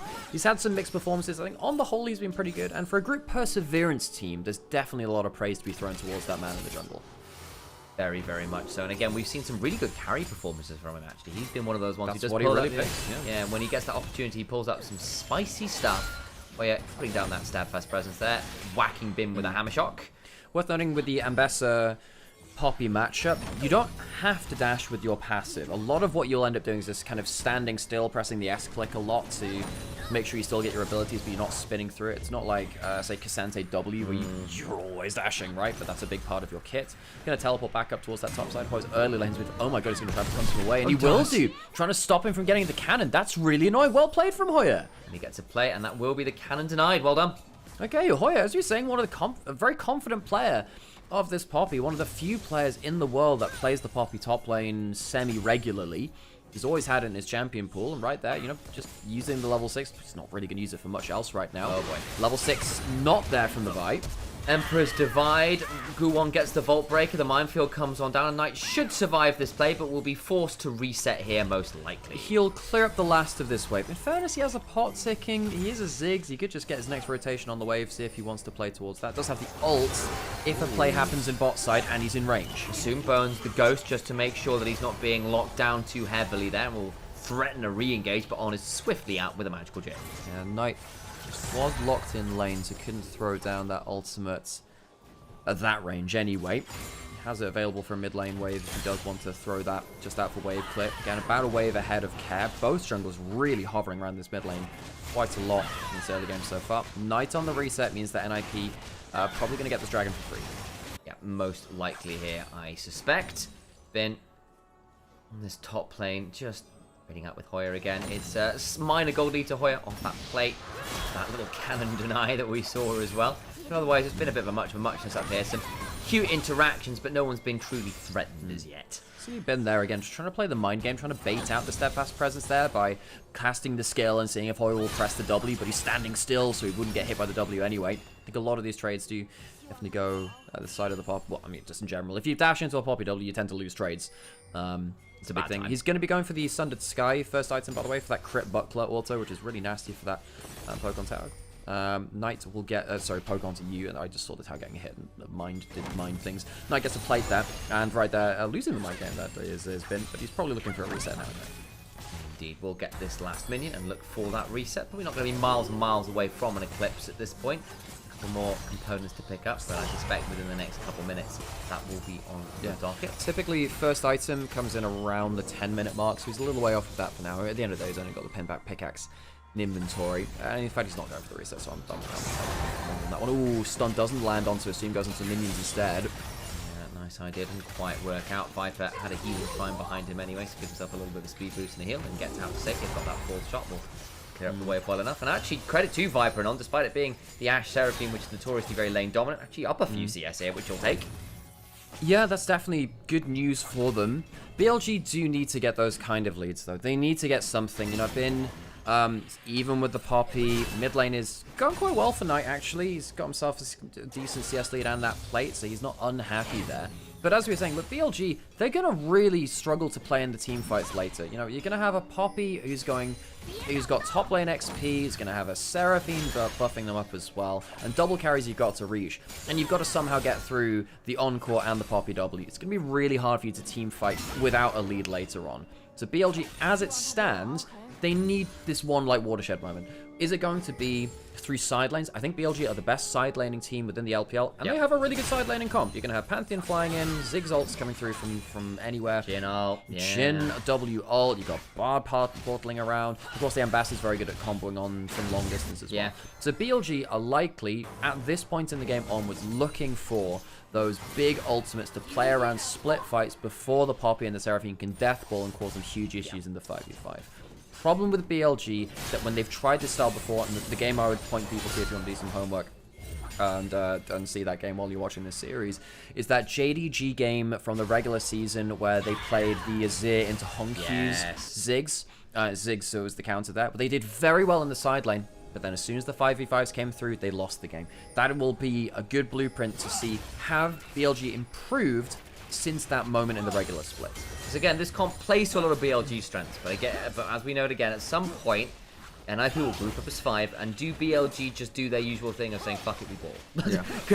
And they go for the play, and it goes wrong, and then they do it over and over and over again because they get annoyed at the temerity of a team outplaying them. Viper will immediately cleanse that arrow there. Flash for the Encore, flash from Viper to avoid it. He was a little bit telegraphed heading towards the Bard pickup. Draw uses that summoner, but both down from Viper. But there's now going to be a numbers advantage for BLG on the top side. Keeper's Verdict knocks 2 away. So it's ult for ult in the top side. Grubs, I didn't see exactly who got 2 all for of them. BLG. 2 for BLG, third one hasn't been killed yet. Indeed, that was that last little play there as it was occurring. So that's that last grub taken now. So that will be 3 grubs to BLG in a comp that will like to use grubs. Ziggs and Best in a side lane. Sounds great. Could really help them with that win condition. Very even in gold. BLG need to open that up at some point. As we said, as it comes later into the game, NIP are going to be favored when it comes to the objective fights. The Poppy ultimate, if nothing else, gives you some big problems. So BLG, they do get themselves those grubs. That's important for them, or at least they get 2 out of them. The third one, it basically, once you get a couple of them, it feels just a little bit decorative to get that third one, because it's actually, you want to spend more time just doing things. Doing things, yeah, pretty much. Shun will get himself close to that Sundered Sky on this recall. In fact, he might just get it on this recall now. There you go. Shun, Guon both at that item breakpoints. First items coming in largely across the board. Guon, that vibe. I think one of the things about Guon on the vibe, you know, he's a very aggressive player, really wants to go for the forward combos, occasionally does go too deep, but he's also been very good at finding those big flanks too. I'm not going to say it's all been perfect, but it's definitely been a great go button from NIP. He's a brave player of the champion, in the truest sense of the word. And in fairness, NIP do need a little bit of that bravery, I think, to make the most out of this kind of composition. Need discipline, though, more than that. You know, Guon, he needs to make sure that he's not being overbold. Care, potential flash onto him, and there you go. Where's the combo? Care flashing out. Flash for flash, Shun's down for Cares. I actually wonder if that's better for NIP. Flash down on Pantheon means that Shun's playmaking is vastly reduced. Gets hit by the Ash Arrow. Here comes the Vi. Bard ult to protect. Is it going to be enough? Because now Care is here. They'll try and turn around. That's not bad for him to flash for the Cosmic Binding, and Jaw goes down. Trading 1 for 1. Assume now dodging around with the Ghost means the 4 shots aren't going to land, but Assume trapped in here, maybe forced to flash. Where was Viper's ult shots going? He just kind of goes either side of the post either time. The W's on target, though. Yes, indeed. That was some good Ghost work from Assume is what I'll give it credit to. He will still die here, and Knight gets that kill. Okay, BLG finally opened things up. Hoya's losing the fight in the 1v1 topside too. That's Eclipse damage. Bin gets level 11 in Eclipse and murders the Poppy. BLG were waiting for the dam to break so they could use their first item spike, the big ultimates, to win the split skirmishes across the map. This is one of your big plays early game where the Poppy won't be shielding the rest of the team, and BLG win out on it. I was surprised that it worked out as well because Shun had just used that flash, but the defensive Bard ultimate sets BLG up for success. That's going to mean Bin gets an extra plate in topside. He's now almost 1,000 gold ahead. Knight same in mid lane. Viper same down in bot lane as well. 2,000 gold lead across the board. NIP needed to not give up this fight. It's such a milquetoast thing to say, but they really needed to not give up this fight. This is where BLG are at their strongest. They thought they were going to get Shun for free, and then on flashes for the stun. Dwar goes down before he can really do much. I suppose his on-call is already on cooldown. Even with, you know, Viper missing 2 of his shots. At least the 4th one lands onto Care. And the Magical Journey was actually quite good for Mon to get that like mini gap closed there. That's I assume even more in danger. Goes down at the end of it. So BLG have their gold lead now. The question is, can they convert that into a win? Great Eclipse Shield there to get rid of a bunch of that damage. And Hoya, I think, just massively underestimates the damage, which he overestimates his damage, and then really underestimates the damage that the Ambassador has to get blasted in the 1v1 that wasn't even close. Yep, that's Eclipse level 11. Hang on, we'll come back to live, and there's a Tempered Fate into the satchel, into the Grand Star. Oh, that's not bad. With a really nice Emperor's Divide, breaks the combo. Yeah, Shun messes up there. He goes too close. Should have waited until the ultimate had come out from the Azir, and it should have been just basically 0 counterplay. Ends up being a 3-man sweep because he goes he's going on to Viper. Does get cease and desist and Vault Breaker back. He knows he's dead. He's not bothering to flash there. Viper a bit greedy going towards that side where he didn't have good vision. Good play from Guon. 3-0 on the Vi. Guon is making a dent here. Very much is. Nice pick up onto Viper there, who I wonder whether he's either trying to put down a wall or get in range for. Ooh, okay, needs to leave. Scorch Claw very good kill. Oh, it does! It still kills him! Oh my god, Ziggs ends up throwing the ultimate anyway. Care goes down, and now with the Azir dead, doesn't that mean they can push him for another plate and boss side? You're getting close towards Satchel territory for first turret kill. Knight's going to be picking up a ton of gold in the next minute or two from these objectives in side lanes. Hello. Fatality. Get over here. I kind of appreciate how we do get, like, you know, Pyke and Zahen doing that with their inverted hookbacks. Obviously, because it's been on the figure skating obsession over social media. Did you see that the clips going around of that Mortal Kombat figure skating Yes, I did, from the Gala thing at the end. Which was so fun. Yeah. Hoya looking for the knockup, does get the pop back. Asher dodged away from, though. Not quite the clean CC chain. Bin, no flash, might still die.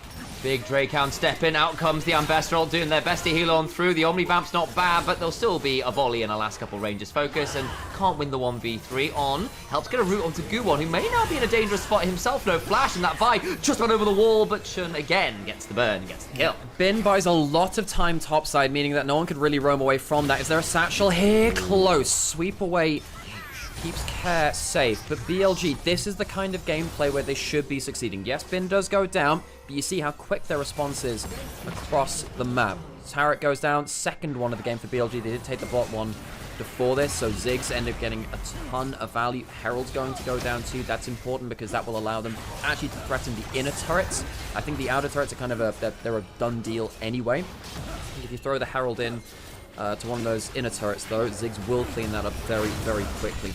Knight on Ziggs has been such a huge carry, and particularly into games like this where you're such a big part of that threat onto the backline, having a 2,000 gold lead onto this champion is utterly insane. Now, it's not like NIP don't have tools to deal with the Ziggs. They do have the Encore potentially catching you out. You do potentially have a Vi combo forwards too. But I don't think it's going to be that easy to shut down the Ziggs. I think it's just going to be sat at such a long range behind people who can kind of break up your combo. I don't think you have the tools to aggressively go onto the Ziggs unless he's really out of position, which of course Knight has been very, very good at keeping himself in. Yeah. And again, the range from BLG is very high for the Ziggs and the Jhin, especially if they get to the point where they can threaten on with a rapid Captain Jack McHale's. You have to preload it, of course. McHale's, you actually have to kind of like slightly do it because there's a delay on it, and you can't cast it after you've been stunned. So on a nice step, gets himself out of danger. That McHale's first item versus the Ashe Seraphine, very, very nice. Satch will go down here. Knight will take that. So he's now gotten all 3 outer turrets. This is like 2018 KT Rolster, Ziggs bot lane, and beyond that too, where we had like this Ziggs bot lane finally come out. I think it was around that. Maybe it was 2023. Actually. Anyway, it's been around for a little while where you just kind of roam through the outer turrets.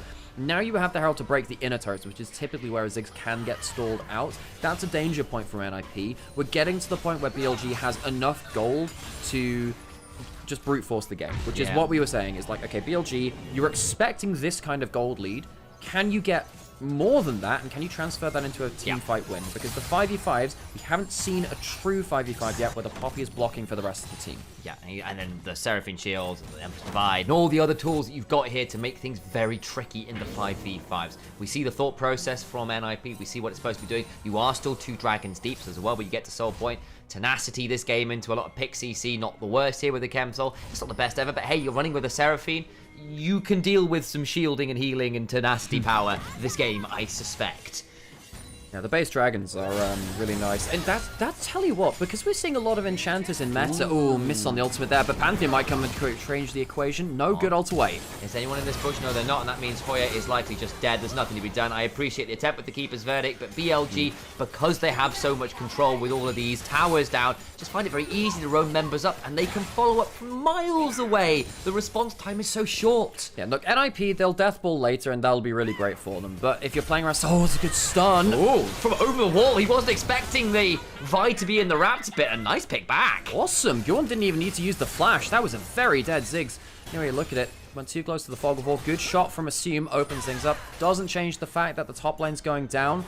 Kev pushing in that bot lane. What are your wave players gone with that Ziggs down? Can tell. Well, with 20 seconds up, might be able to come back and teleport after. Guwon now goes forward, gets exhausted. The encore back will keep people locked up. The Tempered Fate still catches one. Flash for the Comet Spear. They pick up the Ash. Now the curtains get called. How many bows are going to be forced here? At least a couple. Missed that last shot as Guwon will queue away. NLP really wanted to break up in the mid lane turret on that push. If they got that, I think it would give them a really good buffer to play around objectives later. They're 3 turrets down. They're down a significant amount of gold. Killing the Ziggs is really nice there. It does give you a bit of breathing room, but they can't convert that into structures. And as we come through to the dragon spawning now, in the next 10 seconds, we'll start to see why that's so important. Because BLG have the bot lane turret still open. They have the mid lane turret still open, still up and available too, which means they have such a good platform to play around those objectives for. It's a great dive here that gets a bit spicy in general. I enjoyed this play in general, but the thing I actually want to focus on is the dragon is spawning in 20 seconds. After that play, a lot of flashes got blown on both sides. Eyes on the flash, on potentially in a dangerous spot. Guwon looking for some stuff. The arrow comes flying onto, he does not land onto anyone. Bit opportunistic there. On with the quick Mikhail's flash away for the stun. Gets it. That puts Guwon in the dirt. Good angle from On to outplay that. As Bin is trading out, Viper and Assume also trading. The longest range magical journey, but Assume, remember, no Ghost, no Flash, could be in danger if they keep hunting for him. Dragon, now likely BLGs. Guwon didn't pull the ult. I think he was looking for a carry to put it onto and just couldn't really find the way forwards. The ult does catch onto the Ash. No Flash, no cleanse, no hope. She's gone. What the hell? Ziggs just dunks it with a full combo. BLG, this game has not been about 5v5s. It's been about those individual picks, and that's what their comp plays too well.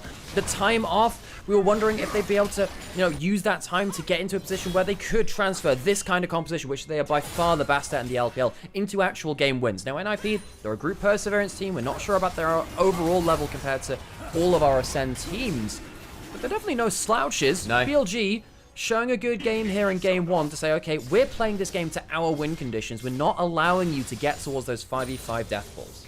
Wow, I agree, YouTube chat. Wow is perhaps the right word there. What do you do about that? It was such a brutal comeback again. We just said, look, by the way, that play in mid lane cost Assume both his summoners. Yeah. Oh, he's managed to escape from the play in the river. Ah, hang on, we take that. Bin might now be in danger. It's a really nice lane gank from the Ash. The W is good, and that probably means Bin will not be able to run away, and Assume is donated a kill. Important. That's good, yep. Nice little CC chain. Bin does not have Merc Treads, and he's feeling the pain of that there. I'm really loving how On's playing the Bard here. I liked his defensive Bard ults. I've liked his offensive Bard ults. A lot of people saying, oh man, you got to get Bard on off of BLG if they want to be a contender. When this guy is on, he is the best support in the LPL.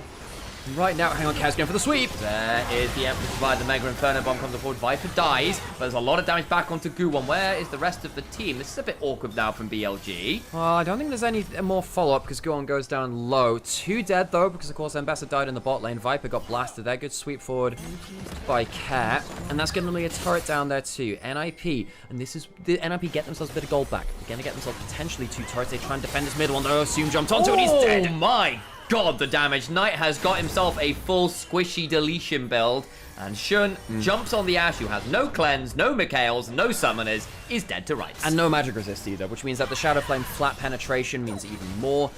Shun and Knight, I think, as a kill combo duo, have been the best mid-jungle at playing through that part in the LPL. I think that, you look at Tarzan and Shanks as a team-fighting duo, and the way they play around that, I think that's been very cool to watch. And I even think, you look at some players like, and weirdly, Nio and Cream have been quite good as a mid-jungle at some points too, actually, in LPL. But in terms of kill combos playing around stuff like the globals, like Pantheon Talia, the Pantheon Ziggs here too, have been very, very good. And what this means is that if Knight is within range of Shun, and you expect him to be, Shun's going to take down about half the HP, Knight Shadow Flame's active, someone dies. That's been a very important combo for them this game. Yeah, you can see the kill participation numbers there up on screen. They've been involved in quite a lot, as has On, to be fair. And as it stands, slight gold lead. Interestingly to assume we've got a couple shutdowns, obviously, from some big leads, and that has taken a couple thousand off the BLG lead. They're still very much in control of this game, but we've seen these moments before, which is why I'm highlighting it. Any other team, I would be like, you know what? Good moments from NIP, but BLG still largely playing the game well. It's like, if this had happened versus J2G, Anyone's Legend, perhaps... Oh, good sweep away, the Bardock missing there. I mean, On's been really throwing them at him, though. No sweep available. Ashara coming through. There comes the satchel charge. The arrow does lamp. There will be no follow-up, and the turret is immediately deleted. The Mecha for Inferno Bomb only tags Assume, but I got very worried with Duo only being level 11 and quite a squishy character. They didn't even tag Karen, took off about like a quarter of his HP to their suit. Nasty stuff, even with it.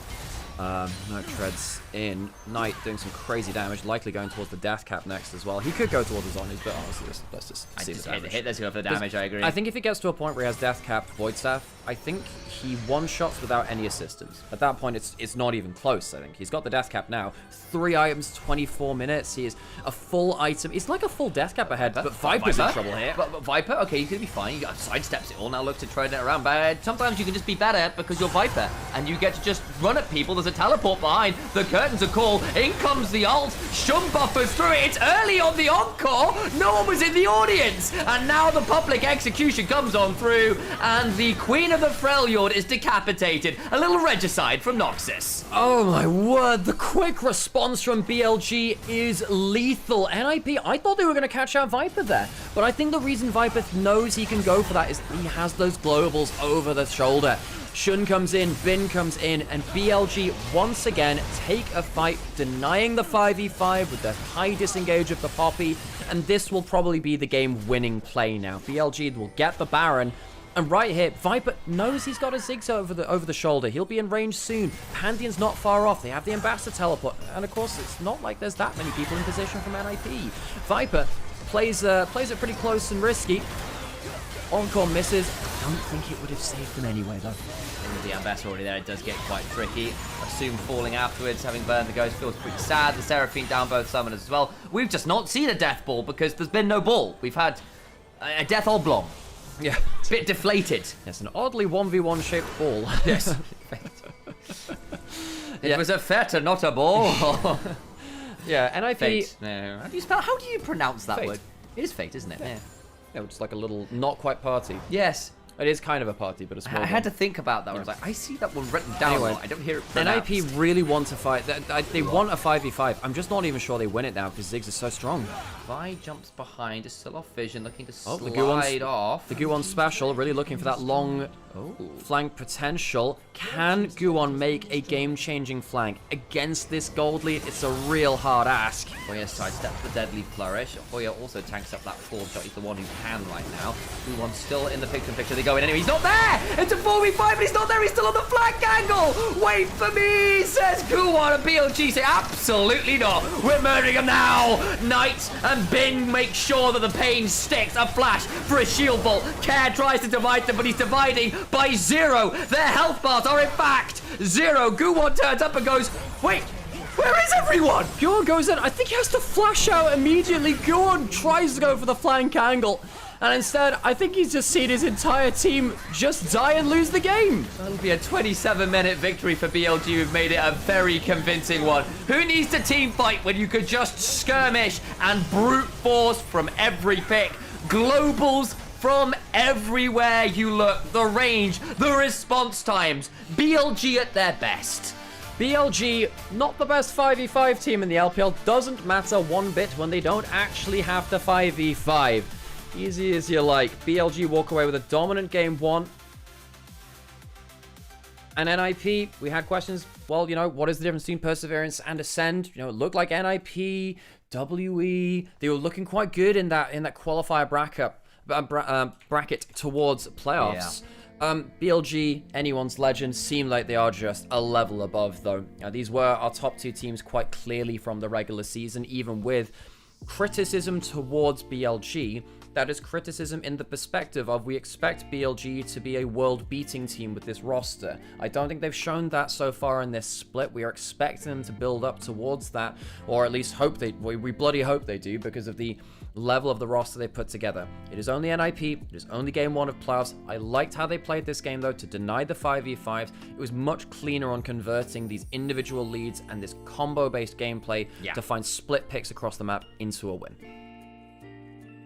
Oh, well, that wasn't bad, was it? No, not at all. Not at all. BLG, confident first game. Yes. And if you're a BLG fan, this is about as good as you can ask for. You're not picking the Azir, you're countering it, you're playing towards your strengths in the side lane, and it's actually leading you to wins. Yes. They didn't get baited into poor 5v5s, however, I will say I'm not sure NIP really set up very well for them. I think that Guon had some very creative flanks in the way that he tends to on the Vi. I don't think he was the problem this game, but I don't think NIP found that way to just find everyone on the same screen at once to get themselves that big fight.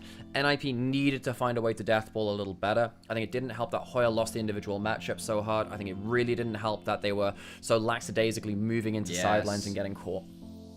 Yes, and that is problematic. And again, I get that it is, especially once those outer turrets go down, nowhere is safe. And you do actually have to play to get some side lane farm. You can't just sit and cower under your tier 2 as a ball of 5. But the problem is, from that position, BLG have so many options, because we saw it. Like, you saw some attempted picks onto Viper when they go to make those side lane, but that was nice. Knight got picked off a couple times, but that was one out of every 3-4 plays, and every other time it was BLG who just got to be quicker to a play. How many globals do they have to work with? Especially if you consider Jinult as effectively a pseudo global, Bard top tunnel as a pseudo global, then you've got the Ziggs ult, which is the global, and the Pantheon coming on in, and the Ambessa ult is not short range either. Like, it is very hard to play this game. Knight has put up an obscene amount of damage this game, and is anyone surprised? Fantastic game from Knight. In terms of my player of the game, I do think it's either Shun or On, though. Knight was really good, but I think it's either Shun or On as my player of the game. I think everyone on BLG had a pretty strong game. I think I give it to On. I think he had more mechanical, cool plays. He had some really lovely flash stuns, actually. Yeah, I mean, he threw out a lot of very important ultimates. You know, missed 1 or 2, but it doesn't matter if you miss them in the situations he threw them out in. Yeah, I think that Bard was absolutely crucial to the way that they found continuations on picks. That first fight in bot river as well was crucial. In fact, we might see it in the highlight here. This first Bard ult of the game was really critical. It bought them the extra time, so the follow-up just wasn't quite there. He had a fantastic fight here. Look at this. Combos into everything. That is about a peak Bard team fight you can ask for, or a skirmish in this case. Really, really well played from On. Oh, we've got a few more sign-ups for Opera GX, by the way. Thank you very much, guys. Please, anyone else who's not done that, please consider doing so. We're going to be running some ads shortly as well. If you don't want to deal with ads, subscribe. Subscribe and you don't get ads. For everyone else who doesn't want to subscribe, and that's completely fair. No, it's not. Subscribe to us. You viewers, you. I don't want to be mean to the viewers. That seems like a bad business model. Then stick around for the ads, because that helps support us. So it's much appreciated to those who do. Thank you for everyone who's following as well. We are pushing for things like Partner Plus. My God. Oh, good God. That is just far too... The comet just killing the corpse is really funny to me. Yeah, just to mark the passing. An ill-fated star, that one. Oh, man. Great game. Great. This is what you want to see from BLG. Now, the problem is, that what did we learn about from BLG here? Well, that they can find those leads and they can actually, you know, play through their combos well. I don't think they were playing against a team that could force the 5v5s, just them as players rather than the composition. I don't think NIP were very good at forcing the 5v5s here. And that's the kind of thing which we'll need to see later into plus brackets. Okay, you go up against your top tier SN teams. Yeah. Do they bait you into the 5v5 and can they beat you? Yeah. I think maybe anyone's Legend can. Maybe JDG can. Maybe. Okay. I see it. We haven't seen enough information to see. Has BLG leveled up their kind of their gamesmanship to avoid those kind of game-losing team fights? Well, we've not seen them team fight really yet. Let's be honest. We've seen skirmishes, we've seen overloads, but we've yet to see a 5v5 objective team fight in the same way, or like a Baron dance or a mid lane. We're all here in a group and kind of dancing around with. Everyone is a known quantity, right? That's a very different kind of team fight to what we saw this game. And in fairness, the composition isn't designed to do that. They didn't play towards that, and thank God for it, because BLG sometimes do it anyway. Yeah. Two things. Amber, you're absolutely right. We can be mean to the regulars instead, especially when they pay for the privilege. Yeah. Mecca. Look, this is a public channel. You can't ask for this kind of humiliation ritual in public. Whatever kinks you have, my guy, maybe save that for you in private. Can't you just be into something normal like choking? Yeah, exactly. Come on, a public humiliation like this, that's pretty messed up, man. I'm just saying, at least you didn't do it on Valentine's Day. Okay, that would have been too far. Al, I'm gonna make us some food. Perfect, sounds great. Omelette? Sounds great. Cool. Yep, omelette was very good. And I shall return. Didn't know we kept it. Well, no. He asked. No. It's not kink shaming. It's shaming as a kink, which is a separate thing. Very separate thing. Oh my gosh. Okay, Knight gets player of the game. Look, he was really, really good. His combos were good. I will say, I think he was a bit of a vector for On and Shun playing really, really well. But of course he was a big part of that too. And I think it's really important just to see that Knight can actually just play the Ziggs into the Azir. I just don't want to see Knight Azir anymore, man. Look, even Chovy's saying, look, Azir's not as good anymore. Just don't have to play it.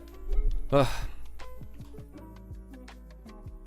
I think Bard is toxic to competitive play. Vi clearly caught him in her own jungle and just stands there and takes the skirmish. Where's the champion's weakness? I mean, I banned Bard for a lot of my not pro play. It was when I was playing solo queue. Bard was one of my most banned champions because I really dislike how he can just screw over his own team. There's a big Azir nerf coming too. I mean, the thing is, okay, oh, whoa. Why is Azir getting nerfed like that and Yunara isn't? Because they're both in the same situation of good in pro, bad in solo queue. Why is Azir getting a nerf and Yunara not? Because Yunara's been one of the highest pick champions in the entire fucking pro scene for like a solid half year now. Just nerf them both at that point. I don't know. I don't get the logic. I think Ashe Seraphine were off the entire game. They had a good early laning phase, but it didn't, well, in terms of the trading, it didn't lead to a CS advantage. Yeah. And then it kind of fell apart from there. That sucks. I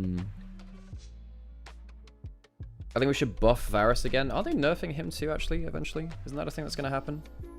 I gotta move this over here. Sometimes the adverts end up, like, cutting the stream off on YouTube, which is really annoying. So you're going to get Big Mera in the middle of the screen. Big Mera and the Big 26. As a jungler, the next patch is already a nightmare. Why are we buffing the deer? Oh, Lilia? Yeah. Do we have a good Ashe Seraphine in LPL? Yes, I think anyone's legend can play it, because Hope is a good Ashe. And I think that Viper On should be able to play it personally. On is actually a pretty good mage support player. Oh, tell you what, there are a couple of mid-table supports which are pretty good at Seraphine. Like, YCX is not a bad player of Seraphine. He was playing that before anyway. Because they were playing, YCX was playing it last year, although he's not currently in the LPL, right? But YCX played a bit of it. Anyone else that's, like, I would consider? Let me think. Who else did I think is good there? Oh, Azir's HP per level got nerfed. Oh, that's a big hit to him, actually. Because he really uses the Rylai's plus, well, base stats kind of spike really well. Hope and Kyle are a good Ashe Seraphine, I reckon. Not sure about Gala Vampire, because Vampire's not... No, Gala Vampire, their laning phase was fine, but I didn't love how they played it outside of that. It's one of the reasons why they lost, really. Anyone else I'd say is a good Ashe Seraphine in LPL? I don't know about Leaf Palkia. 1xN and Missing are probably pretty good at it.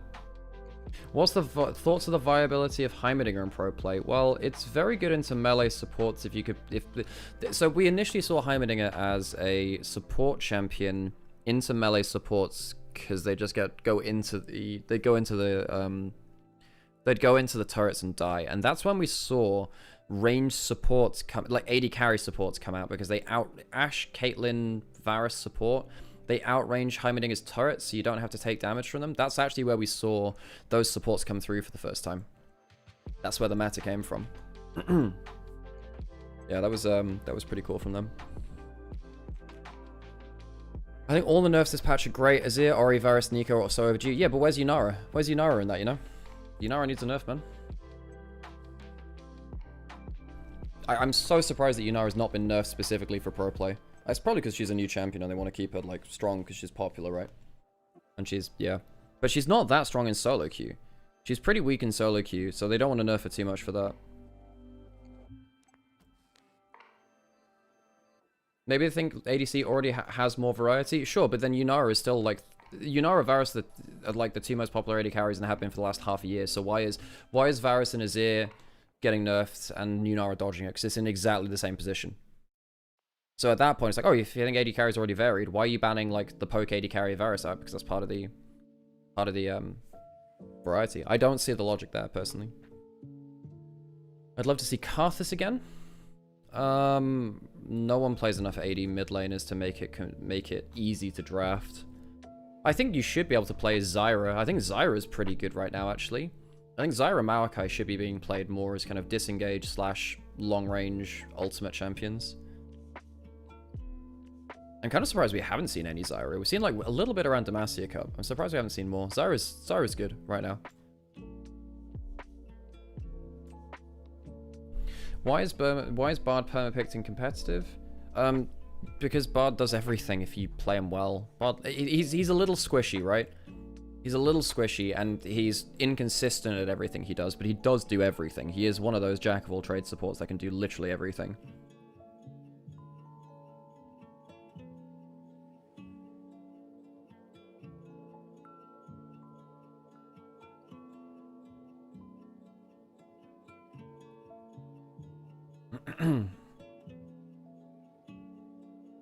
Nocturne buffs are a bit weird to me because that champion is so good in so many drafts. For sure, for pro play, I think Nocturne is already very good. He's definitely, if you play a best of, Nocturne will show up either in pixel bans pretty much every series.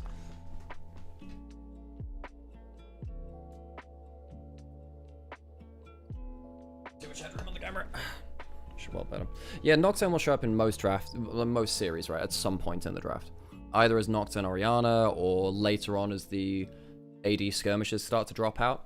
So then once you're past your like Shinzao Pantheon, Wukong, Jarvan, then Nocturne is the next, and Vi, you have like Nocturne in there. You know, I need to nerf for sure. The meta's stale. Would be good to have variety and more strategies being viable than just picking the OP champs. I think particularly top lane feels quite low variety. Although honestly, no, bot lane's pretty low variety. No, I mean Fearless helps, but bot lane is just win lane, right? It's just so much about winning lane. And so much of that is because early jungle pathing feels really based on whether you win lane or not.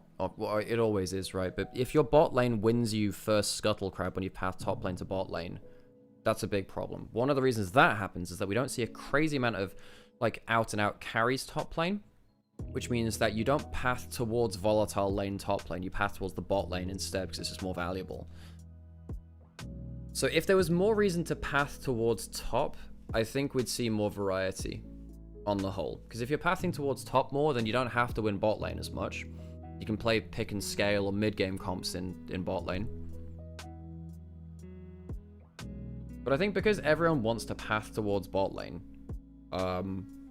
it means you have to kind of win bot lane, or at least be able to contest very early on. And also just grubs are bad, so everyone wants to fight towards dragons. So why would you pick stuff which doesn't give you bot lane pressure? You need to be able to fight around bot lane early into the game, which does lock away a bunch of different bot lanes.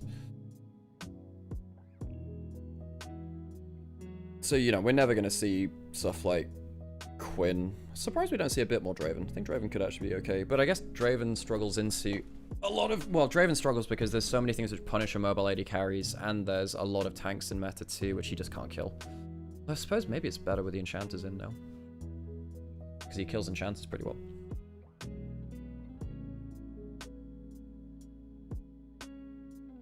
Seems like an unsolvable problem though. If you try and incentivize pros even more to pick carry tops, they'll absolutely terrorize solo keep. Yep.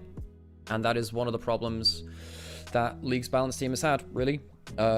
They have really struggled to balance things for both pro and solo queue at the same time, because obviously coordination in pro makes certain champions much more broken. Although typically that makes hyper carries better. That actually makes AD carries better. So most of the time that ends up meaning that AD carries are the ones which are bad in solo queue because teams don't know how to peel for them, especially at low elo. It just doesn't work that way. Hey, Belethar, by the way, I appreciate the follow. Whereas top lane is, as long as you can win the individual lane matchup, you can you can still make something work out of it, right? So in fact, I think that top lane is one of those roles which, if you know how to play the individual matchup, you should still be able to play it in pro. Right now, anyway. Not all the time, because sometimes the team fights are just too crazy, right? And of course, when you had stuff like lane swaps in meta, that was a very different situation. But yeah. Honestly, I think that's the overall biggest misbalance in League, even throughout the entire Atakan season, everything. Drake stacking stayed way too strong. Dragons being the big win condition has been the linchpin of competitive League for the last 5 years. Yeah, ever since like 2020, really. Split pushing's not been a win condition since like 2019. Not really, anyway. Sam's still on omelette duty. But we're getting close towards draft.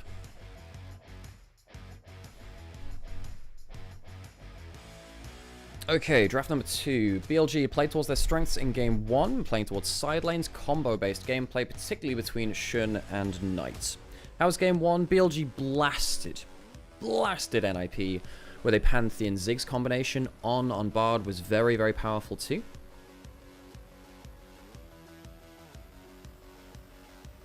And we're moving close towards their game 2 now. NIP tried to play for a death ball composition, but they never made it to team fights. They didn't survive that long enough. They couldn't group. They couldn't force the group. They had a couple of good picks here and there.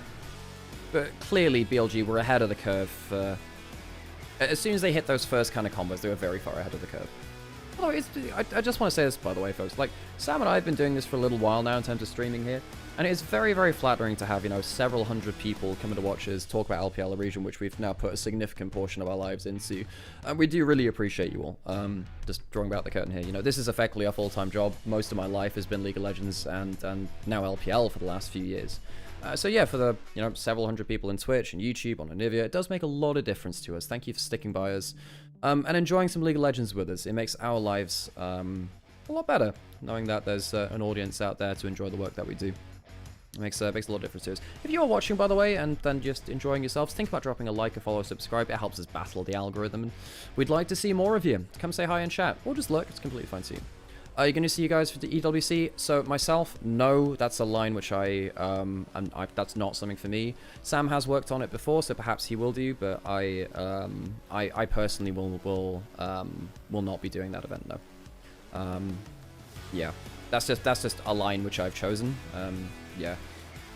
Suppose now's probably not the time to talk about it in detail. I've talked about it at places before. If you really want to know more, I speak about it a fair amount in the Discord. But yeah. Yeah. The Riot Balance team have had a very hard job to balance both solo queue and pro play with the same game and environment. Yeah, for sure. It's almost an impossible challenge. Fearless gives them a little bit more bandwidth because you're not going to see all the same champions all the time.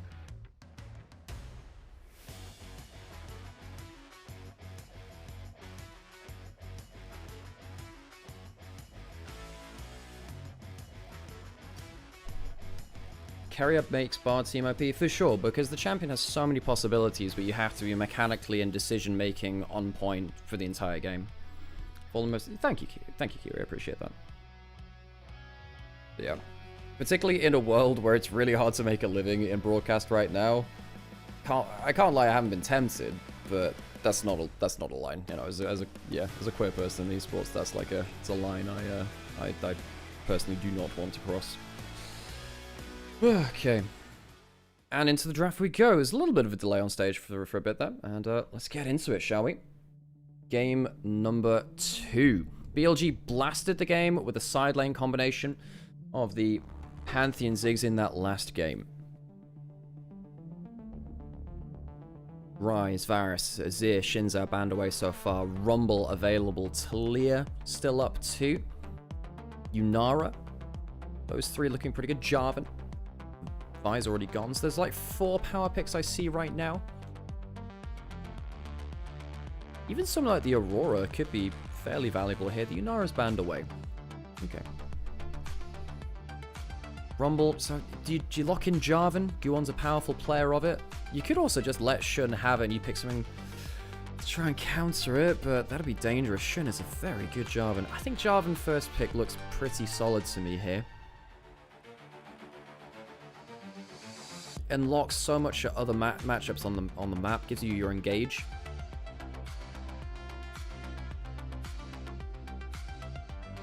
We saw the first pick of this in the Weibo series. The Aurora really valued here. So the thing is, Aurora is good with and against Jarvan. So maybe you think if I pick this and they lock the Jarvan, then if Nico is here as well. Nico's here as well. What is Guon doing that? Yeah, Guon is a T1 Academy jungler. Of course, last year was playing in the LCP on Detonation Focus Me. News for NLC. Okay, I'm definitely gonna have to check that. And it is going to be the Nico Jarvan. Oh, that is such a disaster combo to give over.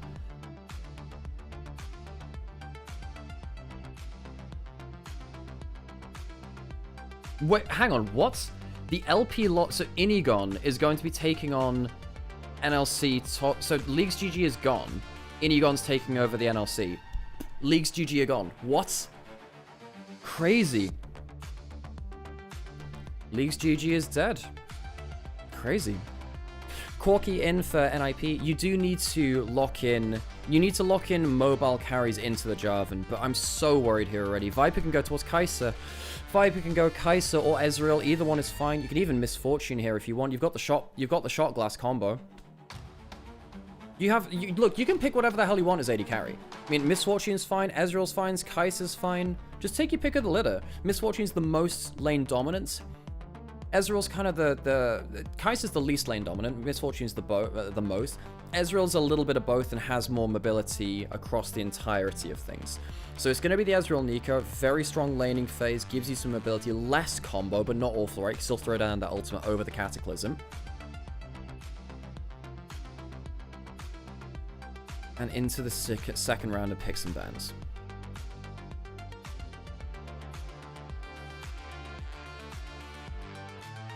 Gosh, I had a feeling that Leagues GG would go, but I didn't think they'd be removed mid-split. That just never happens. That's the first time it's ever happened in ERL history, folks. That is crazy. That's never happened in ERL history before. A tournament operator being removed mid-split. That's never happened. Tournament organizer, rather. Gosh, sorry, I'm really distracted by that. Second round's picks and bans. Now trying to remove away some some combos from Care and Guon. Do you ban away the Kiana? I think Kiana's not a bad ban here towards Guon. And Guon can basically assassinate anyone locked in so far. Technically, the Aurora could go top lane as well, just a reminder on that.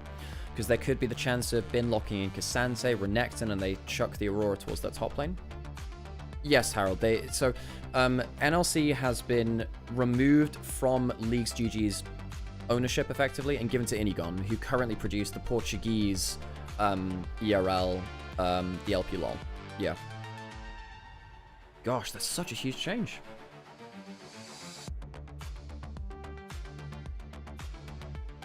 Second round, the Yone banned away from Care. Again, just trying to remove away some of those combos. Maybe they are afraid of that Aurora going top lane. The Silas banned away from Knight. If you keep that Aurora mid lane, Knight can just LeBlanc. And this is a very good LeBlanc game because there's triple assassination targets. They ban away the Gnar. So if you lock in Cassante Renekton, the Aurora probably goes top and you don't feel great about that matchup. Don't have Ambessa. What would you do into Aurora top lane? Well, Jax loses that matchup too, really. I think it's a good thing because Leagues GG were disaster for NLC. Sam, there's news for NLC. Leagues GG have been taken off of NLC, and Inigon, the LP LOL organizer, are now going to be doing the remainder of Winter Split. And for the remainder of this split, and then coming into spring, they'll make some more updates. So I don't know if you know anyone at Inigon, but I don't. I will hit them up. Yeah. Well, you know Artron, right? And you know a couple of folks that worked in the Portuguese scene. Yes. So go message them if there's anything available. Okay, so Renekton is going to be put in there. Look, Aurora beats the Renekton. Renekton can still be useful. It's a pretty hard game for Renekton because there's a bunch of disengage in here with the Nami tidal wave. Thinking about the Mundo, I don't love Mundo here. You get perked out pretty heavily by Ezreal. Yes, you can ignore some of the CC, but I think Jarvan just ignores you a lot of the time. I would have preferred the Kiana for Guon, personally. I would have preferred it. I know it's super squishy, and it's not as good into the Jarvan, but I think that you really want to play towards Guon's strength as an assassin player. I would have gone towards like Neferi, Kiana. Just say, screw it, there's 3 people you can assassinate. You know, you can eventually blow up the Jarvan, the Ezreal, and the Nico. Now, where do you put this Aurora? Thinking about locking in the Jace, that would most likely go into top lane, leaving counter pick for Knight in mid lane. Isn't this just a straight LeBlanc slam? LeBlanc destroys Aurora in the early laning phase. I think Knight, Ahri's fine here too. I think Ahri, LeBlanc are both fine. Knight is one of the best players of all time of both of those champions. And look, Rookie had a poor game on this earlier. Knight is my favorite Ahri of all time, of this modern era. I mean, fake for all time, probably still fake it, but I mean, you've got Knight. Knight has been the best player of Ahri in this modern era of Ahri. He's so talented at this champion. And I look at the enemy team and I think you can kill pretty much everyone there.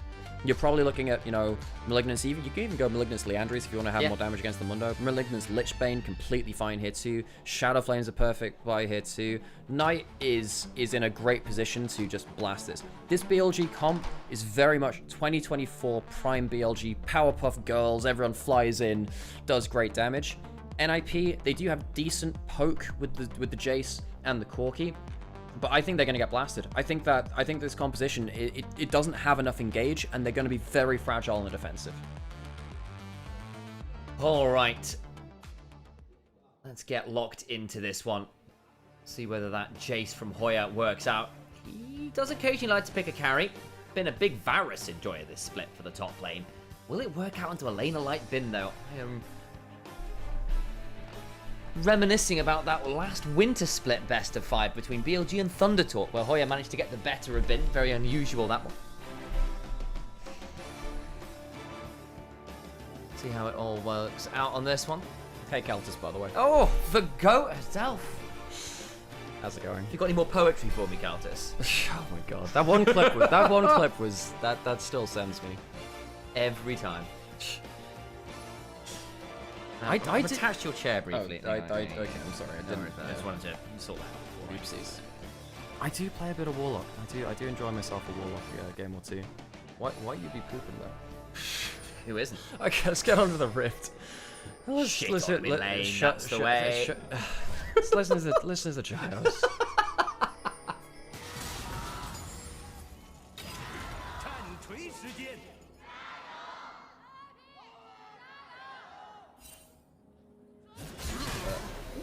Oh yeah, I don't know about that one, mate. That's a bit tough. It's a really nasty level 1 trade they're having. Face tank to Renekton, who gets to Q him and get a few autos off. That's not the best start to the lane of all time. Jace will be going Conqueror here. Conqueror for the Jarvan as well. Nothing else here I'm seeing that's particularly surprising.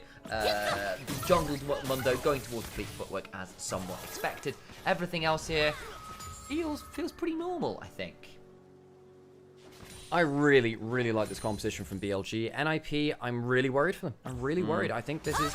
But BLG, they have plenty of flashy playmaking champions. Every single member of this team has big mobility and ability to make those big plays. Of course, Nico technically doesn't, but she builds Proto Belt and she just kind of just perma flashes on you off cooldown. Hoya going towards the Jace. And you know, Hoya typically was not that lane dominant player. This year, he has really tried to be more of that. The Varus top lane, picking out the Jace. Of course, last game, trying to play the counterpick matchup in the pop. He's not a carry, but he's tried to play more lane dominant. That's been his... that's been something which he's indexed more into. Of course, last year, you were mentioning this, Hoya was on Thunder Talk, and they beat BLG in a best of 5. And Hoya did very well into Bin in that series. It's crazy, you know, he solo killed Bin while he was playing Camille. No, Hoya played the Camille into Love Camille, the player himself. Cat playing pretty well here in the mid lane, but Electrocute's traded back and forth. Typically, I have to say, Aurora tends to be a pretty scary matchup for Ahri. It can be a bit back and forth. Oh, damn, there's nasty trades in top lane. Big trades back and forth, both left at low HP bars. Bin does have that ability theoretically if he can get towards the rage he can flash kill. Exactly. Oh no, so Hoya's messed this up now because now you have the wave frozen against you. You see there's a... Yeah, he can keep the wave here. He'll recall, be able to teleport back in with the wave in, and then you can stack up the wave, push it in, and either get a preferential recall or even call Shun over for a dive. Shun is going to go for his bot scuttle now.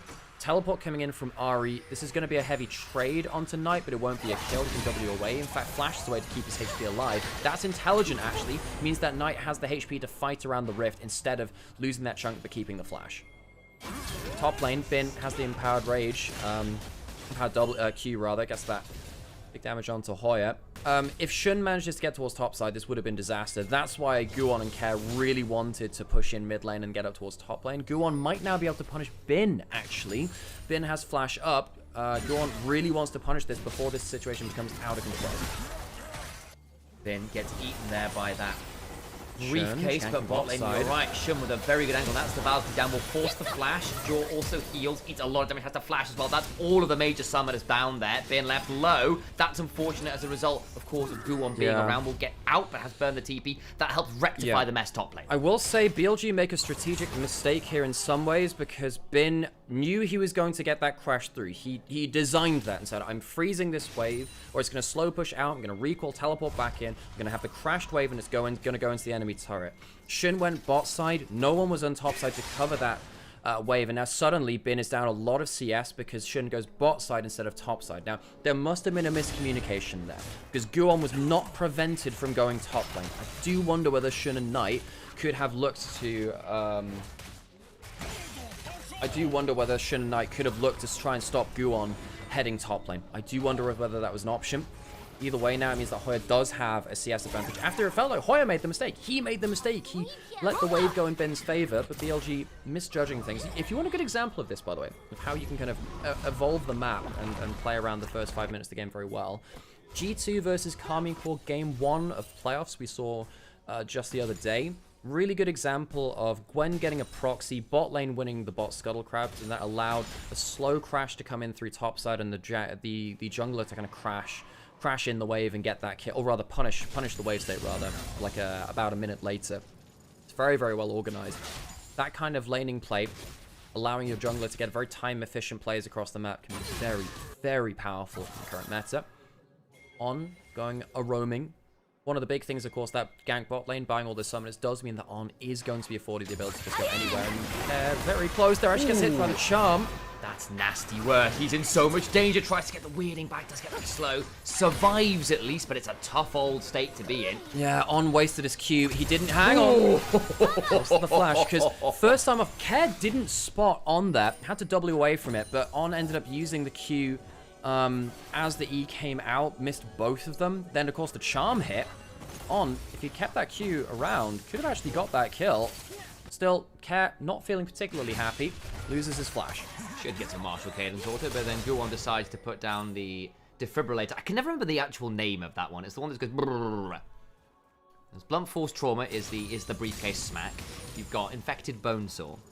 But what is the W? Which one? I know it's. I took it down as defibrillator or as brrrr. I'm pretty sure it is a defibrillator. It might just be defibrillator. Mate, I can't remember. This is your job. It's true. Whatever you remember off the top of your head. Sam, I remember the skills from like 2010. I don't remember the ones from like 2 years ago. Heart Zapper. Heart Zapper. So it is defibrillator, just a significantly less good name. Wait. That just sounds like Motley Crue's Kickstart My Heart. Yeah, it is. That's what Mondo was the doctor. They got them back and rolling. Oh, my God. Okay, so, yeah, mistake from Bin. Okay, there must have been a comms mistake from BLG earlier on, as you're saying, because Bin has lost a lot more from this lane than he should have done. Yeah. That wave was always going to crash in. He chose to let that happen at that point. And BLG didn't respond appropriately as a team. I think they could have brought someone topside. Of course, bot lane is the beneficiary of this. They're the ones with the lead. But now it feels like Bin on the Renekton is going to have a hard time with things. He's down a significant amount of XP and gold. Yeah, and especially after it felt like he'd actually done a lot to put himself in a good position in that lane. It's really bailed Hoya out. Now Hoya's in a good spot. You know, he's got that tier stacking, got the longsword early on. He's got triple tonic as well, so theoretically we'll be getting towards some of those skill points a bit faster as well, which always feels good on the Jace because you want to get your Q and your W maxed pretty rapidly. Yeah, it's nice to kind of power you through to some pretty big power spikes on Jace. We've seen even AD carries are picking up until I think they've kind of done away with the. In fact, you see it on Viper and stuff there too. It's been using a lot of AD carries. Nice trade there from Knight again. What's available now? You're slightly ahead in that matchup. Things go really, really wrong for the Aurora. It's a very bursty matchup. Knight has that Dark Seal first back. Good on, yep. Watch for that snowballing. Go on with a level advantage here off more consistent full clear, and again, Shun been looking to make a few more moves, but I don't think he's going to be too aggrieved about that. The Mundo eventually, I think, will become a problem this game. Not going to be the best anti-Mundo comparable. Yeah, the problem is, I don't think he can do much to save his rest of his team from just dying horribly. Been using the Dominus to get a decent trade versus Hoya. Needs to get a pretty... He needs to get some way back into the lane ASAP, really. The wave's going to be even here. It's not going to be delayed at all heading back into its even wave state up in that top lane. Yeah, so the thing about the Mundo is, the Mundo can't stop anyone diving past him. He doesn't have that much CC. He can body block a bit. Even then, I think he's not going to be tanky enough to survive the full burst of BLG. You know, Renekton's surprisingly quite good into Mundo, because he just triple hits you and just kind of starts whacking on you. But also, even if you just stood there in the front line, you can't stop the Jarvan Flag Dragon 3. In fact, sometimes you can even be a vehicle for the Renekton to slice and dice through you. Occasionally you can body block a charm, but everyone else on the team is going to get one-shot from NIP. It's going to be a lot from NIP about choosing the terrain. I think the one thing which can save them is a good tidal wave, buying that second for the damage from Corki and Jace to come through. We have this little gank onto Viper here. Good wards right now for NIP. Viper with potential ability to flash away. Isn't going to need to right now as he just gets out the tidal wave angle. Still under the turret, and Guwon, I think, it's walk at him. Just to flash away a little bit too far, and NIP weren't quite there on the right timer, and Viper just goes, oh my god, okay. Bro, are you sure? Damn, we've got a Malkavian chat, but like, what are the voices saying today? Is Fabian in there somewhere? By the way, I really enjoyed Fabian in Bloodlines 2. He was cool. He was the best part of that game. Good charm. Good charm. Problem is, the rest of his skills are on cooldown. That is the problem with the... problem with landing a charm at the end of your combo is that the CC is just like, oh, I'll salute you for hitting the skill shot, I guess. Unless it's Jeanette. That's the other Malkavian it could be. Oh, yeah. Or Misty. Yeah. Wait, did you play Bloodlines 2? I did not. Okay, well, you don't know who that is then, Sam. No, but I watched the playthrough of it. So. Okay, well, that goes... Well, you could have just said that then. Well, you asked if I played it. Okay, fair play. That was a searching question for, do you know what happens in the game? I do Vampire the know, Masquerade, yes. Bloodlines 2. Anyway, right, bot lane. Viper has... Oh, that's the ult coming forwards! Wonderful double pop loss of Assume is a dead man, and so is Jewel. Viper is donated to. Why did they give on Nico? Why did they give him that? They picked the Corki Nami. And, you know, Shun makes one trip bot lane, gets rid of their summoners, and it felt like ever since then, Viper and On got just enough of a lead to get into that kill threat range afterwards. That double kill is going to be so hard for NIP to shrug off. They don't have a great ability to deal with the Ezreal consistently later on, much like everyone else on BLG. They're only really preying on a good tidal wave saving their lives in a team fight. If Ahri gets ahead, if Ezreal gets ahead, if Jarvan gets ahead, you're getting dunked. It's gonna be so hard to play this game out now. So they know where On is. He's on vision this entire time, and reminder, Jewel still doesn't have his tidal wave up because he burned it on that failed pick onto Viper. So W accuracy is good on Viper, and they don't have the tidal wave. It was used a little earlier. The double Ezreal as you told. E onto the target as well. Didn't even need the W. No extra targets to redirect that damage. Fight's over.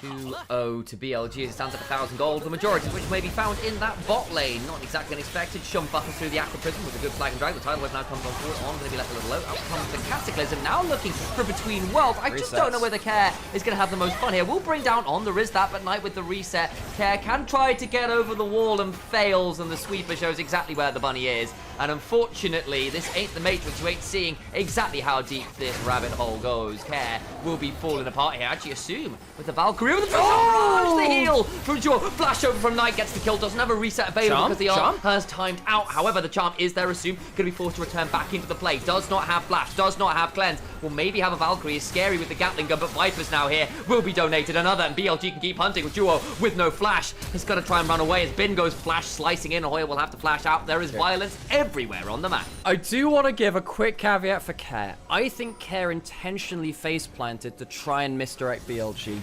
It didn't work, Sam. It didn't work. They spotted him with the sweeper, and things went wrong. Suddenly, Ezreal, 1.7k ahead. Ahri's now on several Dark Seal stacks. I think he's got 3 out of the 4 potential that he could have gotten from the kills which BLG have. And then he also has the Dark Seal stacks coming along very nicely too. NIP do not have the tankiness and the peel to get rid of these damaging members from BLG. This is a very confident game. This is the kind of composition I love to see BLG on. It reminds you of that 2024 run of absolute dominance here regionally. Knight is up to Sork Boots, Malignance. His second item should really be a Shadow Flame or a Lich Bane. Honestly, at this point, fuck it, get a Medjai's. Knight is the one guy in the LPL that will do that fairly consistently.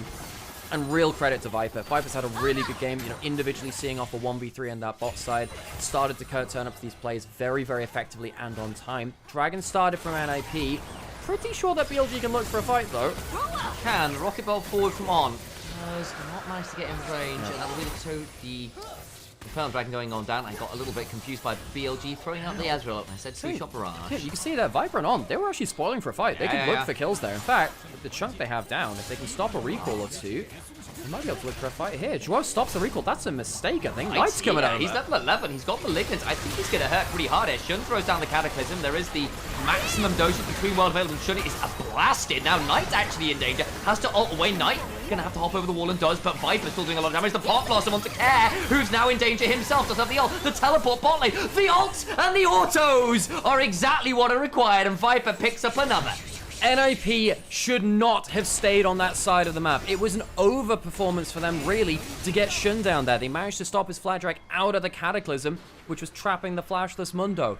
BLG get even more kills. The Ahri and the Ezreal are very far ahead of curve, as we were saying before. That only continues to be the case. Hoya teleports down and gets a bit of time on tower, but Bin gets some alone time up here too.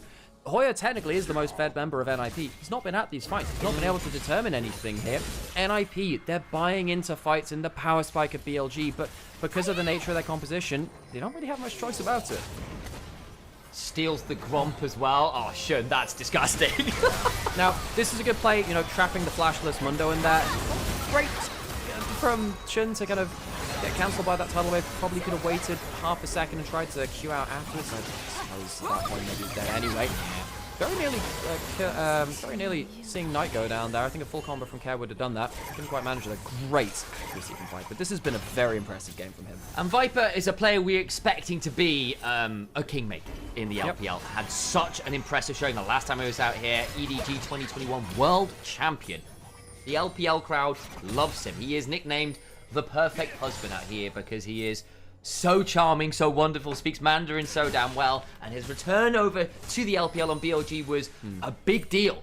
Big deal, and then he was fine, is the answer. I'm not sure whether he was great, but right now in this series, he has been excellent so far. Yeah, this second game has been wonderful.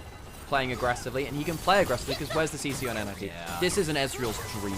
You just keep rolling through those different abilities. I think this should probably be Shojin third, and I think at that point the game is pretty much over. At that point, you are hoping to God that Care one-shots him, or this game and every team fight that he gets to just kind of rattle off skill shots will just be done.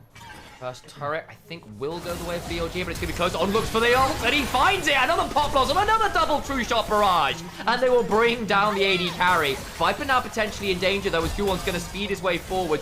Will get one back at least. Flash for the bot. Does get that one. Guwon gets another, but he's going to get knocked up. Do they have the damage to kill him off? That's a decent speed up from Joel. Will likely still go down to the Cataclysm. Makes it the 2 for 2. Yeah, Viper flashed the Tidal Wave, which meant that he didn't have it available to get away from the extra damage from the Mundo. Charm was actually quite threatening on the back end there.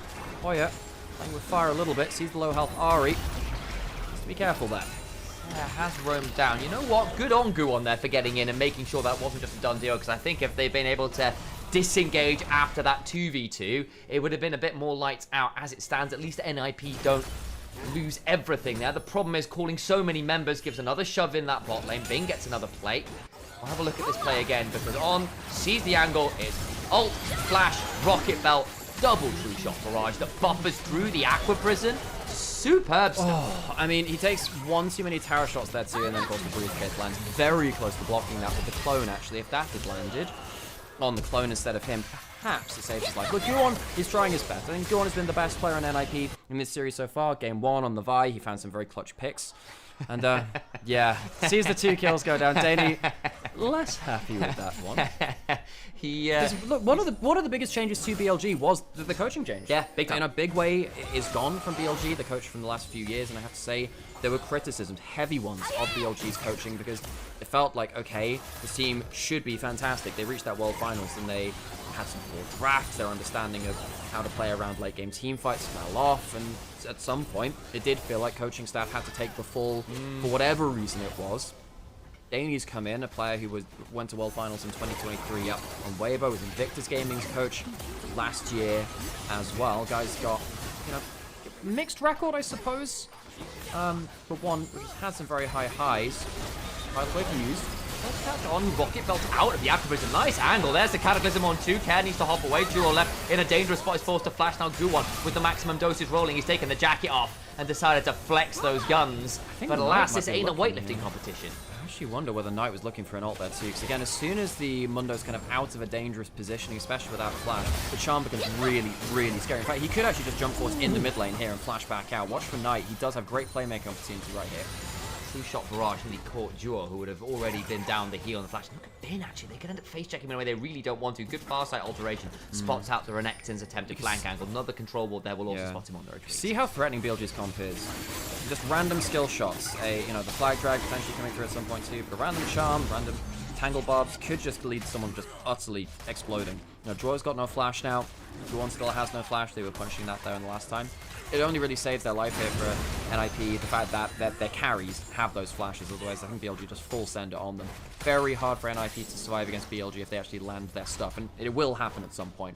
Very difficult for NIP to find these wins. This won't be a kill here, might be forced to use his ult. Ah, there's the Aqua Prison. Now I think Knight's actually possibly dead here. Flash away and they get the last auto. Wow, he just goes into Fog of War, dies on the other side though. Both mid laners going down. Knight really disrespectful in that top side around the Fog of War. Doesn't spot that Aqua Prison until it's too late. Had the flash, had the ult.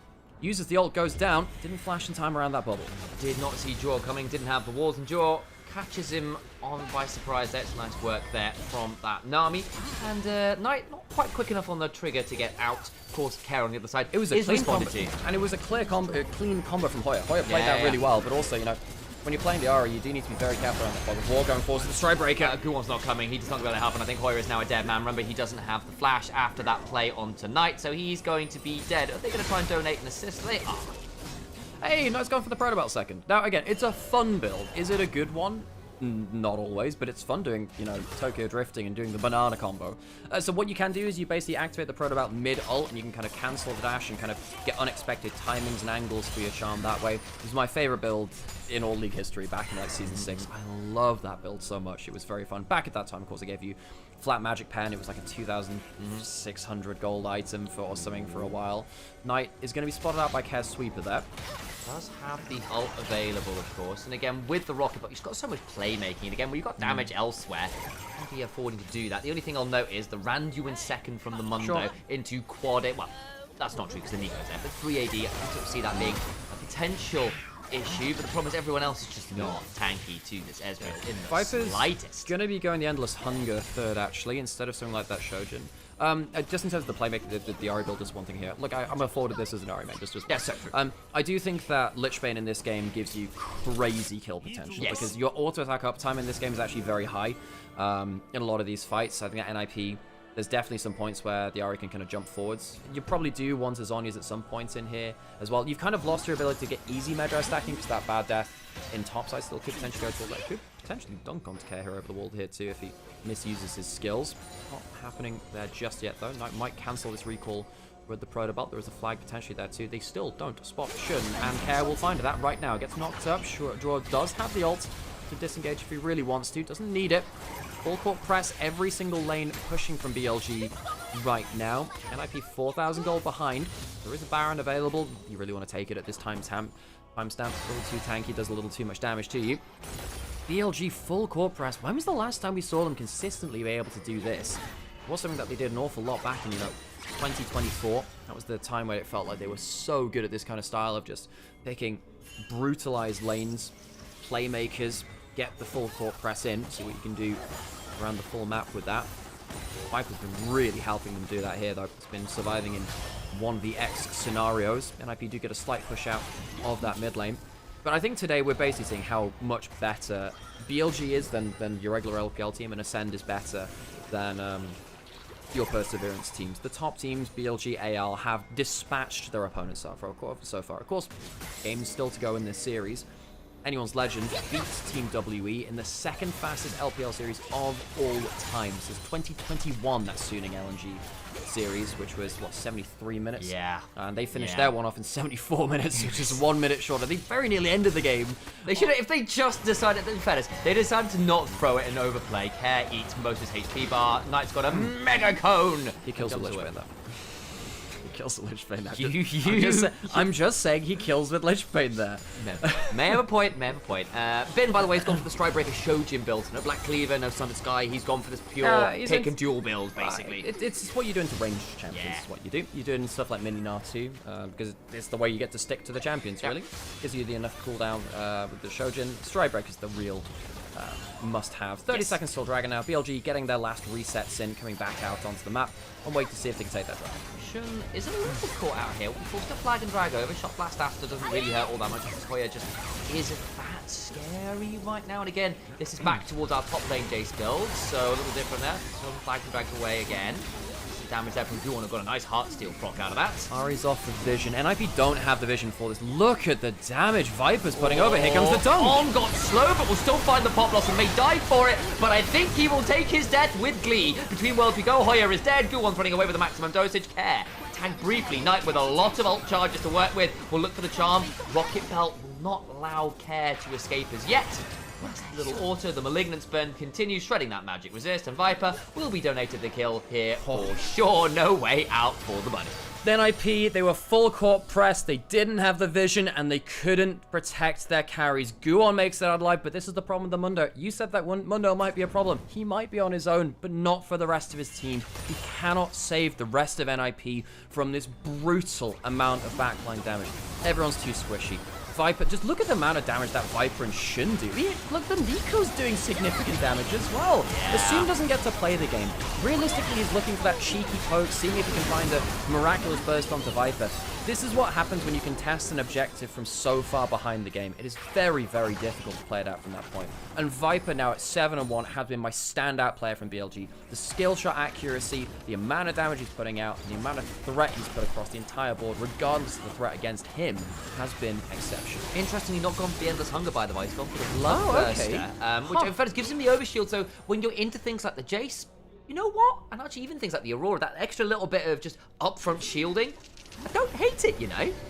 Yeah, I mean, it gives you a lot of ability to kind of play around safety. I mean, Endless Hunger gives you the extra cooldown reduction, which means you kind of bridge the gap between Shojin and Bloodthirsters. That's why, and we've seen it played from a couple of players. I think it was Ruler that's playing it, but yeah, we've seen it about the place, and I think About on Team WE has played that as well. Either way, I mean, it's fine. Ezreal had a choice of many third items. All of them are pretty good in this situation. Knight's trying to play around vision play here. Going towards the death cap third is going to be very much a one-shot territory again now, because he's so far ahead of the curve. 6 Dark Seal stacks.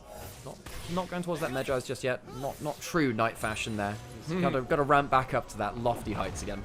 Yes, indeed. 2,000 kills for Bim, by the way. Congratulations, number 20 on the list. That is a hell of an accomplishment, especially for top laners as well, because most of the kills typically go towards AD carries, then mid laners, then top laners, kind of like as a third. And in case there's been jungle metas in between there, where the junglers are the ones getting it, you're there like, I'm on Scion duty. I hope Knight can get you can get a recall cancel with a protoball here. Oh, flash charm. Oh, he's so no! Oh, I saw that. Okay, Knight, my boy, you got to work on the protobelt combo, because you can protobelt through people, which you did do there.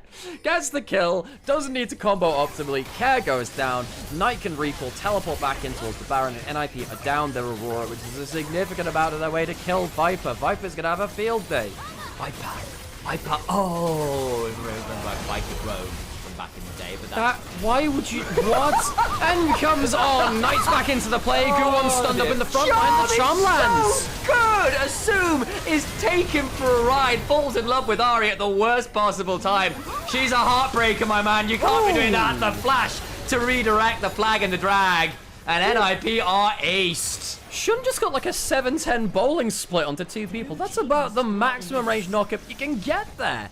Care's going to teleport in, but what can one little bunny do? What can he do? He's got a lot. I suppose there's some low health members, but I'm not sure he's going to be able to do that much. Ooh, that's not bad, Care. You know what? We'll still likely pick up on. Just about shape changes out, dies. That's good work. Damn, Kel, you know, I said, what can one little buddy do? Apparently, got down 2 people.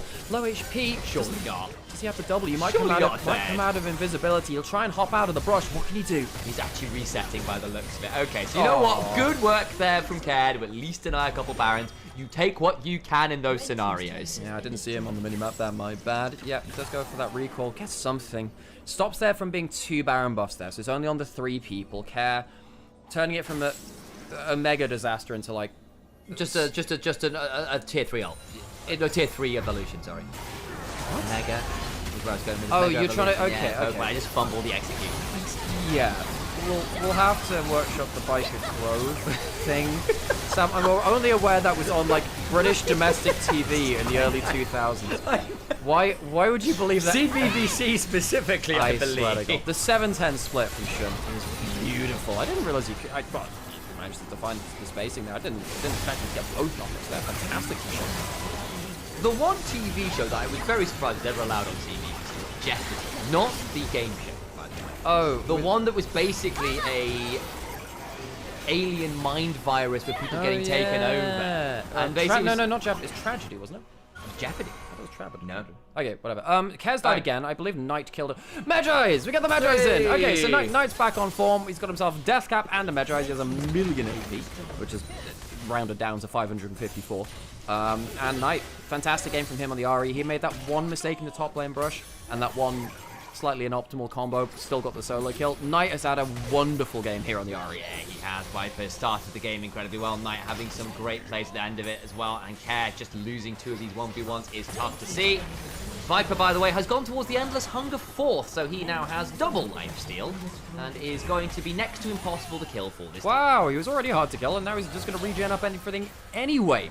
Siege comes through. Hoya, this Jace has not been able to do that much with the lead, because again, he is too fragile. We've seen a lot of fragile comps out of the LPL over the last week or 2, and we might see that come through here again. That's the fragility we're talking about. Assume is down at 10% HP. Viper still getting to cycle through all those autos, get that passive rolling. The Shock Blast again goes wide. BLG have been sidestepping every extended Shock Blast. You can only accelerate so much. At some point, you've just got to get your accuracy out.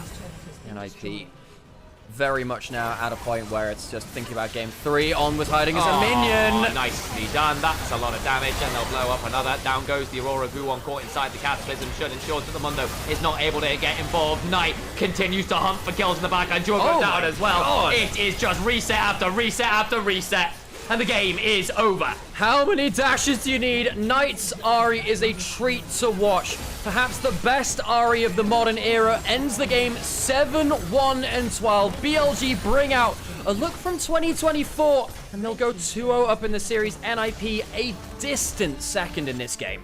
And we asked to see, well, what happens when BLG are forced to team fight? Yes, they came into these fights with Elite, but that was much better team fighting. They knew how they wanted to play the game. On and Shun on fine form starting things up, with Viper and Knight having both incredible moments to shine. Wonderful game from BLG. We're seeing them just kind of get that early snowball, and it's just not being interrupted this time. It's just not being interrupted. This is a team which we know can get those early leads. We know they can skirmish well. It feels like they're very confidently doing that today. NIP on the other side, occasional good laning look-ins. Bin made that mistake in top lane. He did. Yeah. You know, he got that initial good trade, and then he kind of just misjudged what was happening with the rest of the map. It's like, oh, I'm going to slow crash it in, when Shun wanted to go bot lane. So what's happening there? You can't be playing around both sides at once. He ended up losing a lot of value there. This wasn't really a game about Bin, but in another world against a better team, perhaps it could have been. Maybe that would have been a mistake. That's the only real blemish on this game, though. The grand majority of the rest of this was fantastic. The draft played itself, really, and Knight's Ari was my standout from that. Viper's Ezreal, too, absolutely fantastic. Both these carries, this is why we were so excited to see this team. And again, we had these moments earlier in the spectacle where BLG looked like this. I need to see a game where they are against teams that can match them early, and where actually they come into team fights even, because I don't know whether I trust BLG in an even team fight. From a lead, though, they are so oppressive. They are one of our most ruthless teams, taking a lead and continuing to hammer plays relentlessly. Enemy teams don't get a moment to breathe against this squad, and that is exciting to see. BLG still have that magic to them. Question will be whether, A, they can clean up the series. It's not done yet, but then looking forwards, realistically at this point, you have to be thinking about that. How do they look against some of those better teams? Also, something really funny just happened. I gotta show this, because I think Peanut was watching our stream. Hey! There's a very funny screenshot. Like Peanut just being Nymaera for a second. Oh. Like, hang on. Like you can take a screenshot of Hi, this. Peanut. Now. Wagho. Like, guys, what's happening? Hello, Peanut. What's happening here? Why is Peanut me? Guys, what's happening? Why is Peanut there? I love you, Peanut. You're great. I miss the Rocks Tigers very, very much, but... 안녕하세요. Good to see you, Peanut. Al, I'm Yes. going to finish up food. That sounds fantastic. I've made a sort of fake pseudo Thai / Japanese not oyakadon. It's honestly so funny. That's so funny. That's made my day. That's very, very funny. Thanks, team. Oh my god. Holy crap. I mean, Knight and Viper, this is a 2024 BLG composition. It was and it looked really good for it. You know, I mean, this is obviously Viper instead of Elk there. But yeah, I'm very, very impressed with the way that BLG have been playing around these kind of burst combos. That's the stuff that they're best at in the LPL. Now, I don't think they're the best 5v5 team in the LPL until we see them against the top teams and evolve past that point. Not you're welcome. Not gonna lie, Peanut should watch your team very enlightening. Hey, well, I appreciate that a lot. That was just a very funny screenshot, honestly.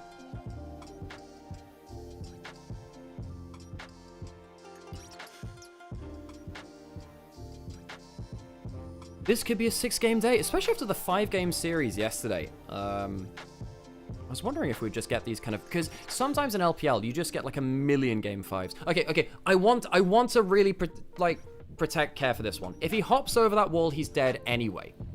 I think he's trying to faceplant into the wall because you only see the start of the animation. I wonder if he was trying to bait them out to say, they will go over the wall and I can escape back into the jungle. But then the sweeper foils that plan. I actually think he made the right choice there.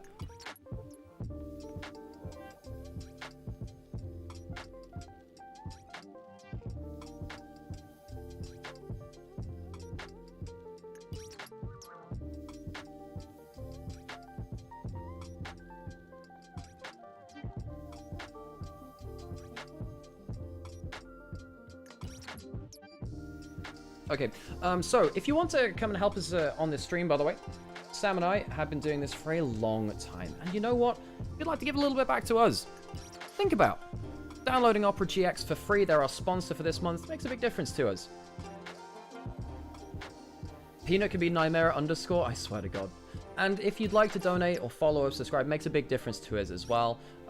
If you're someone that lurks, we love the fact that you're lurking. If you'd like to drop a follow, it would make a difference to us too. And maybe come say hi to us as well. Don't have to do that. I'm aware that just sitting and enjoying the stream is a completely fine thing as well. But yeah, if you'd like to support us in any of those things, makes things... See, I see you, Reaper. Appreciate you.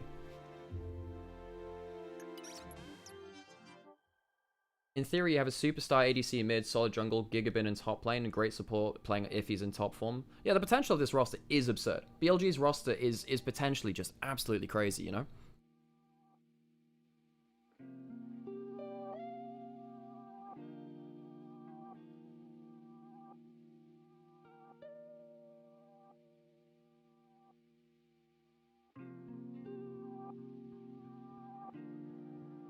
Hey, Armada, thank you so much for the sub. Appreciate you. If the potential is there to make another Worlds run despite last year's failure, yeah, I mean, 2024 made it to Worlds Finals despite... I mean, they have some flaws as a team, right? I still think that BLG in 2024 were a flawed team, but they were a fun team.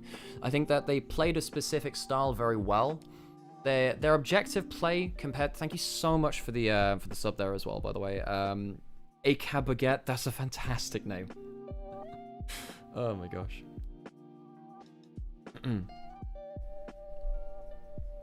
IMO not reaching an international finals this year is a big disappointment, for sure. Especially when you're changing the coaching staff too. If they don't do well at internationals this year, and well is quite like vague, right? Then you explode this roster. I think at that point you explode the roster. Just, it's not going to work. The chemistry would have been gone at that point. Viper gets MVP, no surprise. This guy was absolutely insane. It was either him or Knight. Viper was the guy which was kind of decking the enemy team the entire game. Fantastic stuff.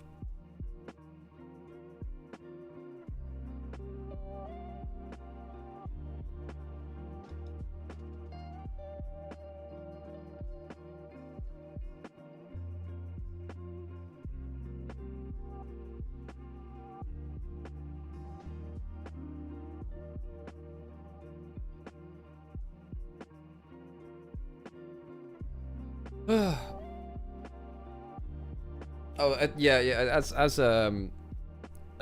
What was I gonna say? As Similio was saying earlier, like the peanut screenshot was a joke, by the way. That was like they just like cut a peanut camera and put it onto a screenshot of our screen. I just found the screenshot really funny. Yeah. So he wasn't actually watching the stream, but it was really funny. That was a good laugh. That was a good laugh. So I mean, BLG, just keep drafting burst combos, I guess. Just keep drafting burst combos. That would be the easy thing for them. Did I put adverts on yet? I'm not sure if I did. I didn't. Rage bait? I didn't rage bait. It wasn't a rage bait. It's joy baiting. You should be like hope maxing and yeah, exactly. You never know. Exactly. Maybe he is watching the stream secretly. Perhaps he is. Me, On was MVP. In that game, I mean, On was really good. I think game 1 I would have given it to On. And then I think in this second game, it's either Viper or Knight, one of the two, right? The carries were really, really good. Schrodinger's peanut, yeah. Is that what happens when, like, you're not sure if you're going to go into anaphylactic shot?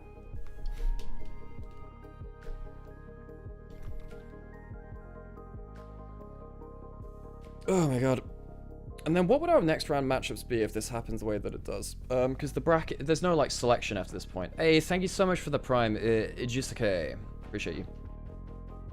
So the matchups next round would be, so we have JDG Anyone's Legend locked in already. Weibo BLG, that's quite fun. Create the world you want to see. As far as I know, if Peanut is a Nymaera fan, we'll just manifest it. Because I'm a Peanut fan, so, you know, it's just reciprocation, you know? Top esports WE in the losers bracket. Oh, that's pretty rough for WE.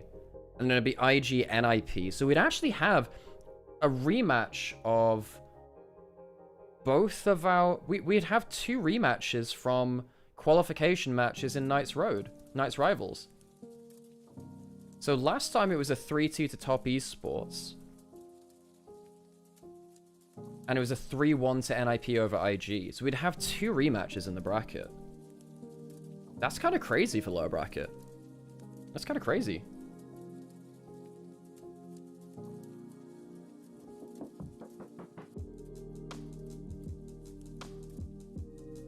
JDG versus AL, Weibo versus BLG. First series of Weibo BLG was crazy. For sure it was.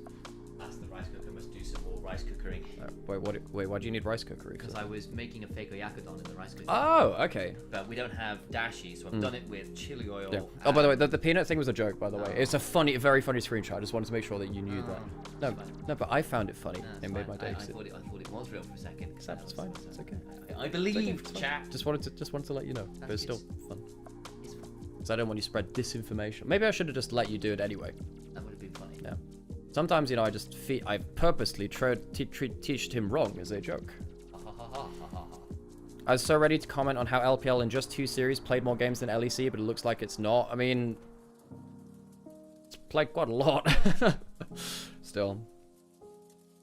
Hear me out. NIP standard play isn't working out. Try this out. Aurelia, Charzix, Zed, Carter's Pike.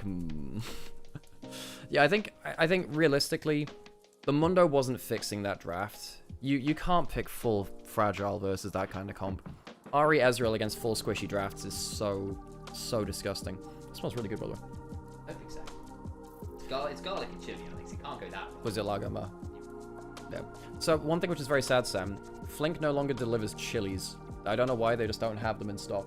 So I can't. I need to go out. I need to actually go outside to get chilies, Sam. To be fair, Alex, it's not necessarily the worst thing ever. Yeah.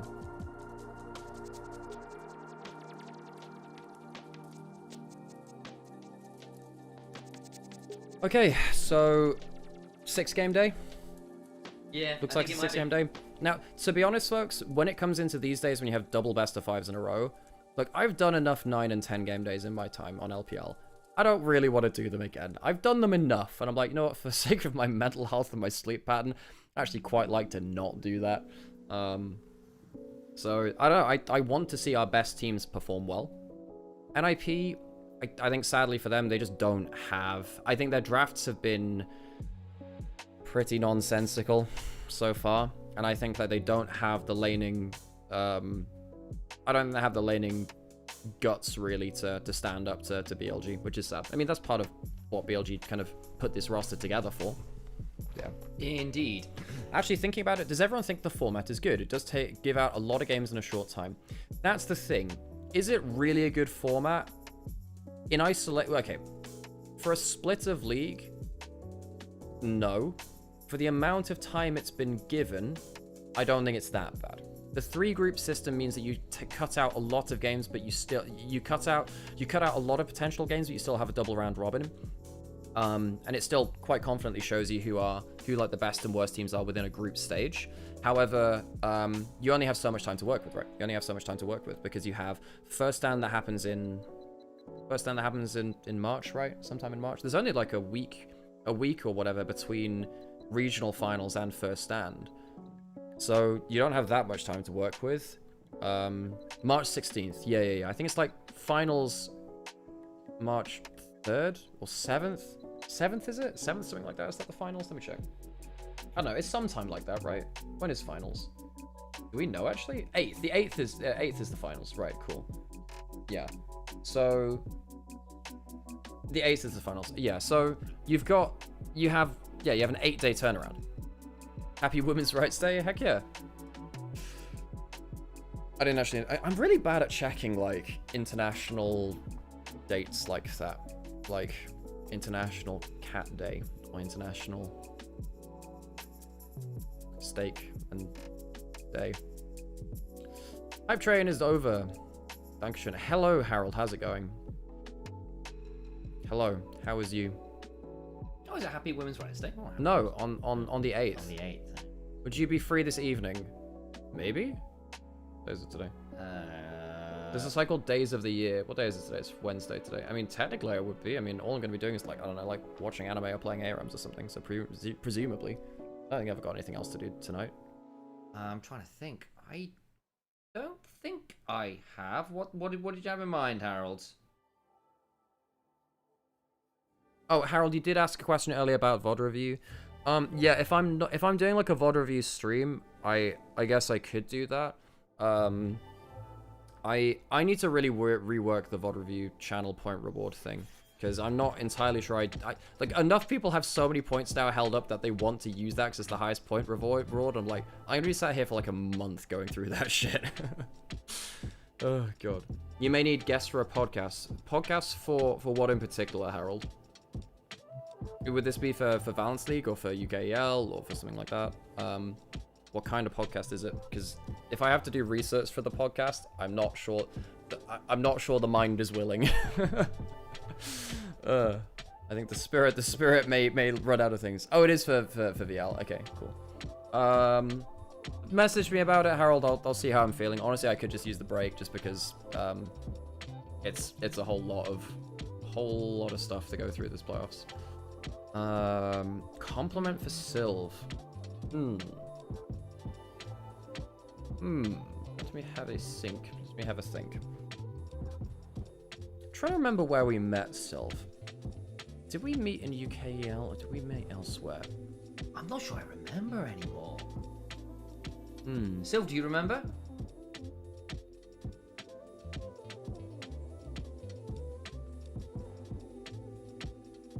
People want rod reviews, I just want compliments. Exactly. We can start farming them, you know. That's fine. Spread some goodwill.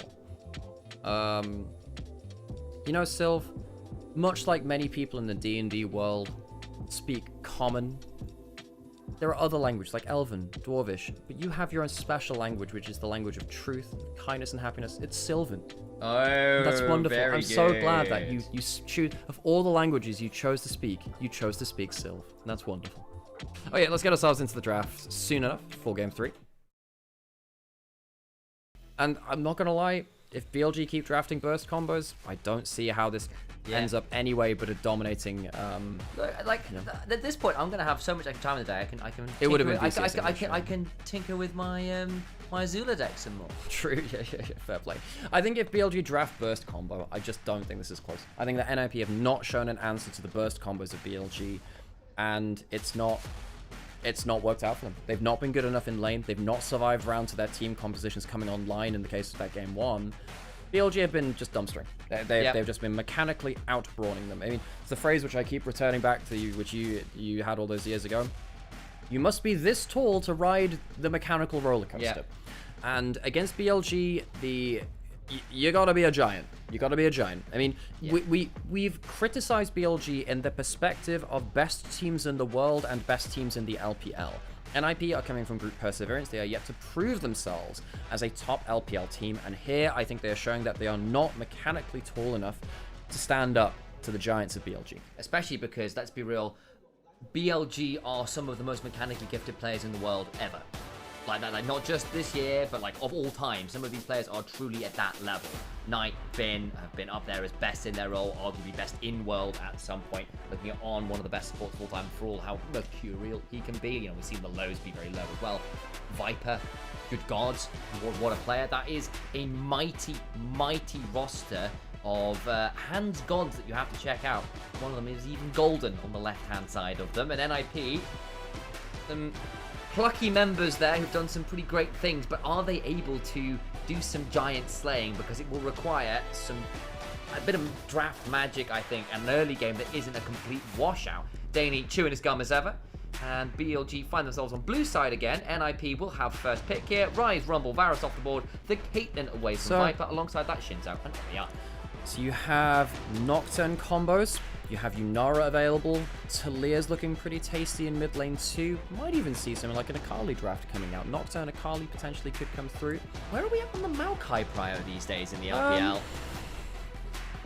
Not huge. I mean, we've seen a game or two of it. We might see the Aphelios Lulu answered into the Nymaera. Yes. That would make sense. You could have gone for a Misfortune lane as well if you really want to go for combo-based gameplay. Taking the Lulu away from the Nymaera makes sense. You don't have to lock AD carry now on 2 if you don't feel like it. You can lock in towards the Wukong as one of the best remaining AD skirmishers, and then you can lock in, well, I mean, Annual's Legend showed the Jinx, and I think you can go Jinx or Aphelios on 3.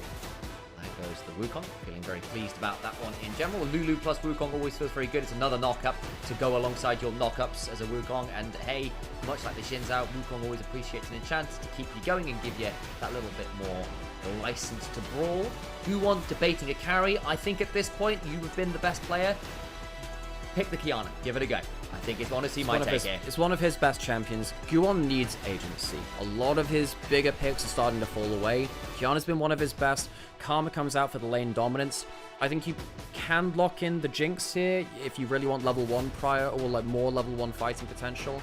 Can also go towards the Aphelios. That would be very different.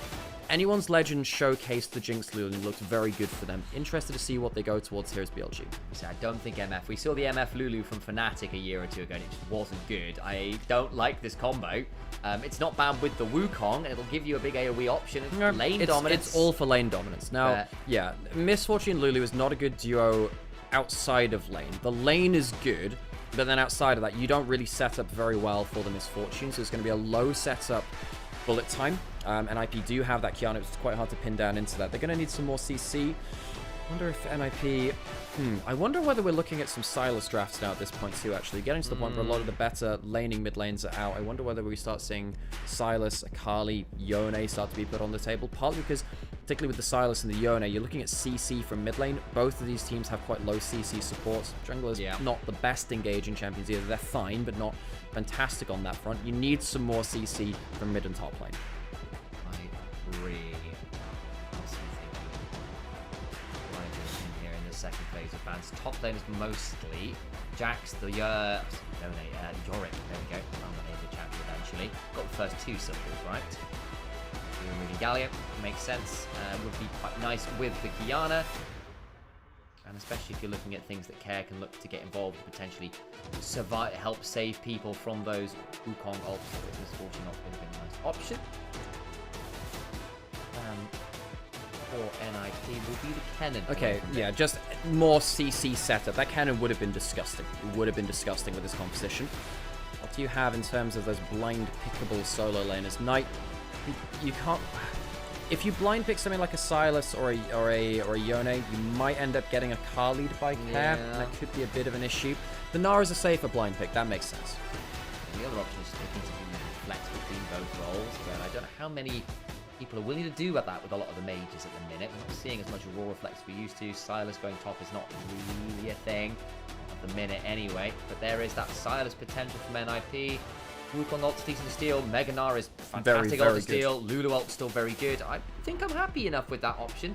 That would be a very different. Yeah, no, the problem is, if you go towards the Silas, I think Knight goes LeBlanc Akali, and you do have some issues there. Now, it is a pretty high kill combo mid-jungle. I mean, Knight could also go Talia at the back end of this too. That would be pretty good to give you some CC. You don't have a great amount of setup again, but I think Knight is looking at, you know, lane dominance versus the Silas. Silas is not a champion which survives every lane matchup very well. There's a reason why we don't see him blind picked that much. He's a very, very good counter pick, but there are some lane matchups where he just doesn't get to exist, really. Hoya might look towards something like a Scion here. I know it gets bullied by the Gnar and it could be rough into bin, but that would be very, very difficult. Is that the Gnar? Is that Silas thinking about going top and they're going to put the TF mid? Okay, so there are two options. Either ADTF top or it's the Silas top into the Gnar. We saw Doran try this, so it has been about some of the scrim meta, presumably. Didn't work very well. If Gnar gets ahead of the matchup, the Silas just goes mental. Problem is, as well, that the Silas can sometimes struggle to do that much. No, you get going, that's fine. Think about that mid lane pick there. Knight potentially looking this injured. There's your CC if you need it, and it is lane dominant. I wondered about Amel with the reflecting the gold card, thinking that could be funny, but no, we're not going to get that. It'll be the LeBlanc instead. You called that one out right at the beginning of the draft, saying it could be a bit risky with some of this. It's one of the best matchups into the Silas. LeBlanc is very lane dominant, and particularly with the mid lane roll quest being stacked up from damage to enemy mid laners. You're very good at poking up, continually stacking that up. LeBlanc can assassinate anyone on the enemy team. Be very, very powerful that way. You're mobile as well to escape some of that damage. The Twisted Fate Gold card is the best piece of CC in the game, Sam. The Twisted Fate Gold card may enable NMP's composition. I don't think BLG's composition is easy to play. This Misfortune has quite limited setup. It's not like you have very guaranteed CC. The Wukong knockup is not always often long enough to get the best out of the bullet time. But it's very lane dominant. Yeah. And BLG have good lanes. If the Silas doesn't get a good lead versus the Gnar, you do fall out of the game very quickly. You do have that Mega Gnar, you do have the Wild Growth, which are your two best ultimates to steal, but it's not going to be fantastic outside of that. Game 3, more janky drafts. Not loving the draft from either side, actually. I think both have kind of stumbled into their full 5-man units, picking for lane over much other stuff. That said, I have enjoyed NIP's creativity across the split, and I doubted some of Hoya's top lane picks before, and I was proven very wrong. See if the Silas can do that for me here as well. Yeah. See if it can be another Varus for this man that has it permanently banned against. Thank you, Poby, as the goat for the follow there as well. This could be a 6-game day. Very quick day at the office for us. It's just the bedroom, really, but, you know, office, same thing. Work from home, hell yeah. Well, NIP, they won't be going home. If they lose today, they'll go into the lower bracket. They will face up against Invictus Gaming, who they beat in the Knights Rivals stage to qualify for playoffs. Other side of that lower bracket would be Top Esports WE. Similar situation there. BLG would go on to face Weibo as the winner here today. Let's hear those gyros as we get onto the Rift.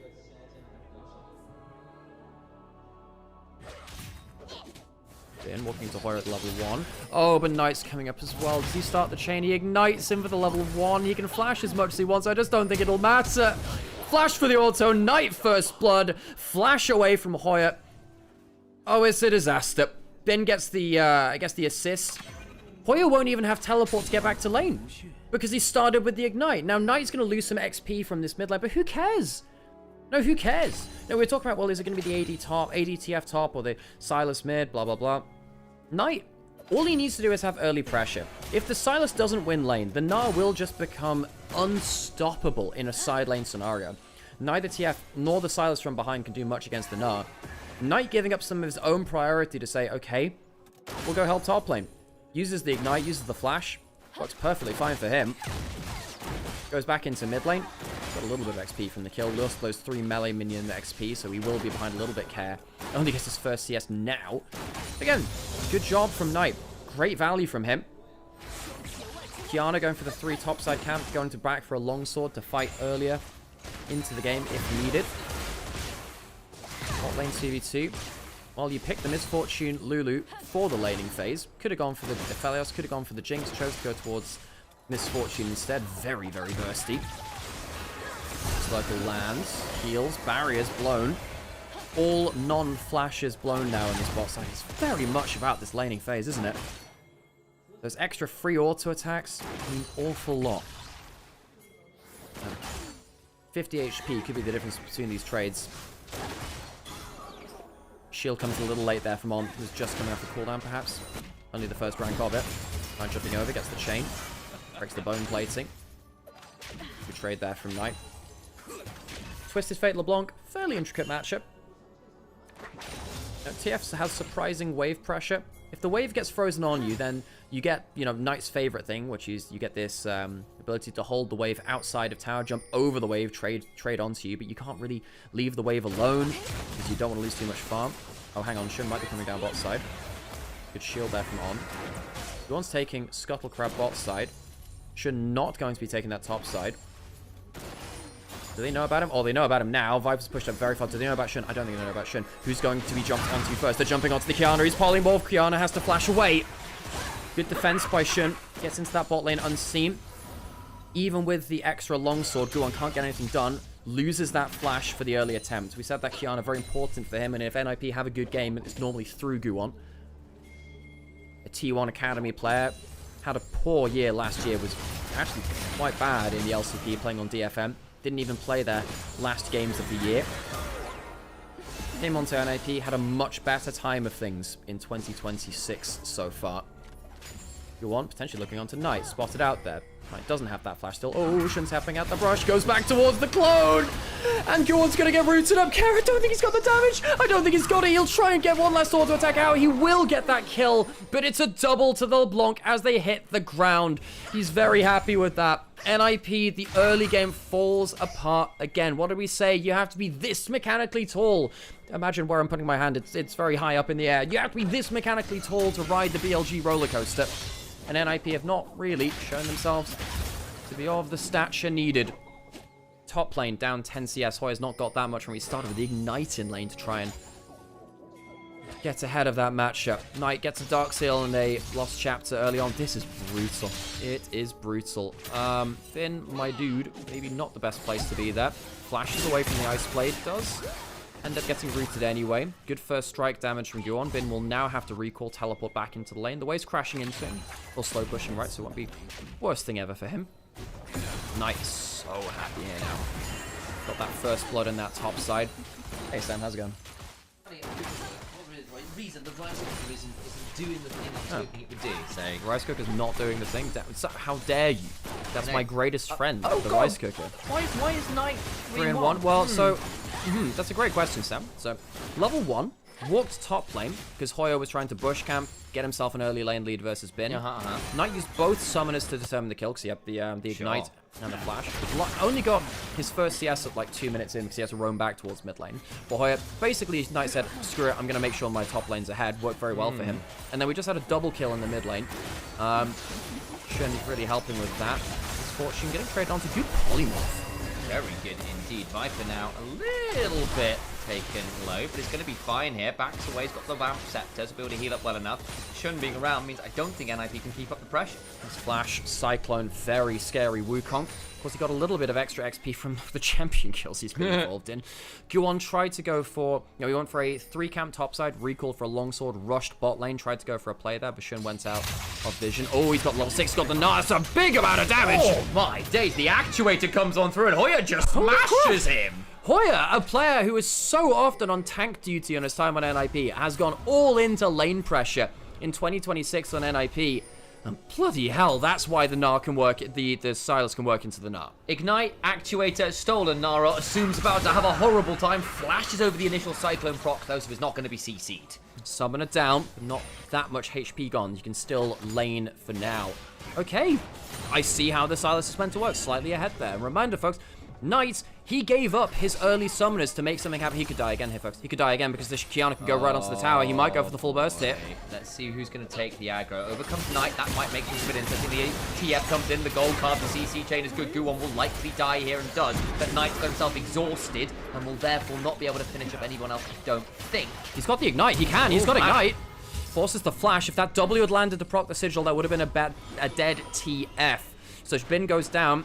No, Knight gave up a lot to make sure that Bin was in a more comfortable spot. He's now died twice because NIP have put resources back into him. And of course, Bin made the mistake of walking too close as Mininar to that Silas at that level 6 mark with the Ignite. Knight trying to bail him out again. Can't save him there, although one kill does go back. Resolve comes on forwards. Need to do much else on that one from Jaw. Care now at those two kills. At the end of that double kill in mid lane, of course, Care picked up one with that final fading also. It's a very close run thing. Gets that kill. In top lane now, 2 flash for the chain. Care doesn't have flash. Shins forward, doesn't have a cyclone. Does he need it? Might do. Maybe. The gold card actually buys a fair amount of time, but Knight still gets to pick up that kill, and that puts Knight back into a minor gold lead for all the stack deck normally allows you to achieve. Bin is not having fun versus Hoya here, but about to hit Mega. Maybe that changes things. No, he doesn't have the Mega Nod to steal on the other side. He's used that. You can't steal in every confrontation. Bin gets the attack speed from the hop and trades things back. Well, the Hex Drinker, of course, was in the last time. Didn't save him from that last all-in. Helps him here, though. Can walk up for the launch proc. There you go. Knight is one of the best LeBlanc players of all time. He's 4-1, and he's now taking that lead and going elsewhere on the map. He can kill Hoya here. Top of the wall, there is the Mimic Distortion, and Bin gets the kill onto Hoya, who's going, wait, this isn't fair, but I just had the same thing happen to kill Bin. So, you know. Oh, Knight. 3 stacks in the Dark Seal, 4-1-1. The LeBlanc as the last pick is working wonders. Technically meant to counter the Silas in lane, but also just say there it works so well into the enemy comp. Throws down the bullet time, they've got no interrupts, no CC to stop them. Misfortunal throws out the Arc of Ruin, can't get the kill back. Valiant effort. Viper's actually going to step forward here, but has to be a bit aware of a potential soul flare. Out comes the root, but Viper can strut on forward. Has got himself a little bit of Omni-Vamp. Sorry, just lifesteal from that Vamp Scepter. That soul flare, I think Viper was a touch worried about, but Jaw should be all right. So he was worried about that Q flash. Viper does have heal backup and available. Shun's starting up the dragon. The heal should keep Viper alive now, really. He'll recall. And once again, BLG mechanically outplay. NIP did find themselves with a small lead. Knight spreads the lead across the map. 2v2 happens in bot lane, and BLG right back in the lead. That they are. Bin is in the lane here. He's actually managed to get himself a 600 gold lead after Hoya had done a lot of hard work with his team to get himself into a good spot, but the plates, the kills, are feeling very good. Again, you've got the Ignite available to Hoya and potentially a stealable Gnar ult to go with. Does that become the Yar ult then, as opposed to Gnar? Why? Oh, Yas or Gnar? Yeah. Yeah, the Yas. Nah, man. Oh, Forward plans the chain. Can you one-shot? He's going mega soon. It's going to be a lot. The Ignite comes on down. Won't quite be there. Last Order would do it. Doesn't have the flash to follow. And the Mega Nod just about keeps Bin in one piece. God, and now Shun's coming up to our side. Remember, Hoya doesn't have flash. He'll have to back off all the way. Bin could hold the wave here. Look for a slow push out. Chooses not to. Of course, he has the teleport. Just a regular summoner spell. Knight might have to flick back from this. Doesn't have to. Gorn didn't have the Water Blade. Interesting. Fakes it out there onto Care. Now the Ethereal Chain's got Care dead. So much damage. Things are falling apart. NIP have not been good enough at judging these early skirmishes. Particularly Knight have just brutalized NIP. Knight LeBlanc, I'm great to see. I'm so grateful I get to see this kind of gameplay from him again. I've been seeing him, look at him, Azir, the whole split. This is what I want to see, Sam. Your one's now bot, actually. You might want to see that if you're an NIP fan. If you can find the play here, it would be fantastic news. Overcomes the teleport. Shun's coming, but again, he doesn't have the Cyclone. This could get a bit dicey. 3v4 with a turret to bone. LG, the teleport in. The emotion's there. They're still thinking about it. Got the gold card. They have the Supreme Spell talent. Knight is going to be here. Who dies before they come in? Oh, flash away from Viper to prevent the CC. Guwon now in danger. Actually gets polymorphed into the turret. The wild growth ensures the death of the Kiana. This is a cakewalk. This is a humiliation ritual. Guwon is one of his best champions. Is at 0-3, unable to impact the game at all. Almost gets himself a great outplay onto Viper, but then just flashes away from the wall and dies in the retreat. Polymorph is such a silly ability, and Kiana goes, well, I've at least got the grass blade down, so it didn't immediately die in the polymorph form, but there was just no way out at that point, despite having the teleport brought down. Like, that was a fully sent play that meant nothing. Bin doing fine in the 1v1 here. Is ahead 700 gold. He can go. He's got Merc Treads. He's got the Hex Drinker. Hoya, he's just not doing the burst damage as much as he needs to anymore. So he may be looking for the kill here. The Arc of Ruin should get that onto On. I think that slow should be enough, even with the Whimsy, and assume at least get something on the board. They get something. That's nice for him. Slightly ahead of Viper now, actually. Well, vaguely even. Kraken Slayer first item is so important, but whenever Knight is leaving lane, you think someone's going to die. Shun can come up here. There's no... Well, Destiny's going bot side. They'll see Knight going top side, split map state. But the wave is nearly dead. Care does his best to do some damage. Will die. It's a 1-for-1. 1 for 1. And by the way, top lane's died too. Care goes down.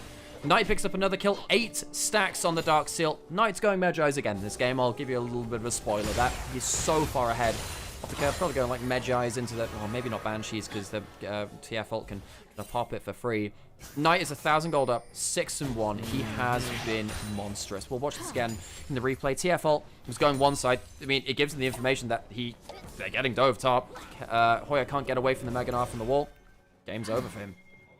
Yep, I mean, again, I saw the angle with the Silas. I see what the plan was. It started well, but the problem is the moment that return gank happened and there was no defense, Hoya has been put in the dirt, and then you're a melee champion behind an arm, which is just not a fun time. Everyone has his first item. I don't think it'll matter that much, though.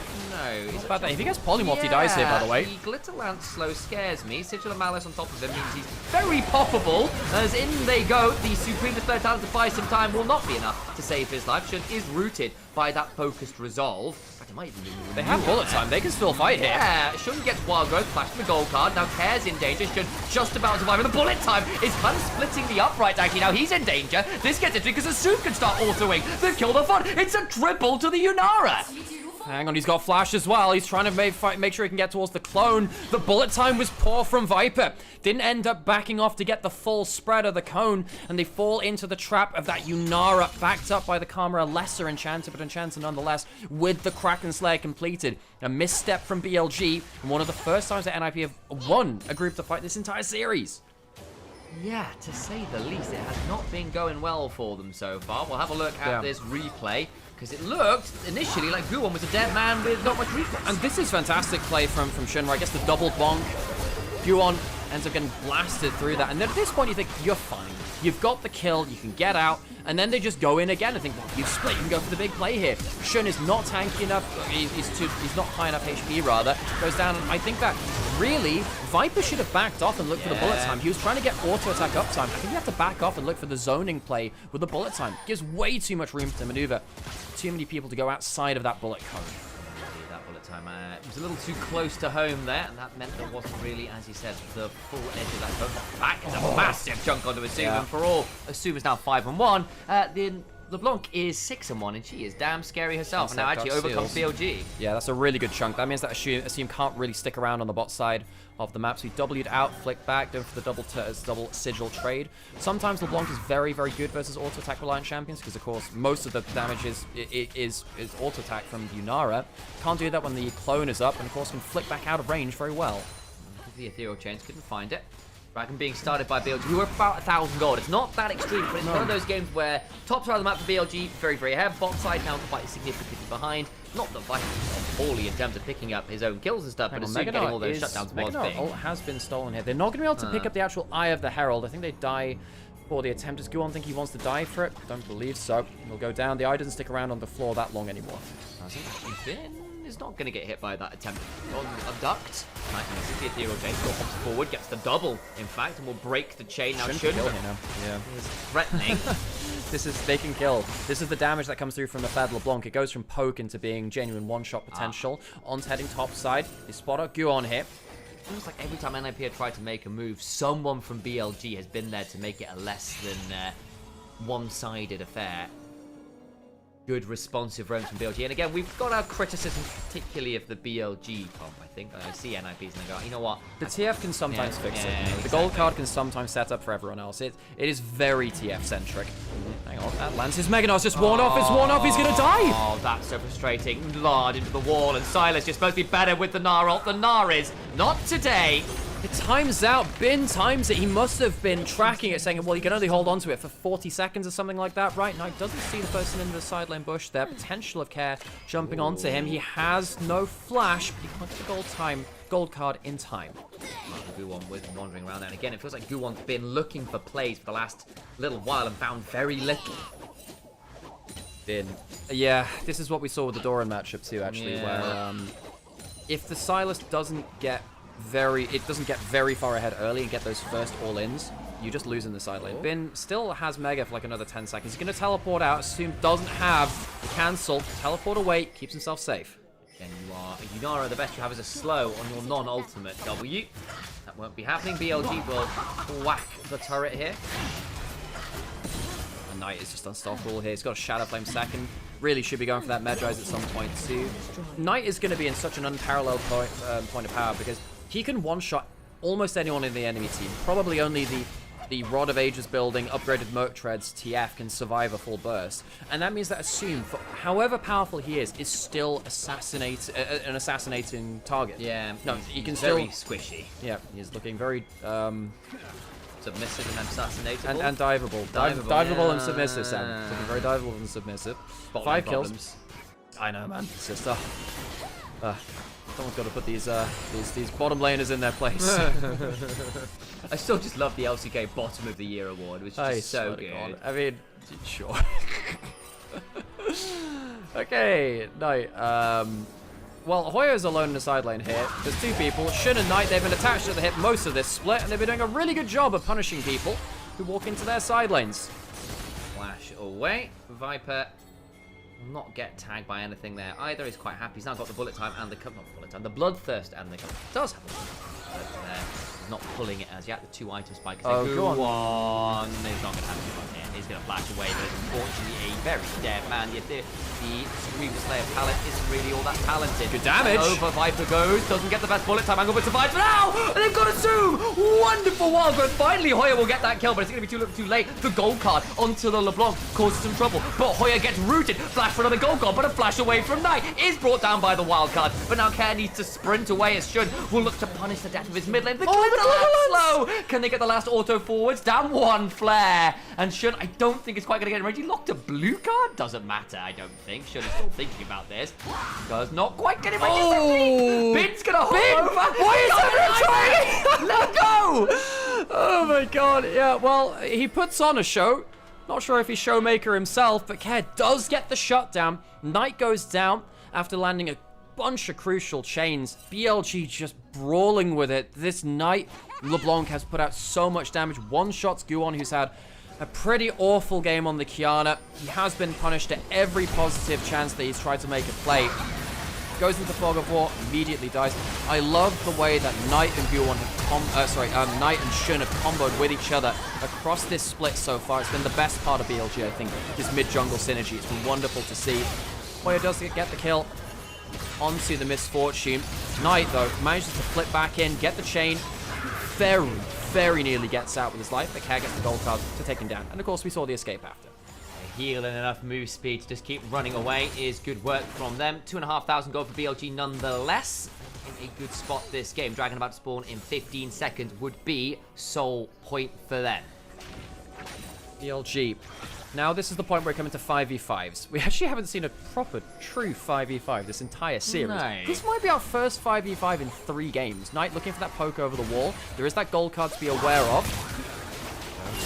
Something there. Knight looks for the ethereal chains. Can't quite find. Should have took a lot of damage there, though. Damage. That gold card is the most important cooldown on the map. That's the TF ult has been used. Care's going into mid lane onto Viper. Does a decent job. He's blue carded, but it doesn't matter. They do still get the kill. Technically, the blue card's the highest damage, and Viper doesn't have a cleanse, and he doesn't have flash. Viper pushed up way too far. Wonderful punish by Care. Starting to even close the gap onto his opposing number of this uber-fed LeBlanc. Viper, bad misstep. BLG leave their AD carry alone in mid lane, and that's going to be Dragon to NIP. First grouped up play of the game, and NIP come out on top. Nicely done, and I think that was quite astute from Care. Viper was not expecting that in the slightest. Didn't have the Lulu around to come and save him.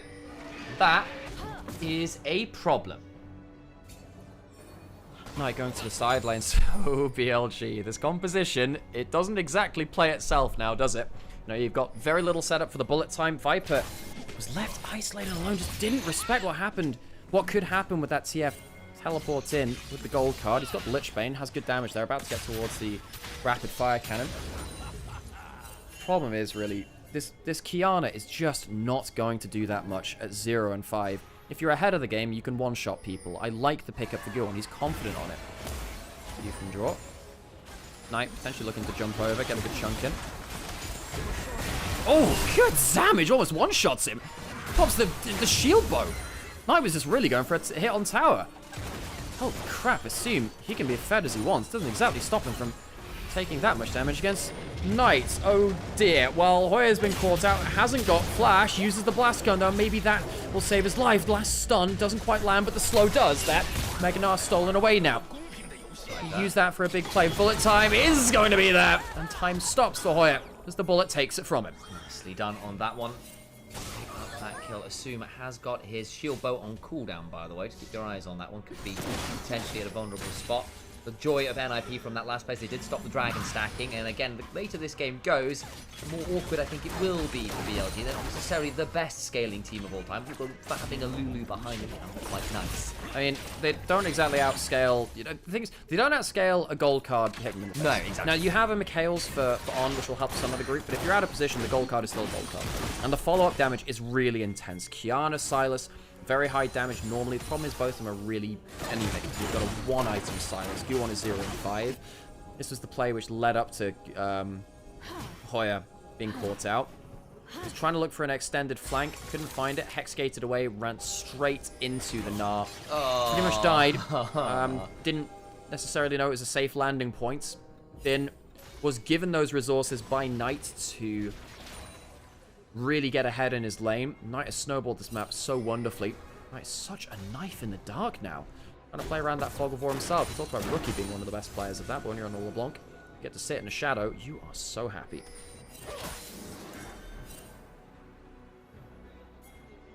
Boys, Gnar ult, about to time out. Cat does have the rapid fire cannon now. Makes it a lot easier for him to consistently find big engages. Not exactly sure what Sam's doing, just trying to pick up and walk with the microphone. Yeah. Okay. The leg of my chair is on the other side of the mic, so I was like, ah. Yeah, you just spin it around. Okay, whatever. I thought you were leaving to go do food stuff. I was attempting to, yes. He's trying to get fed. Guwon has not been very successful at doing that this game. He is over the wall though, looking for one of those creative angles again. This is his favourite spot to stand on the rift. Assume good damage from that. Nymaera trying to jump forwards. Didn't pop the ultimate. That would have been the Fiend Hunter bolts, giving him that great extra damage at the start of it. I think this is getting to the point in the game where, you know, it's only a 3,000... Oh, gold card could go onto Shun. Goes invisible. Gets onto him. No combo to follow up just yet, though. Guwon would have to flash for that. Then she die! Great damage from Assume. Does get a lot of damage onto that back end of that as Viper is wild growth. Keeps himself alive. God takes a heal, a barrier from both sides, and the wild growth. All the while, they're going to have to pull away from that one. Got very, very dicey there and made that play just about both AD carries get away with it.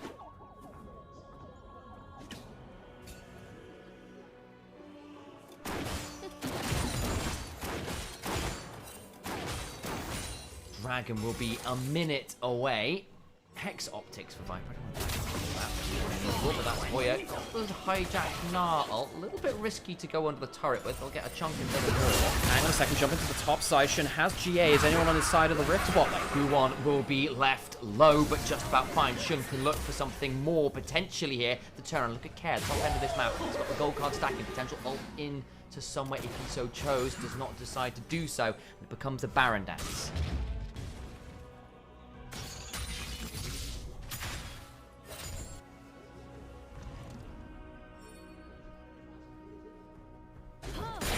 Will grab that wave. It does feel like this game is just stalling out a little bit, honestly. I'm a little bit nervous for BLG at this point. This gold lead has stayed stable, and I've seen a lot of games like this across the split where BLG have fumbled from this point. In the mid lane. There is indeed just that. Overcomes Knight as he looks for the flash, and out comes the bullet time. No one dies. Flash forward from Care. Can't find the gold card he was looking for. Hoya quick absconds away. Does not get the abduct because Knight goes golden, and therefore the hijacked Gnar ult goes wide. So that's a lot of summoners blown by NIP. 4 flashes out of their 5 total blown for that. They won't be able to contest the dragon now. And Hoya's Mega Gnar ult is gone. He really needs that to fight. There's no second really big engage ultimate. Cyclone's actually not fantastic for the Silas in a lot of these team fights, so you can't auto-attack and cast other spells while you're using it, which is a real pain for the Silas. Dragon will go down onto Hextech Soul Point. It's not as clean or dominant a game from BLG as the previous 2. Things have stalled out a little bit. I really think the threat of that TF ult has closed them down. Hoya does manage to steal the Gnar ult immediately after again, though. It is a very low cooldown ultimate for the Gnar, so it doesn't get locked out of that long by the Silas. Surprised to see it that quick, though. That was yeah, I was surprised he didn't pick up immediately there. Hang on, potential jump over the wall. Draw is gonna get blasted. Knight has arrived, picks himself up another 2 Dark Seal stacks. Did lose 5 of them earlier, but oh my god, he's strong. Man alive. Hasn't seen Knight really find anything for the last couple of minutes. This time he does. Is that going to lead to a Baron start? Only the support, but it is a man advantage. I think they're looking for the turn. Realistically, they're looking for the turn. Hoya does have the Gnar ult, though. NIP, I think they fancy themselves a 5v5 and they can find a fight around that Baron pit. Been walking forwards. Here comes Shun. Nice angle there. Guwon loads the Supreme Display of Talent. Just doesn't find it. Shun annihilates him. Guwon 0 and 6. It just hasn't been his game. Hang on a second. Miss on the chains from Hoya. Gold card does land, but follow-up is already kind of dead. Guwon 0 and 6. The talisman of NIP. Probably their best player across the split, or at least their most important one, has had an awful game 3 of one of his comfort champions. BLG have found him out at every back and call. NIP will give up the Baron contest, no smite to do so. They'll take an objective bounty and the mid lane out of turret and watch the objective go down. They will, and they're still going to try and play this 4v5, and they look for a fight afterwards. I just don't think they're going to have the option. In fact, Bin might say you're not going to have a choice. Looks for something. Speed up there with the defiance of Jua. And the Ghost as well. He spellbooked over to that to keep himself safe. There's a fight. Go, observe and look at the fight! There goes down. Knight finds him with another Mimic forwards. Distortion available. Bin looking to get some more damage on the Jua. Gets the root. I don't know whether it will save his life in the long run here. As Bin with the Hyper Procs continues to hunt for the Karma, who's running for the hills. The problem is that's a long way away from his base. There'll be a reset here and assume it's not your day either. Knight annihilates the Yunara. Well, he assumed he was safe and it made an ass out of you and his recall. Knight picks up another kill and Hoya's been given the run around. Hoya has a Mega Gnar, but it feels so mini. NIP run into Giga LG. I don't know. Whatever. It's a big team. They haven't been told Big, large gaming. Big, large gaming. So walking towards the bot side, Baron buff on all of their members and look to finish off the series 3-2-0. That they will, and it has been a convincing one. We weren't sold on the draft in this game 3, but sometimes might of mechanical play will do just fine. Knight on this LeBlanc has a stormer, 11 and 2. Not even ended the game quite yet. They'll take the inhibitor and decide, you know what? Won't quite look for anything more right now. Recalls were coming through. Makes some sense, you know. Still got stuff like the Supreme Display of Talent to be somewhat afraid of. Worth noting that Kiana's awful at fighting in the base, by the way, because there's no elements for her to pick up besides the Earth one. So if you're actually on big defense duty, not fantastic for Kiana.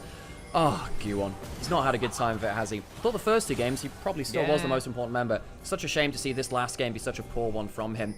Assume he's had a pretty okay time. He's done his best. I think that, honestly, the MF Lulu, I'm still not convinced by it. Viper did outplay in a handful of situations. There's definitely been hard-run stuff for it. Knight now has the Magi's, and see if he can add some last names to it, as this game is probably nearing its conclusion. I think that is fair. The gold card jumped in from Shun with a wonderful angle. The Wild Growth after ensures there's a third knock-up to be found. Guwon supremely displays his talent, but I don't think BLG are all that impressed by the kid's show and tell. And NIP, well, welcome to the big leagues, guys. You come up to Group Ascend, and this is what you have to reckon with. Knight holds back draw onto the fountain and says, you're not allowed onto the rift. Not in this playoffs. Not against us just yet. Perhaps you'll have to persevere some more. Draw. Very nearly one shot. Look at the kill back. Perhaps a touch of arrogance. Knight will go down, but a 12-kill LeBlanc game sees him firmly into the MVP for this one. An Ari and a LeBlanc game to remember for the all-star mid laner of BLG. We had AL dismantle their opposition yesterday, and BLG looked to mirror it today against NIP. It's not quite a shorter timescale, but it was still exceptionally convincing. Not perhaps the best draft in Game 3. Regardless, the fact BLG still won in the way that they did is fantastic news for them. That'll be a very short day, a 6-game day. Demolition by the upper seeds in each of these matchups. BLG, we expected them perhaps to take this time off and use it well. I don't think we learned that much about them, besides the fact that, damn, they're really good at playing out burst compositions. That seems to be their real bread and butter right now. Get a load of burst, combo around it. Haven't really seen them forced onto slower DPS team fights. Haven't really seen them forced into more true, honest 5v5s. That will happen later into the bracket. It will have to against some of these upper tier LPL teams. One of Viper's best games in this split so far on that, Ezreal. He'll be proud of that game. Knight, overall, probably my player of the series, though. I think he was very good in all 3 games. The Ziggs, the LeBlanc, the Ari, all very, very good from him. perhaps other people shining individually, maybe slightly more in some individual games across the entire series, though. Knight's my player of the match. He was superb. I think it would be very surprising if he didn't get a hold of that one. And they continue to march their way through that upper bracket, looking like they've at least come in with a fair amount of vim and vigor, shall we say. We were a bit worried about them. Sounds like a V for Vendetta speech, Sam. Vindicated violently with vigilance, vim and vigor. You know, I've never watched all of V Vendetta. Hugo Weaving's a very good actor, Sam. Hugo Weaving's a very good actor. Anyway, folks, I just put some adverts on, so I can't really give you the spiel right there, because I just wanted to put some adverts on while the viewers were high, honestly. That's so fair. That'll be the end of our stream today, pretty much, folks. If you'd like to support us, obviously drop that like, that subscribe. Think about following us on our socials. Sam has his own socials linked in chat as well. I can do that there. And if you'd like to support us for free by downloading Opera GX, it would help us as well. We have that sponsored just for the last days of February as well. Thank you, everyone, for joining us. You got any plans, Sam? I might do some streaming, I think. It's been a nice short day, and I ought to try and keep that up where I can. Oh, I got the thing wrong. There we go. Yeah. Ta-da! Okay, well, I guess I'll stick around until you're ready for your stream. I will do that. I'm trying to get food done at the same time. For whatever reason, it just won't cook, and I don't know why. I might put it into a pan and try it that way. Okay. But yeah, there was food attempted. Food attempted. Not sure it was. Okay, not succeeded yet. Yeah, not succeeded. It's not failed, but it's still remarkably undone in a way I'm very unpleased by. Yeah, it was a very fast day today, folks. I guess I'm just going to stick around until Sam's got his stream up. I'll hang around. Okay. So we have our next round matchups too, right? So we have all of our round 1 completed now. For the upper bracket, technically this is round 1 lower bracket. So you have JDG Annual's Legend. Annual's Legend coming as heavy favorites there. JDG didn't look confident versus top esports in that 5-game series. Then we have Weibo BLG. I mean, I can see a world in which Weibo actually do beat BLG if they force them into honest 5v5s and they don't die in the early game too much. I mean, BLG looked really good in early game is the thing. They looked really good in early game. But I think if Weibo can survive the early game, there's a world in which that goes to 5v5s and perhaps BLG are not as good on those team fights. We haven't seen that right yet. And lower bracket top esports WE, IG, NIP. So we saw that in our basically our play-ins to playoffs. So that would be, yeah, we have some information on that. Pretty good information on that, in fact. But, by the way, we had really good viewers today. We were like 400 odd. It's really, really cool. Thank you everyone for following and for watching along. That's like some of our best average viewers for a long time. You know, especially when you've got people like Cadril and I Will Dominate who are streaming as well now on some of these days. It does make it's really cool to see us actually retain some pretty good viewers. Very good viewers, in fact. Very, very cool. Is it true that Elk got gapped by Photic today? I would say Elk wasn't I wouldn't say gapped because Photic wasn't good either, but Elk wasn't as good as he usually was. He wasn't gapped, it's just that Elk wasn't as good as he usually was.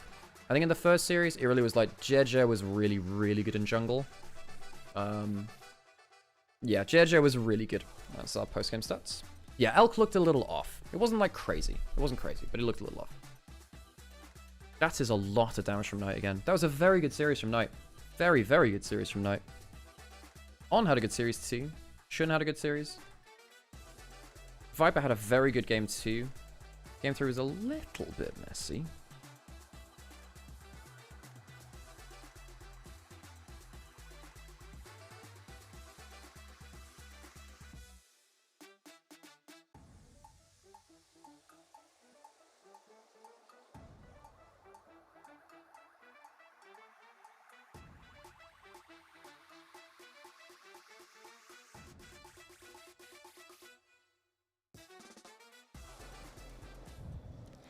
And we got to win his interview as well, so I'll leave this on for a little bit. 我是主持人小右。首先是恭喜 BLG 3-0战胜 NIP 战队，也是挺进了下一轮。我们邀请到的是 BLG 战队的中下组合 Night 和 Viper， 先请两位和大家打个招呼吧，欢迎。大家好，我是 BLG 中单 Night。大家好，我是 BLG 的加入 Viper。 欢迎两位啊！那今天呢，可以说3局比赛都是属于BLG的一个胜利方式了，都是在对线期就取得了压制，一路高歌猛进，顺利的收获胜利。想先问一下 Night 选手吧，觉得今天能够3-0顺利的拿下，最关键的原因是什么呢？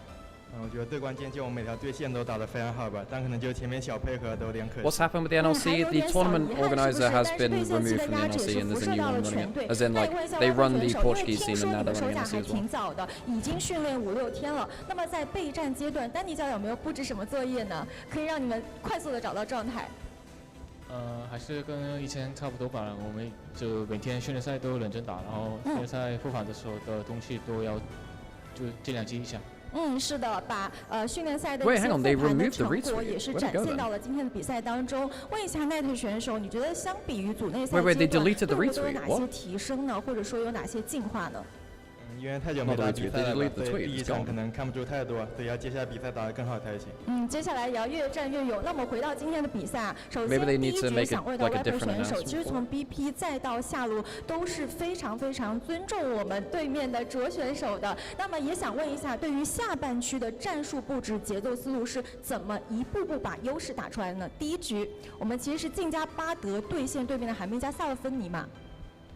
就是首先就是最近这个版本来说，大家都喜欢玩那种2打2很强的组合嘛，所以我们也准备好了这个对局，然后第一把、第二把都是他们选择很强的2打2组合，但我们尽量去应对一下啊。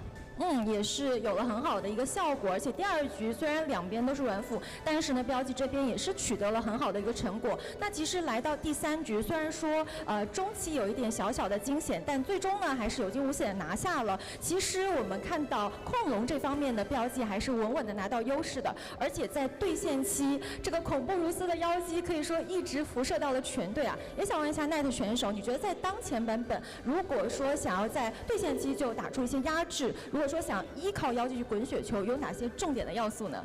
主要是我带来点火吧，还有就和训那波中 LPL 配合比较好，所以就优势会比较大。所以记住这个小 tips， 大家可以多多去练习一下。还有一个小插曲，因为我记得在赛前登场的时候，和卓队2个卓队，然后比了一个石头剪刀布，这个创意是谁来想的呢？就我问了他吧，问了卓哥要不要来博弈一下，然后他果然输了。是的，然后当时呢也是赢下了我们的这个剪刀石头布，那最终也是赢下了比赛。也想问一下2位选手啊，因为其实在后天呢你们会对阵到 WBG 嘛，但在常规赛其实在2次交手当中都是比较顺利的赢下来的。对于这场比赛有怎样的信心和期待呢？我觉得常规赛微博可能打得没季后赛这么好吧，现在他们磨合已经上来了，所以这次打他们要更小心一点。好的，要小心一点。那也问一下 Viper 选手。现在这个版本来说，就限制对面 AD 的输出就是最重要的嘛，所以尽量去2打2打好一下。还是在下半区要打出自己的节奏。那最后一个问题，其实我们注意到在BLG的 vlog 里面是有一期主题写给你的明信片，那么也想问一下，因为今天现场来了很多支持和应援的粉丝朋友们，如果说要在现场写下一张明信片的话，想要表达什么样的内容呢？奈特先来吧。就祝粉丝天天开心，然后过年多赚钱了。好的，很实在。Viper 呢？保护健康，然后新年快乐。身体健康，新年快乐！也谢谢奈特和 Viper 选手给我们粉丝朋友送上的祝福，当然也祝福大家新年快乐，祝福大家好运连连。那么同时也祝福标记战队在接下来的比赛当中信念不息，手感火热，迎接下一场战斗。掌声送给他们。那么也再次感谢2位选手接受的采访，我们把时间交给解说席。We were winning until we lost. Okay, well, thank you everyone for joining. I mean, Samuel, are you streaming? Let me know when you're on. How close are you to being streaming? Okay, damn, it's 1 minute. I'm gonna time it. Sam said he's gonna be 1 minute max. Incredible. Compliment for Harold. You know, even though NIP got blasted 3-0 today, I think they're still winning because they have you as a fan. I think anyone should have Harold as a fan. Harold is passionate. Harold is vocal with that passion. He's so infinitely positive to be around. So NIP, even though they lost 3-0 today, they're winning because they have Harold in their court. Good on you. Oh, man. So if you're on YouTube, the show's going to end now. If you're on Twitch, we're going to radio over to Sam when he's up and streaming. So, and join us tomorrow. It's going to be a slightly later start tomorrow because these were our 2 best of 5 days. Tomorrow it will be a 3-hour later start than whatever time it was today. So that'll be 10 European time, 9 UK time. and wherever that is for you guys. So it'd be like 9 p.m. GMT / whatever UK time is. Work it out from there. Work it out from there. So yeah, if you're on YouTube, see ya. And if you're on Twitch, we're gonna hold you hostage and send you over to Sam. You will enjoy his stream.